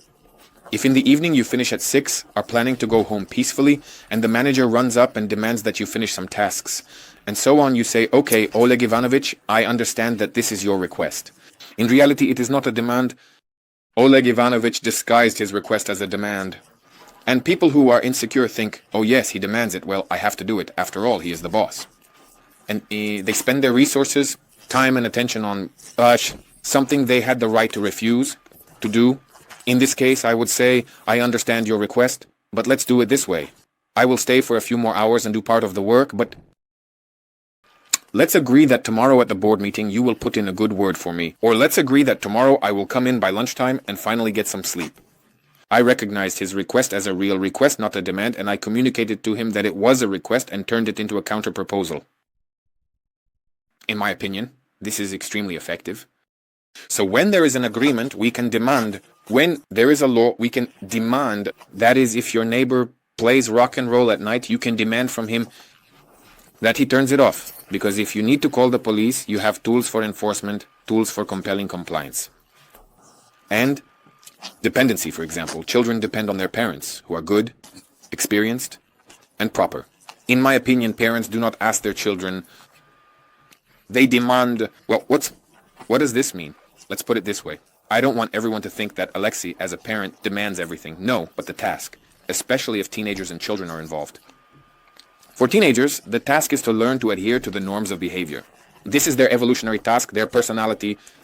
If you ask a child, you show them that you are below them. And then the child will take advantage and simply won't respect you at all and won't value you. But when you gently tell them, today you are doing the dishes, let's agree that on Tuesdays, dear my beloved, you will do the dishes. He will say no. You say, okay, turn off the internet, you're staying home for 3 days. Of course, he will say you're a bad parent, you don't love me, but in reality, he will respect you inside. You are simply setting boundaries, you are establishing limits. And you need to have an inner strength to demand this. You really need to have a tool for enforcement. Roughly, strictly, colleagues, that's how it works. Therefore, we are now covering all areas of interaction. We have slightly gone beyond the scope of oratory skills because this is also a very important point. So, the worst case scenario is when you demand something and you don't have the tools or means of enforcement you demand, but you didn't have a written agreement, you have no legal grounds, and there's no dependency, then on what basis are you demanding from this person? 90% of divorces worldwide are precisely because requests are disguised as illegitimate demands. This is such a sad statistic, so what to do? The third type of approach is a proposal. When we communicate with each other as equals, you offer something in the most appealing way. A person can agree, can refuse, or can present a counter-demand to you. Therefore, when you address someone, friends, honestly admit to yourself that it is a request. If it is a request, and you are prepared for the person to refuse, you are prepared for them to do it poorly or in their own way. If you are not prepared, then you will definitely manipulate and nothing good will come of it. If you are demanding, tell yourself this. Can I force them to do it? Is there an agreement? Is there a law? Do they depend on me? No, then you shouldn't demand, because it just makes your position pathetic. Suggestion. The most effective method of interaction, the most effective form of addressing someone is when you can engage with a person in a win-win position. It doesn't mean you for me, I for you. Although essentially it is, but when you care about the other person, you understand that they are spending their time. Attention, resources, do you treat this with respect? If someone approaches you with a proposal, see if it is beneficial for you. Very often there are proposals that are not beneficial. This is also manipulation. If you are forced to make a decision quickly, right here and now, it is most likely manipulation, and it is not beneficial for you. You certainly have the right to refuse. If someone demands something from you, you should immediately think, stop, to whom and what was I supposed to owe, right? When we sign the contract, if there are legal grounds, the demands of this tow, and if there is dependency, if not, sorry, goodbye. Why are you presenting me with such unfavorable conditions? Friends, I try to cover these types of approaches as thoroughly as possible. I aim to show you how to interact with people most effectively.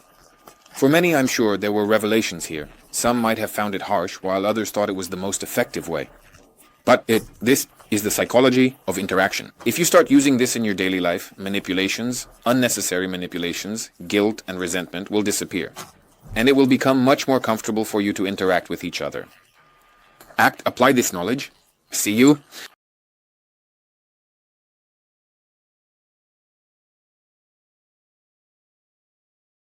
Greetings again, Alexei Sobolev here. And now we will analyze a specific algorithm on how to influence and persuade. Previously, we examined the general system of addressing. You saw how not to manipulate. Now we will try to package your proposal attractively. So, the first simple rule. When you want to persuade someone, state your thesis immediately.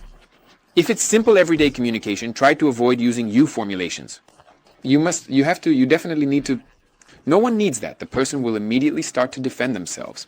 Any phrase that starts with the word you but doesn't end with wonderful is perceived as an act of personal aggression simply because any advice, any opinion, any evaluation or judgment that wasn't asked for is a violation of personal boundaries. Therefore, be careful and don't provoke a defensive reaction. For example, if you want to convince someone to live outside the city, express it through an I position. I am convinced that living outside the city is the best option. In my opinion, living outside the city is really very cool. I believe that country living is the coolest option. You see, I'm not imposing at all. I'm just sharing my own opinion. You can even remove the word I. Just say, convinced that living outside the city is cool. That is, you imply, by the way, our president says this, implying I. What else can we add here? We can voice the opinions of third parties. There is an opinion that living outside the city is better, but agree, it doesn't sound very convincing. But there are different contexts where you don't need to convey your opinion at all. It works very well when we do it through a question. And why is living outside the city so cool? Why do millions of people choose to live outside the city? And we trigger the mechanism of seeking an answer, and the person really starts to think about it. Once again, the thesis. A clear, concise, understandable thought, what you want to convince the person of. The worst thing is to assume that it is already clear to them. No, it is not clear. State it, clearly and concisely. Next, we draw 3 more blocks with the letter A, and we add the numbers A1, A2, A3. Of course, these are our arguments. Why 3 has been talked about a lot regarding this rule. 3s are perceived better and work more effectively. 1, 2, 3. Here we use enumeration. We verbally state 1, 2, 3. Or, firstly, secondly, thirdly, and list the first point, second point, third, and point with a finger. This is a case where you can do this. We can count off first, second, third, show first, second, third. Use this reinforcement. This is called fixation, and it works very well. Also make small pauses between arguments and emphasize them. I am convinced that living outside the city is great. Firstly, there's fresh air. Secondly, you have your own space. And thirdly, and most importantly, you can grow your own vegetables there. So, insert these as powerful arguments with pauses and emphasis. And the most important point, arguments should be concise. Don't go off on a tangent. An argument is literally 2-3 words. Fresh air, personal space, the ability to grow vegetables. Literally 2-3 words that are immediately clear. Later, you can elaborate in more detail. Each argument, but the top part, the thesis first, second, third, should be concise. This is for blitz persuasion. It works very well. Clear, concise, understandable structure. In today's information-saturated world, the most important skill is to convey your thoughts concisely and clearly. And what we conclude with, again, is the thesis. Why repeat it if we already mentioned it at the beginning? We summarize and create this logical loop. And that is why I am convinced that living outside the city is better. Thesis at the start, 3 arguments. Thesis at the end, a simple, concise, and very clear structure. Using this structure, you can record short videos starting with a question, discussing 3 important points, and making a final thesis. And at the end, you can add a call to action if you like. A simple, clear, and understandable scheme that I suggest you directly integrate into your thinking. And next time, if you need to convince someone, clearly state the thesis, provide 3 arguments, and reiterate the thesis at the end. And avoid switching to you and the desire to overly persuade the person. Just convey your own opinion. See you.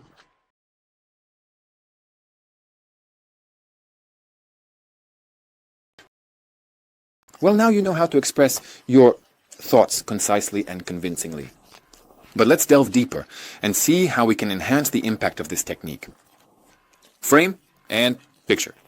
Let's add a bit of imagery and techniques to press the position. Don't get caught up in these terms. I'll explain how it works now. Let's look again. Thesis, but 3 arguments. Final thesis. We add the effect of a climax, the framing technique. Remember how reporters and journalists do it. Before giving us a batch of information, they say, get ready, it's going to be incredible. If you're standing, you'd better sit down. The most sensational, the most shocking. For example, there is a show that has been running for many, many years. I don't know if it's still on now, by the way, Andrei Karalov's Moment of Truth. Every episode, for about 20 years, he starts by sitting by the fireplace with a languid voice. He says, friends, today is a unique broadcast. Everything you learn in this show is an unreal sensation. So get ready. You sit and think, my God, what is going to happen now? And I don't remember what happened next in the show, but I remember how he intrigued at the very beginning. We won't overact like that. We'll just add a little bit, like adding a spice. Warming up interest in the 3rd most important argument. That is, before stating the 3rd argument, our 3rd point, we will create a climax effect. We will emphasize that it is the most significant. We can simply say the 3rd and most important, the 3rd and most interesting, the 3rd and most incredible. Simply characterize the third argument to immediately convey to the person how they should perceive it. They will perceive it not just as the third argument, but will relate it to whether it is truly the most interesting. In other words, you are already setting a filter, a plane of perception. It's very effective to say the third and my favorite, as your personal attitude also works very well and is highlighted non-verbally. So the third argument should be stated louder, clearer, more energetically, and reinforced with a gesture. And then your structure will not just be linear persuasion. It will have a very interesting emphasis, but that's not all. We add imagery, recalling the vividness of speech. Remember the 5 channels: visual, auditory, kinesthetic, olfactory, taste. That is, I see, I hear, I feel. Also, everything we've talked about so far has been logic. In our scheme, from thesis to thesis, let's add an image. Imagine it and we describe it. For example, our thesis: I am convinced that it's better to live in the countryside because firstly, there's fresh air, secondly, more personal space, and thirdly, most importantly, and my favorite, you can grow your own vegetables and even fruits. And here the picture begins. Just imagine, morning, you step barefoot onto your own lawn. On the grass there's still dew, you breathe in the fresh air, and most importantly, the silence. That's exactly why I am convinced that it's better to live in the countryside. Do you feel it? We balance logic with emotions. The main thing is not to overdo it. But if you have a complex technical product, how do you describe it? Imagine, you are interacting with this machine. Its oil glides over your hands. Of course, that would be very strange and absurd. Demonstrate it. Describe specifically. For some reason, I have it in my head. An example of a machine. How to visualize the interaction of a worker with the machine. Describe what an employee's day or an element of interaction would look like. Imagine, with just a press, he presses 3 keys, the machine starts working, it operates very quietly, you can't even hear. No. It in the next office. That is, describe, demonstrate, not just functions, properties, associations. Paint a vivid picture in the person's mind of what he is doing, what he is feeling, what he understands in this case. Demonstrate one of the elements of interaction. And at the end, once again, reinforce the thesis with them specifically. Therefore, I am convinced that I'm sure you felt the power in these tools, and now your influential speech gains new strength. Apply them and, of course, take action.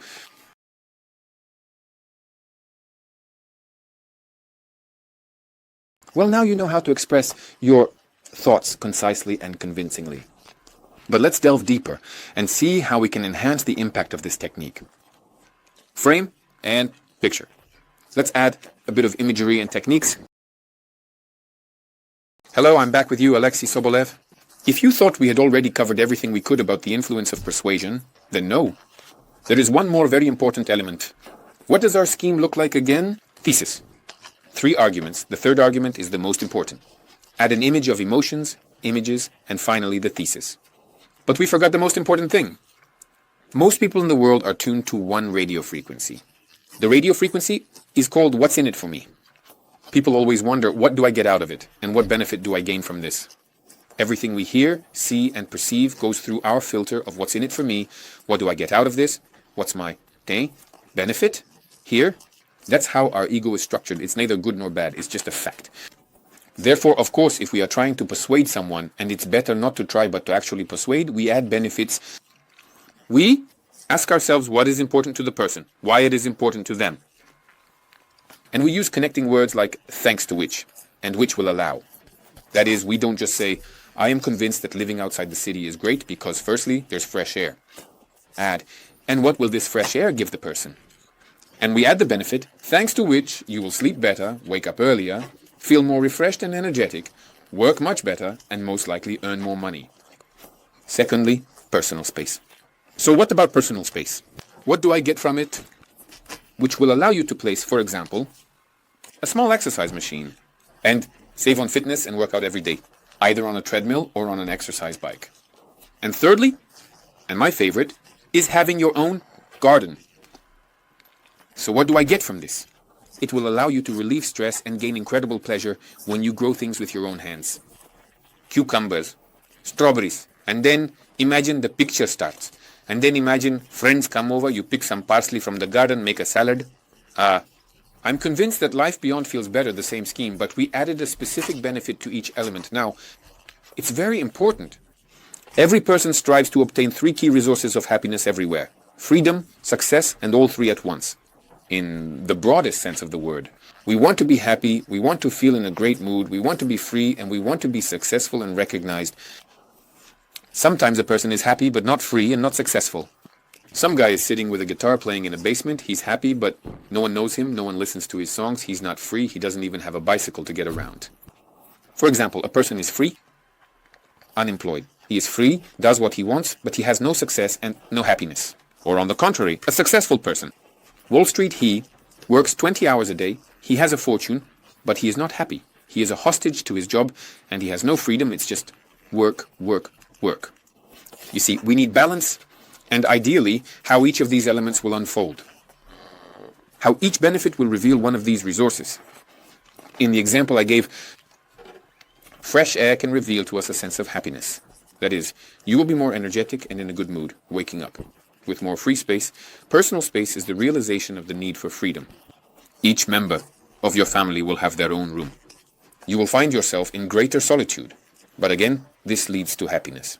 And well, thirdly, success, yes, recognition for you. Friends will come and be envious of your achievements in gardening. And so on. That is, look, ideally, each argument should be tied to a specific resource.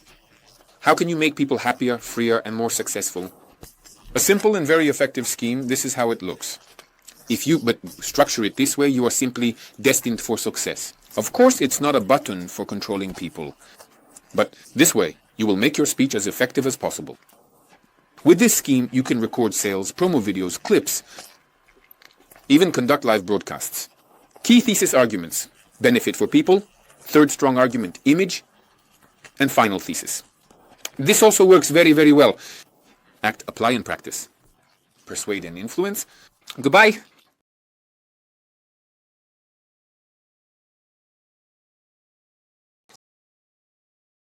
Great that you decided to join this course again and enhance your skills in influential, persuasive, and vibrant speech.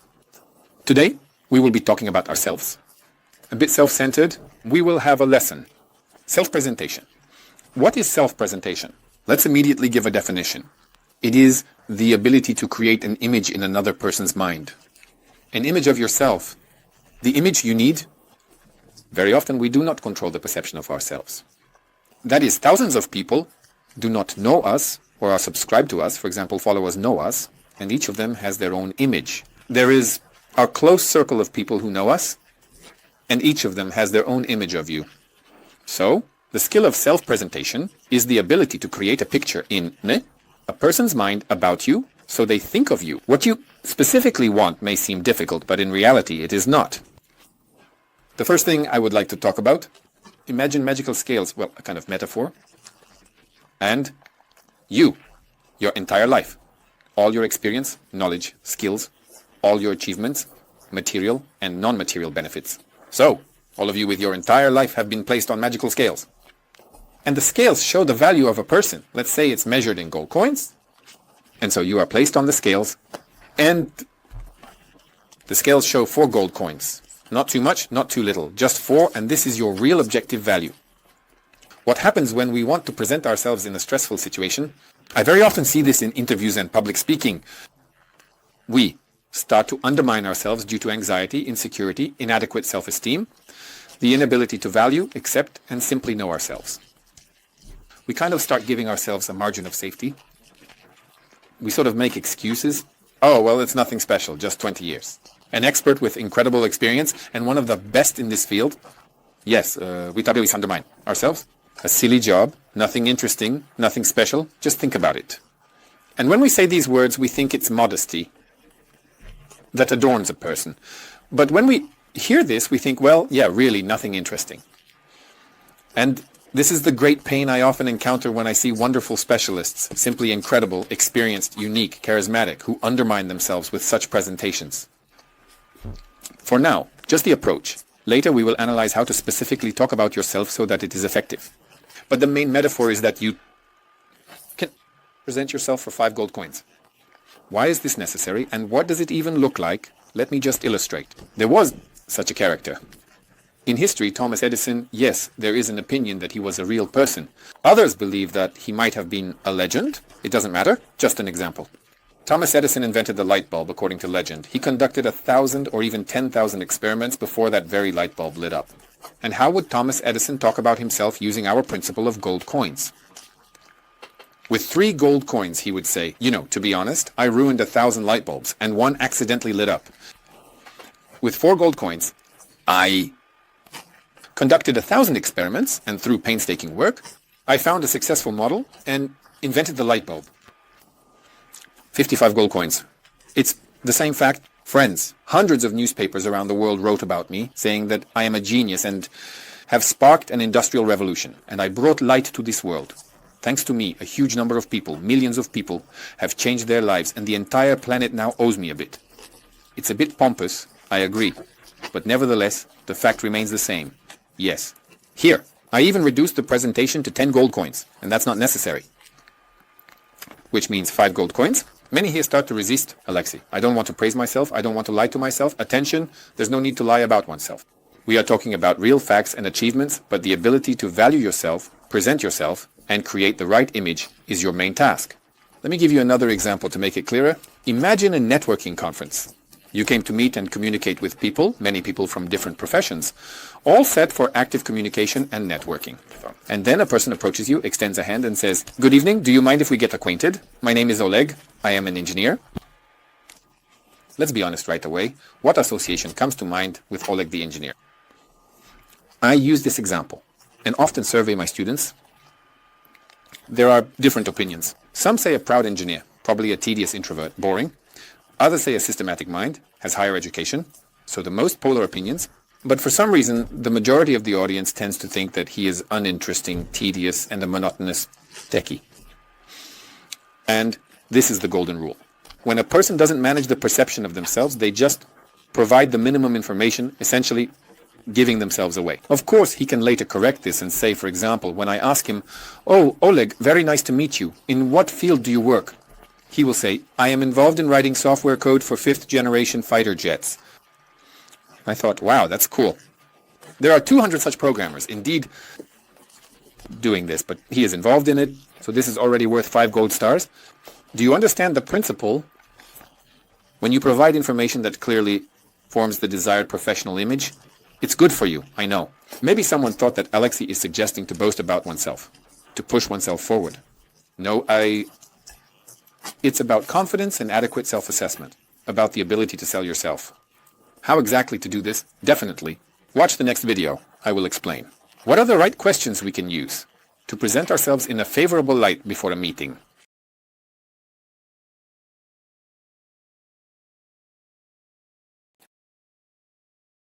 Greetings again, Alexei Sobolev here, and it's time to unpack your personality and understand how to present yourself for 5 gold stars. In the last video, we discussed that the main idea is to form an image in the listeners' minds.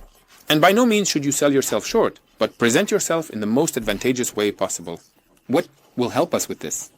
To start, right now, take a pen, pencil, and a sheet of paper and write down 3 facts about yourself.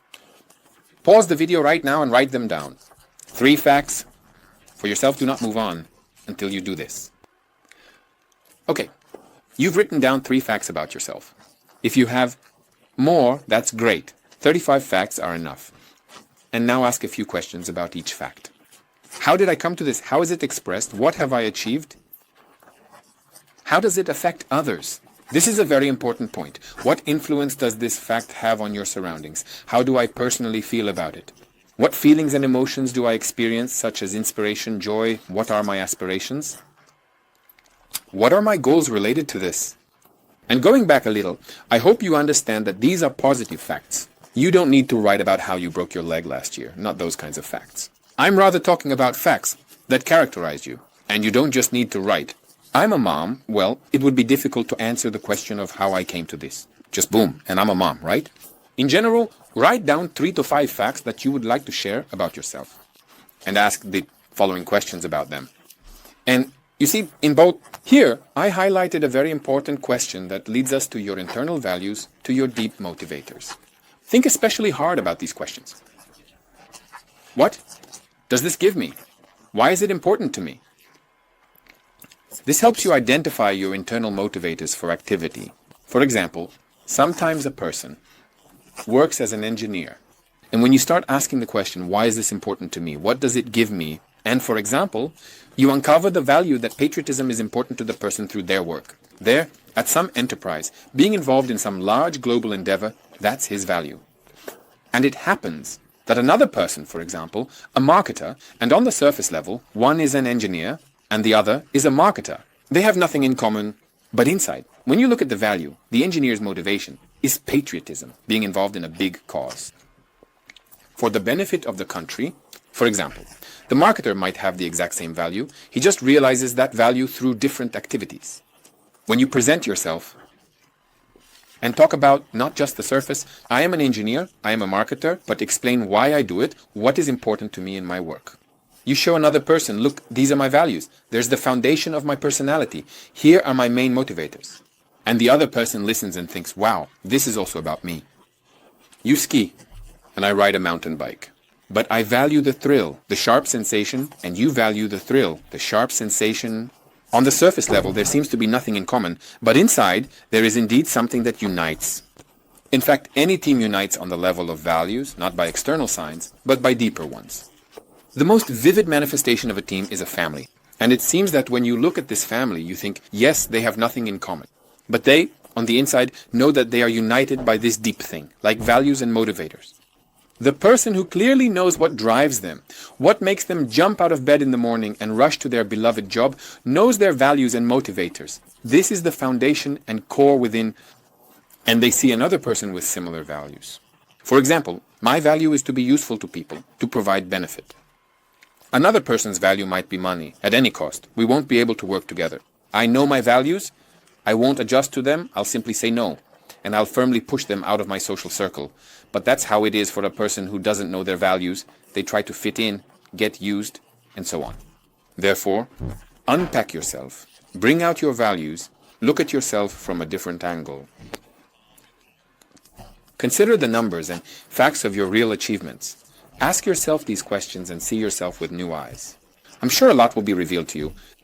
And then you can package your presentation. It resembles our algorithm for a persuasive speech. 3 facts. Fact number 1. For example, I am a leader in such and such a field. Question, why is this important to me? It fulfills my need to work in a team. I really enjoy when we tackle very complex tasks and overcome certain obstacles. For example, we recently created such and such a project. Secondly, I have 3 children. No, it fulfills me as yes, and you explain what it gives you, why it's important for you to be a father of 3 children or a mother. And the third fact, and you also talk about it and ask one of the questions, yes, from this unpacking. And it turns out to be a bright and interesting presentation. And this will be your presentation for 5 gold stars. Such a presentation can be used, for example, when you are speaking at a large conference, simply in response to the question to tell a couple of words about yourself. Here, you can just talk about the 3 facts, or during an interview, it often happens at the beginning in a free format. Tell a little about yourself, and you are given the opportunity for a minute or 2 for a small self-presentation. This scheme will suit perfectly. Don't be afraid to shape an image of yourself, be confident in yourself until the meeting.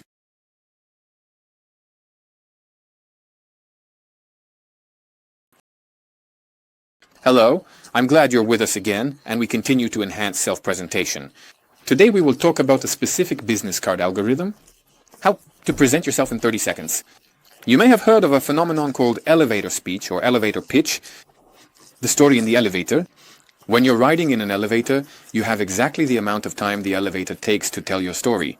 This legend started when young entrepreneurs would wait on the first floor by the elevator for well-known investors and regular investors.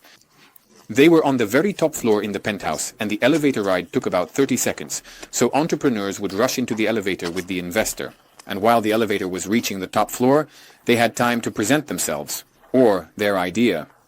From this, the idea of this elevator pitch was born, and now we will try to present ourselves concisely and briefly, because as practice shows, we always have little time, and everyone is overloaded with information, but for now, I'm saving you time on personal branding training. And we will ask 3 key questions to form and package the core of your personal brand. A personal brand is 3 questions. The first question is, I want who? And here we clearly define our target audience for ourselves. Who are these people? Remember, in previous videos, we conducted research on our target audience, research on the people we want to address, and that knowledge will be very useful and helpful now to form a personal brand. So I want who? Target audience. These are the people at whom our key message of our presentation is directed. The second question, thought about me, what do you want other people to think about you? Remember, what image, what association comes to your mind when you think about your opinion leaders? Well, bloggers. You are subscribed to. These are the people who influence you, whom you consider an authoritative and significant person. Why are you subscribed? To some food preparation expert, specifically to him, what is his uniqueness among similar experts? There are a huge number of them, surely he has some special trait, and that special trait is also in you. Remember what your clients, your colleagues, and your surroundings say about you. How do they see you? And how would you like other people to think of you? Right now, note down what specific image, what association, not just that you are an expert of experts, millions, but how you are the most honest, the most sincere, the most open, charismatic, unconventional, and so on. How would you like to be? And the third question, and what do I want my audience to think about me and do towards the target? Target audience, image, and target action. This is not something we say out loud. It's not a presentation. For someone, it's preparation for us. But the presentation for our listeners, for a potential investor, for our target audience sounds as follows. 5 steps. The first step, status. We introduce ourselves. I am an expert in such and such a field. Ideally specify a niche that is as specific as possible. Not just I am a real estate agent, but for example, I am a specialist in selecting investment properties abroad, like commercial real estate, residential, and so on. That is you. Show the specific niche in which you work. Next, the right verb. Literally one word that characterizes your activity. For example, I help, or I create, I work on, develop. Next, target audience. Let me give an example. I am an expert in the field of public speaking and communication skills. I help people who want to learn to confidently, vividly, and convincingly convey their thoughts, doing so publicly, both offline and online. So what did I show? I showed my status, I showed the target audience that my message is directed towards. I have a broad audience, and I characterized it through their interests. Next, the result. What result do people achieve? For me, it's confidence, the skill, the influence of persuasion, the ability to present oneself and effortlessly build absolutely any communication. Thanks to this benefit, people increase their income, obtain new positions, form a necessary circle of interesting people, and overall become a free individual. And the evidence. I have been working for over 7 years with major companies such as Rostelecom, Lukoil, Gazprom, and among my clients are over 5,000 graduates. Yes, and so on. And so on. It's simple. Social proof is what you need here. Status. I am an expert in such and such a field. I help, or any other appropriate verb. Specify the target audience so that the people it is aimed at internally respond to themselves, okay? I am the target audience. This is exactly for me, or no, this is not about me. Show the result, give some promise that you will create such and such a result, thanks to which, what changes in life will obtaining this result lead to? And then the evidence. You made a bold promise, made a statement about yourself, prove it. How many years have you studied this? How many degrees? How many people? Turnover, figures? Maximum specificity. Here, logic is needed. That's it. And fitting it into 30 seconds is absolutely realistic here. It's literally there. 2, 3 detailed sentences. Prepare. 30 seconds and time starts. Record a video. Join our closed club where you can improve your presentation and get feedback from me. See you all. Goodbye.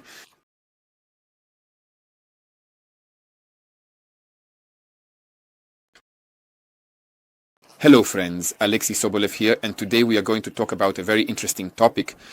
It's the imposter syndrome.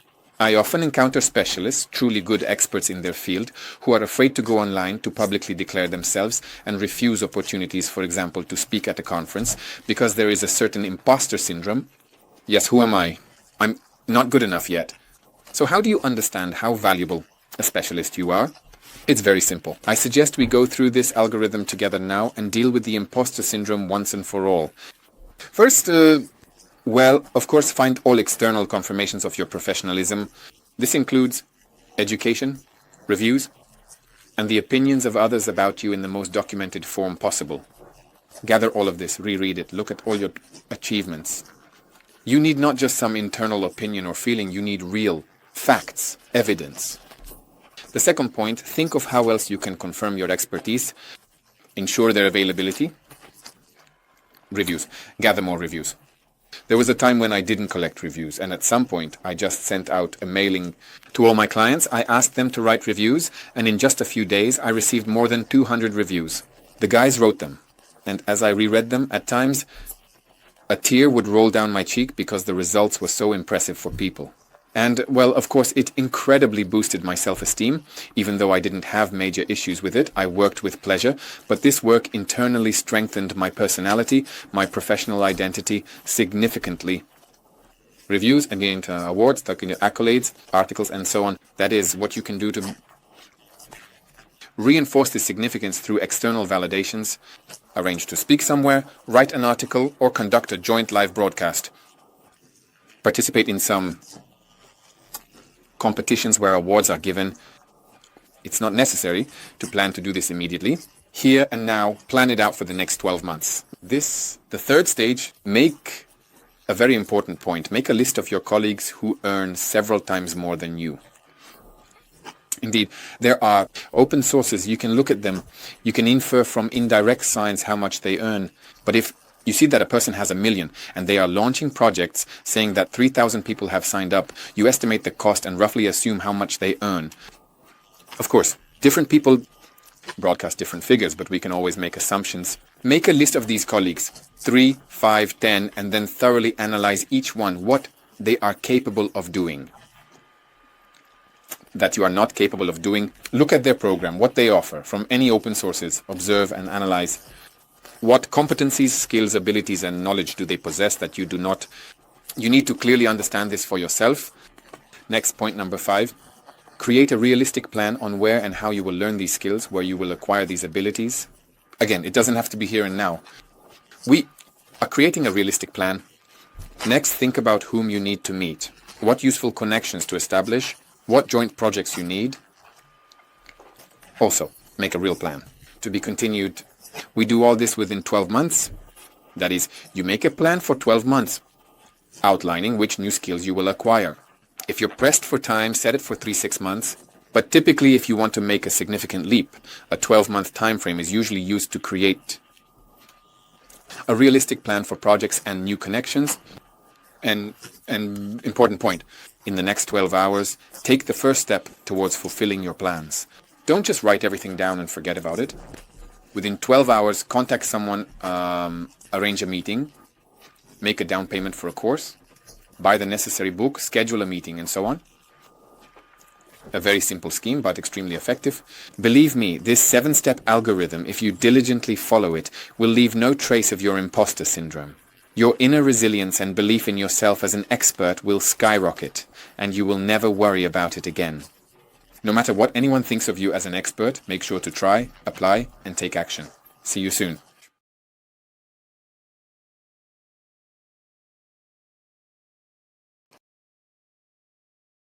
I'm once again with you, Alexei Sobolev, and today we are talking about how to broadcast online.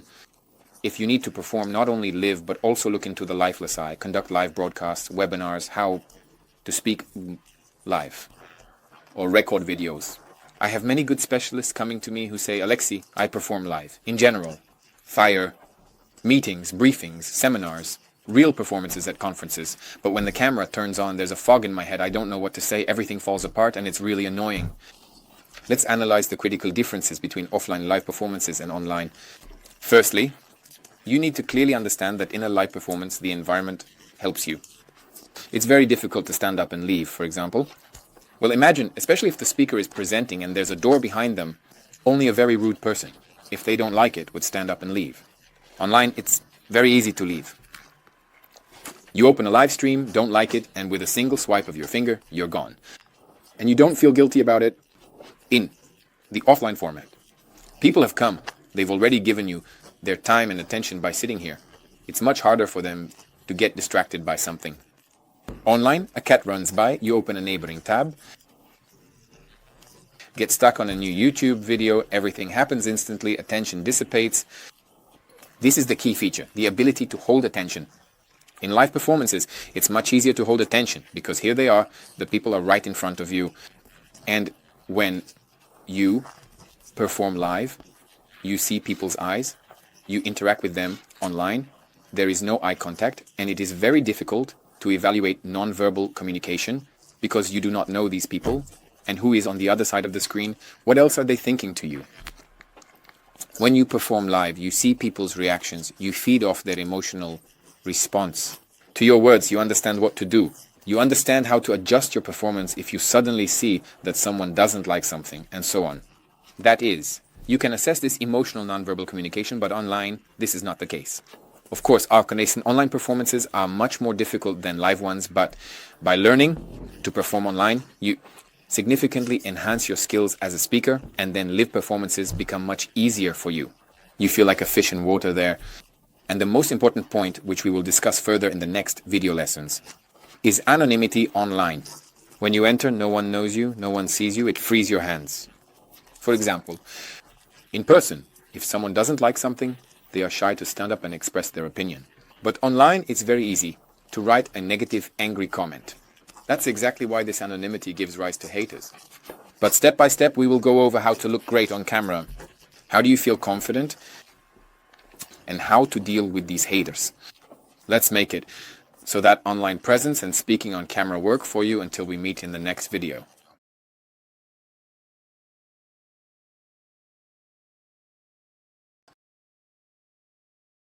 A huge number of wonderful experts are hesitant to go online, refusing these opportunities because they are genuinely worried about what others will think of them.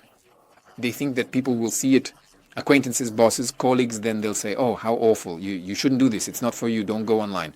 They are afraid of looking ridiculous, silly, and absurd because they see some teenagers filming themselves for TikTok. They feel like they also need to act foolishly, or that they will look just as idiotic.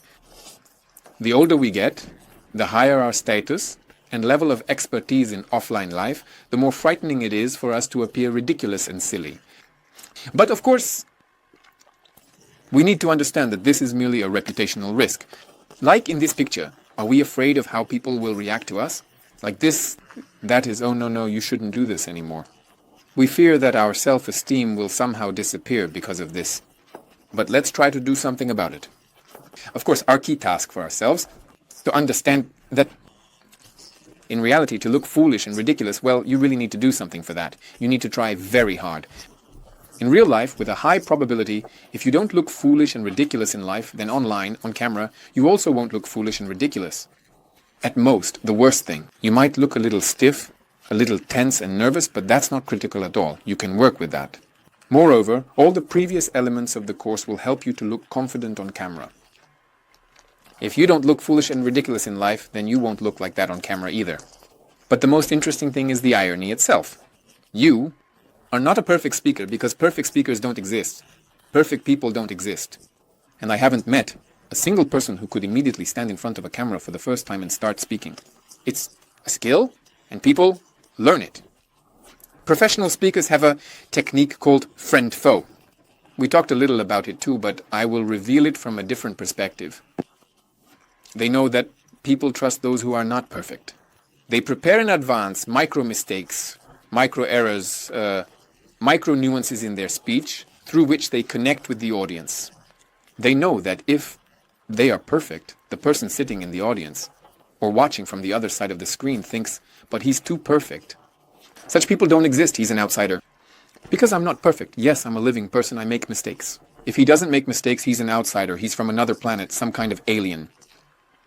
That's why a speaker goes on stage, makes a small mistake or talks about themselves, about their flaws, their little quirks. And I listen and think, wow, he's just like me. He's a regular guy. He also makes mistakes. He also has some blunders or slip-ups. And then there's a connection with the audience. Do you understand what the peculiarity is? And we go live and switch to a mode. I'm a talking head. I'm perfect. Everything is great with me. We apply some filter and so on.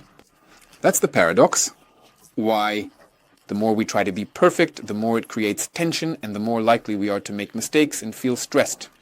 You may have noticed in this video course, I allow myself to make mistakes, to misspeak somewhere, sometimes even, yes, to not always say the correct word because I am a living person. I give myself the right to make mistakes. And I'm okay with that because I have real experience, I have real achievements, and for me that's much more important than being perfect or exemplary in some way. I'm sure you heard the main idea here. Don't try to be perfect, because there's been a trend towards authenticity for a long time now. And irony itself is a very powerful tool. Laughing at yourself, laughing at your mistakes makes you invulnerable, because once you've laughed at something, no one else can laugh at it anymore. Right now, tell yourself, I am not a perfect speaker and I have the right to make mistakes. Then it becomes easier for you. You become freer and you don't need to play the role of an incredibly amazing super expert. You can be a real person who can make mistakes. But when you tell yourself, I have the right to make mistakes, this doesn't mean that you are setting yourself up for failure. It means that you accept any outcome. It means that you can make mistakes, and this very right relaxes you, removes the unnecessary tension that usually causes people to make mistakes. It's precisely because of this tension. Write about your failures and laugh at them. Learn to do this publicly. If you have followers, if you broadcast online, you can share this. You can go on stories and say, friends, I don't know how to speak on camera yet, but I really want to learn because I'm awesome. I'm an expert. I have so many achievements. Help me, support me, give me feedback from time to time. And right before your eyes, like a kind of show, I will develop this skill. Everything. You change everything you say yourself. No one else will be able to use against you. Let's try to look at an example of the rune itself, a correct example. Nature has given me big ears. With their help, I can hear how people shout in the smoking area. I already have a sea of compromising material. It's funny, with humor, it's great.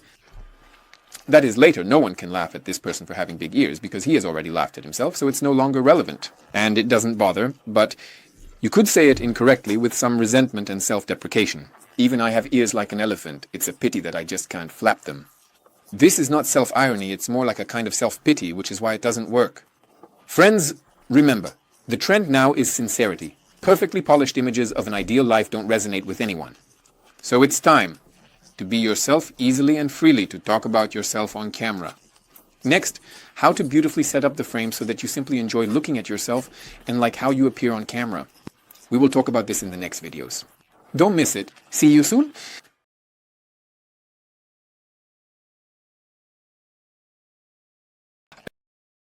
And another very important point regarding working on camera is that very often people tell me, Alexei, what news should I tell my audience? I am very worried that everyone will say it's trivial, and it really is a kind of curse.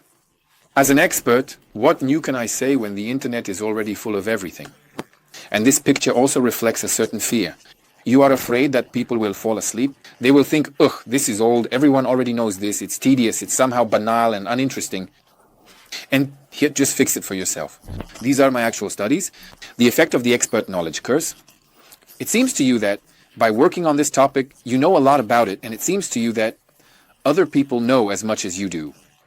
Just recently, I was working with a woman. She is an entrepreneur, a wonderful leader of a consulting company, and she is invited to speak at conferences, webinars, to share her opinion.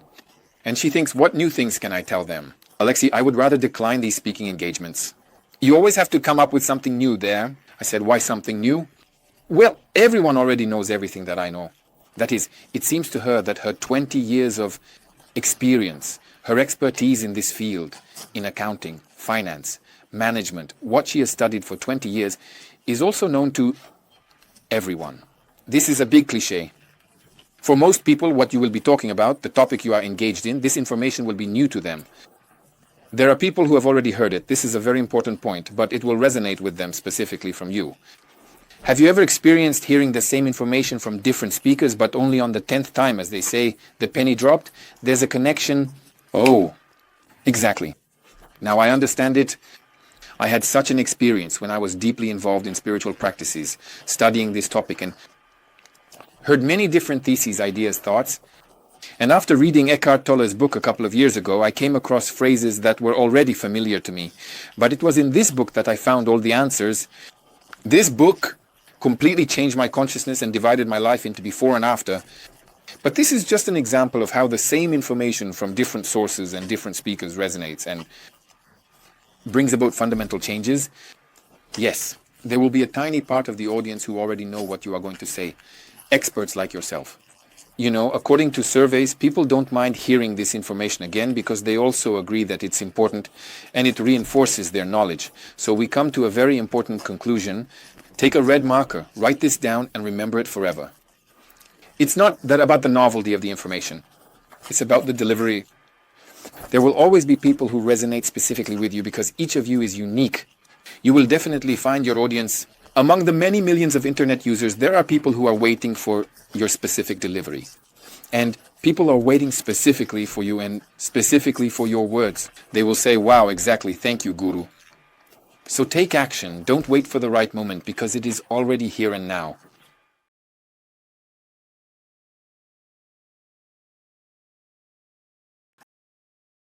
So Alexei Sobolev is back in touch, and we continue with you.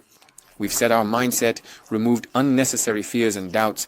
It's time to like ourselves on camera and properly set up the equipment so that the picture is beautiful and we enjoy it.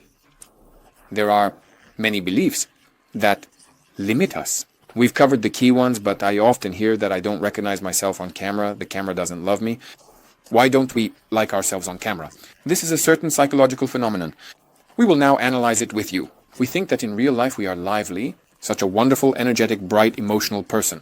We record ourselves on video, then watch it and think, who is this Pinocchio? Here sits a wooden figure saying something. And it's absolutely not me, it's another person. And then we give up and think, I'll never record again. Friends, attention. This is how our visual perception is arranged. We see ourselves in the mirror. When we see ourselves on video and in photographs, this image is the reverse of that picture. It is mirrored. Plus, of course, we have peculiarities in our perception. For example, we always part our hair on one side. In the photograph, it appears on the other side. One eye is bigger than the other. There is this certain asymmetry. Eyebrows differ in shape. The smile is bigger at one corner of the mouth, and so on. A mole on one side, and so forth. That is, we are simply not used to seeing ourselves on camera.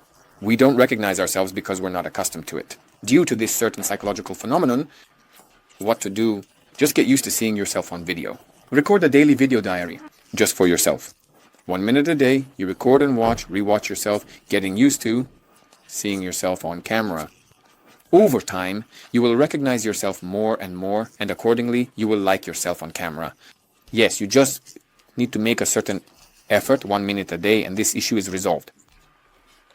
Next, I don't like my voice. I can record it 1,000 times. I heard, and an important point is that our recorded voice, which we are used to hearing differently, is also unrecognizable to us. The way we hear our voice is as if from the inside due to the structure of the inner ear. We hear it the way only we can hear it. Other people perceive it differently. The way we hear it in audio recordings, voice messages, and video recordings, that's exactly how everyone else hears it, and we get scared of it. We like them. Again, simply because we didn't recognize it. That's not me, so I don't like it. We all just get used to our voice, listen to it more often, record audio more frequently, and replay it. Just get used to it. The very fact of getting used to your voice, again, just like with video, over time you will like it more and more. Voice. Moreover, you have exercises for intonation, tempo, and timbre that will help make it deeper and more vibrant. Your voice richer intonation. Therefore, together, these two elements will help you improve and love yourself on camera and your voice. Let's see what else we can technically do to truly like ourselves on camera, to look as advantageous as possible in the best light in this picture. The formula is very simple: light, angle, and frame. Let's see what I'm talking about. Proper lighting. You see the same picture, the same girl, just lit from different sides. You see, in some moments, it even looks like a different person. Light from the side, above, behind, and so on. And indeed, only light can greatly change the angle. With light, you can highlight certain features of appearance, and with light, you can completely ruin it. Yes, never take pictures in an office space where the light comes from those terrible overhead lamps. And then you'll say, I'm not beautiful. Yes, you just disfigured yourself with the light. The correct light, the source of light, should be in front of you. That is, it's best when soft, natural light from a window shines frontally. If it's direct sunlight, it's better to diffuse it somehow, that is, soften it through paper or through a curtain, through something else, so that it's slightly softened light, frontal or at a slight angle. Right now I have a ring light with the light source directly in front, and it's as comfortable as possible for me, and the image is of the highest quality possible under the circumstances. What else can we add about lighting? Like I have a small light source in the background, any lamp. A sconce with warm light, which is located once again behind your back, gives volume and a certain wow effect. You can use colored things, as bloggers use, or just a small lamp that illuminates the space behind you. Next, the correct angle. Pay attention, friends. Even a miss can be ruined by the wrong angle. The universe and a recognized beauty. You see, in these examples, they just caught an unfortunate angle. The right angle can show the same person in an amazingly incredible new light. Present them, or completely ruin and form the worst impression. Just recently, I recorded a homework assignment for personal feedback for a course participant. Look, the same person, the difference is literally 2 hours. Different angle, as if two different people. The right angle, position the camera slightly above eye level. This way, the face will appear slightly more elongated, it will look slimmer, and you will appear more expressive. Make sure the camera doesn't cast a shadow on you. This will also eliminate the effect of a double chin. The correct composition of the frame. Here, this is a kind of professional technique. Divide it with a sort of grid. In many phones, this element is called a grid in the settings. It's called the rule of thirds. Let the eyes be positioned on the upper line. And leave a little space above the head and on the sides for free gesticulation. Let's give an example of how the hosts of Channel 1 do it. Yes, they definitely know the rules of frame composition. This 3x3 grid, familiar to you, ideally if your eyes are positioned at the intersection or on the second line, you look more attractive. Use this rule, and the perception will be as comfortable as possible for your listeners, and it will work on a subconscious level. Background. The most common question when shooting a video, what background should I choose? In fact, the most important thing is not to overthink it. If choosing a background is something that stops or blocks you, just start filming and then worry about the background later. As a recommendation, try not to stick to the wall so that there is, for example, some space behind you like I have. Avoid certain objects, like you see here, so that you don't end up with horns growing out of you. And still, if you have a completely monochrome background and wall, don't stick too close to it, so you have the ability to move. In any case, the space behind you will work for you, and you can play around with it. In this case, small touches, be smoked with light, choosing clothes with small stripes or checks, will most likely cause a lot of flickering on camera. The same goes for synthetic clothing. Take a test shot and see if the clothing creates such an effect. But use the law of contrast. I have a relatively dark background, so I can afford to wear light-colored clothing. But according to the rules of contrast, if I have a white wall, then I would need to wear some kind of dark clothing. Dark background, white clothing, light background, darker clothing. But this is actually not that critical. And most importantly, don't forget to clean the camera and don't be surprised later if you have some kind of inexplicable blurring effect. Simple rules. Take them into account and don't put it off. Start filming yourself, go online. Take action. See you.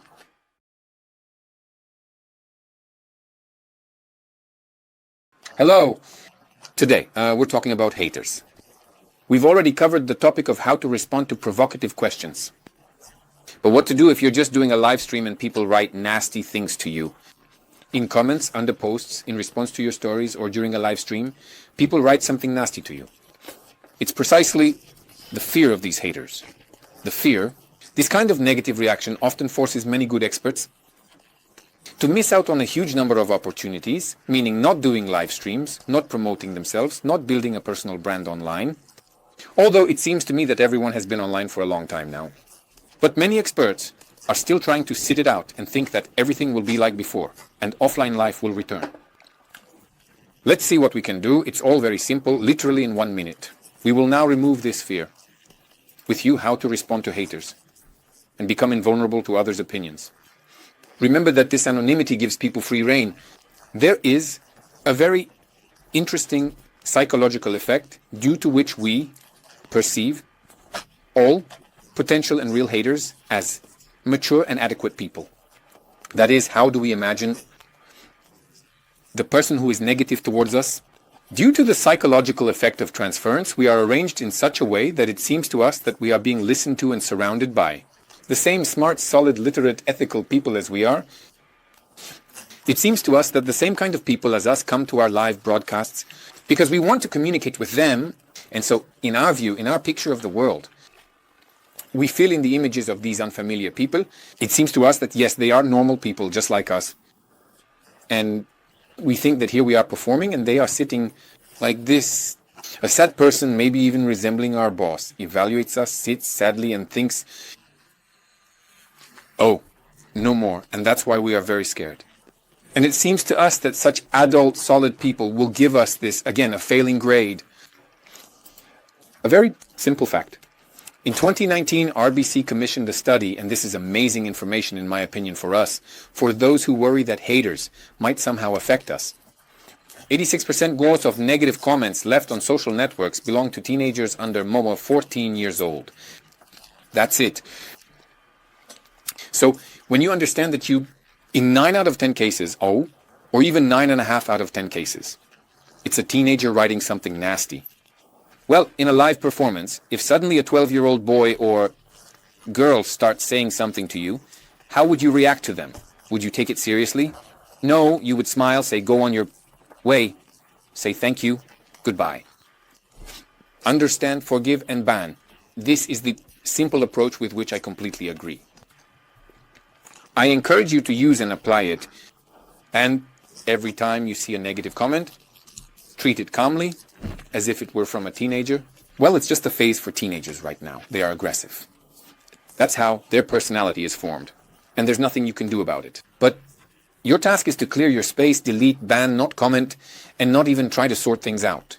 There's no need to engage in this debate. Simply, those who spit venom at you, you calmly and smoothly. Free your space from them. I'm just sure that you liked what we have just discussed. It has become easier for you to perceive this criticism because it is based on real research facts. You can't argue with that. See you next time.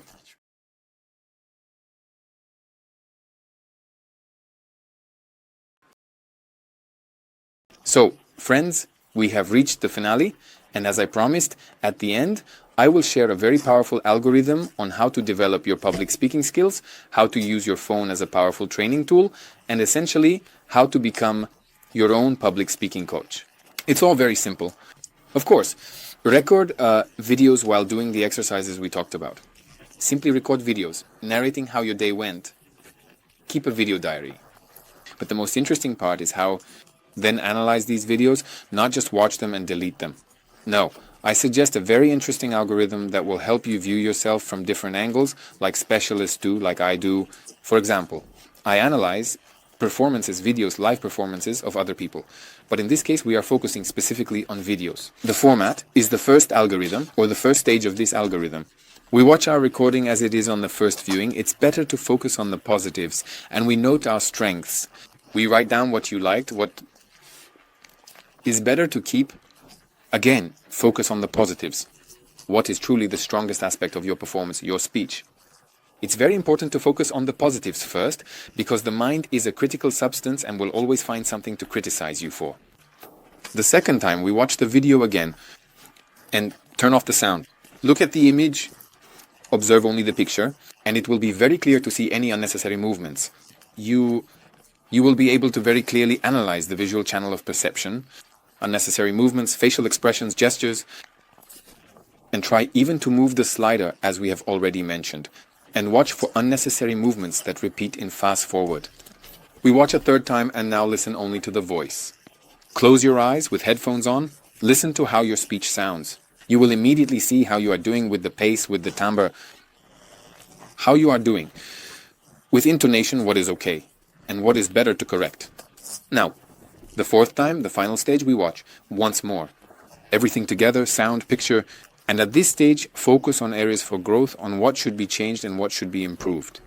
Friends, if you diligently and honestly follow this algorithm, reviewing your videos, you will achieve amazing results. We record videos based on the exercises available. We give ourselves feedback, and you will feel how you even develop an eye for it, and you watch other videos. Other speakers' performances, you watch and already see certain nuances in them, in terms of delivery, content, voice, and body. So you apply this algorithm. This was Alexei Sobolev with you. See you all. Goodbye.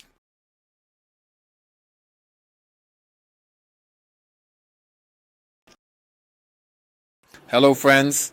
We're on the home stretch and today is the most interesting topic. We will gather everything we've talked about and try to conduct a live broadcast, which is what I'm encouraging you to do. If you've never done a live broadcast before, try this amazing experience. In it, you can really improve significantly as an online speaker. And overall, the skill of broadcasting, formulating your thoughts, in such a live format, it's a really great practice. Now I'll share my own insights that help make a live broadcast bright and interesting and turn it into a tool for promoting your personal brand, your business, and so on. Well, let's take a look at one. The biggest mistake in a live broadcast, which really shakes me up, is when you start a live broadcast and there the speaker just stays silent and says, now everyone will join. Let's wait for everyone. Yes, I won't wait for anyone. A whole minute is an eternity for me. Even 3 seconds is too much for me. That's already a lot. So from the very first seconds, as soon as you start the live broadcast, begin speaking immediately. Don't stay silent because in 6 seconds, people decide whether to watch you or leave. No, of course, if your followers are already your fans, you've built a brand and they hang on your every word. They are ready. To wait an hour for your silence, then yes, but that's more of an exception. If you still want to wait for people, then play some music, dance, at least capture their attention. Don't waste their attention in vain because you're going into debt. That is, if you don't provide anything useful and people listen to you, they later feel, why did I even waste my time on this? In other words, you've gone into debt with their attention. By the way, 80% of people will still watch your live broadcast as a recording. So don't worry and start speaking from the first words. Or once again, play music and dance, by the way. That also works really well. Remember, scientists have concluded that the human brain resets approximately every 7 minutes. That is, the maximum attention span is 7 minutes. That's its limit. Usually it's much shorter. If nothing changes in your speech within 7 minutes, or better yet 3 to 5, because 7 is the limit, and for most people it's 3 to 5. If nothing changes, that's it, the brain switches off and you've been forgotten, the person has checked out. You see fewer and fewer people watching you live and you wonder, what's wrong with me? Why couldn't I just hold their attention? Their attention was diverted by a child nearby asking for something or something else. Remember, the online environment always distracts your audience and you need to do everything to keep their attention. Therefore, every 7 minutes at a minimum, or better yet, every 3 to 5 minutes, you need to change something, prompt action, for example, by asking rhetorical or direct questions. We've already talked about this. Prepare questions in advance. Eliminate any monotony. Intonation swings are your ally. Review the first video lessons where we developed this skill. Pause. Increase. Pauses at important points. Remember, the main ideas: speak slowly. Speak quickly for additional information. Content, switch logic to imagery. State numbers, facts, statistics, then soften the intonation. And imagine, feel, perceive. Change it up. One phrase that will help you to hold attention for the maximum amount of time is to change change contrast, create whatever you want, change intonation, content, delivery, engagement. Just be different. The more you do this, the longer you will hold attention during a live broadcast, because let's agree, it's not easy. Yes, a certain dynamic is needed, but it's very exciting and cool when you start to catch the wave of this attention. The right verbs: relax, think, feel. But there are such trigger phrases that I suggest you use. You can take them and note them down for yourself. Write this down right now. By the way, I often use this. Did you notice it? I always say, take a red marker, write this down, remember it. I do this not so much to hold attention, but really because these are very important things, and additionally it creates an effect. Emphasis on your concentration, your attention. Emphasis is placed on this. Next, think about this phrase. Now be attentive. Repeat this phrase to yourself. Take it into account. These are the trigger phrases that will hold your audience's attention like a hook. That is, you are not just providing information, you are inviting people to think about this topic together. And well, the easiest thing to say is, now be attentive, people, like this, like that, because something interesting is coming up. A very important secret of engagement. Personally, from me, how I conduct a broadcast and ensure that during the live broadcast, the number of subscribers, the number of viewers of my live broadcast increases. We prepare the presentation, the live broadcast, and beforehand, we divide it into many, many micro parts.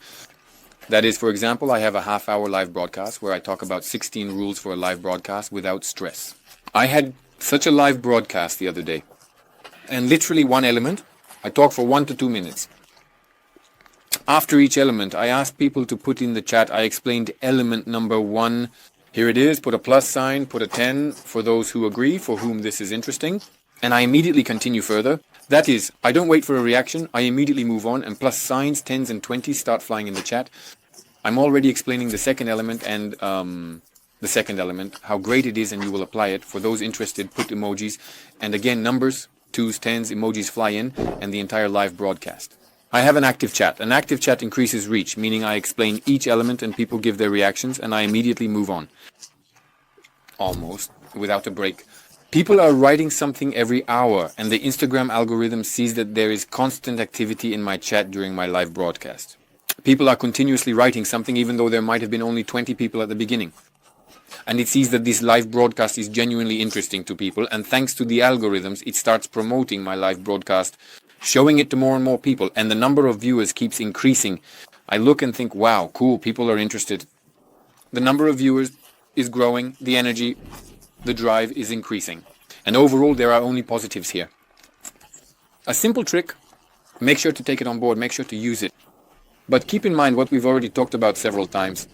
Sincerity, no trust. Attention. The era of pretty pictures and superficial success is long gone. The trend towards sincerity. We mentioned that sincerity is not something you can train. It's something we activate as a certain mode within ourselves. But how do you convey it? First, give yourself the right to make mistakes.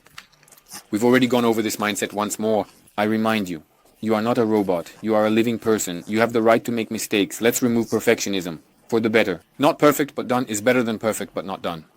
Let this phrase be your main motivation. Go out, make yourself known, apply all the tools. Now you have everything you need. Go ahead and act.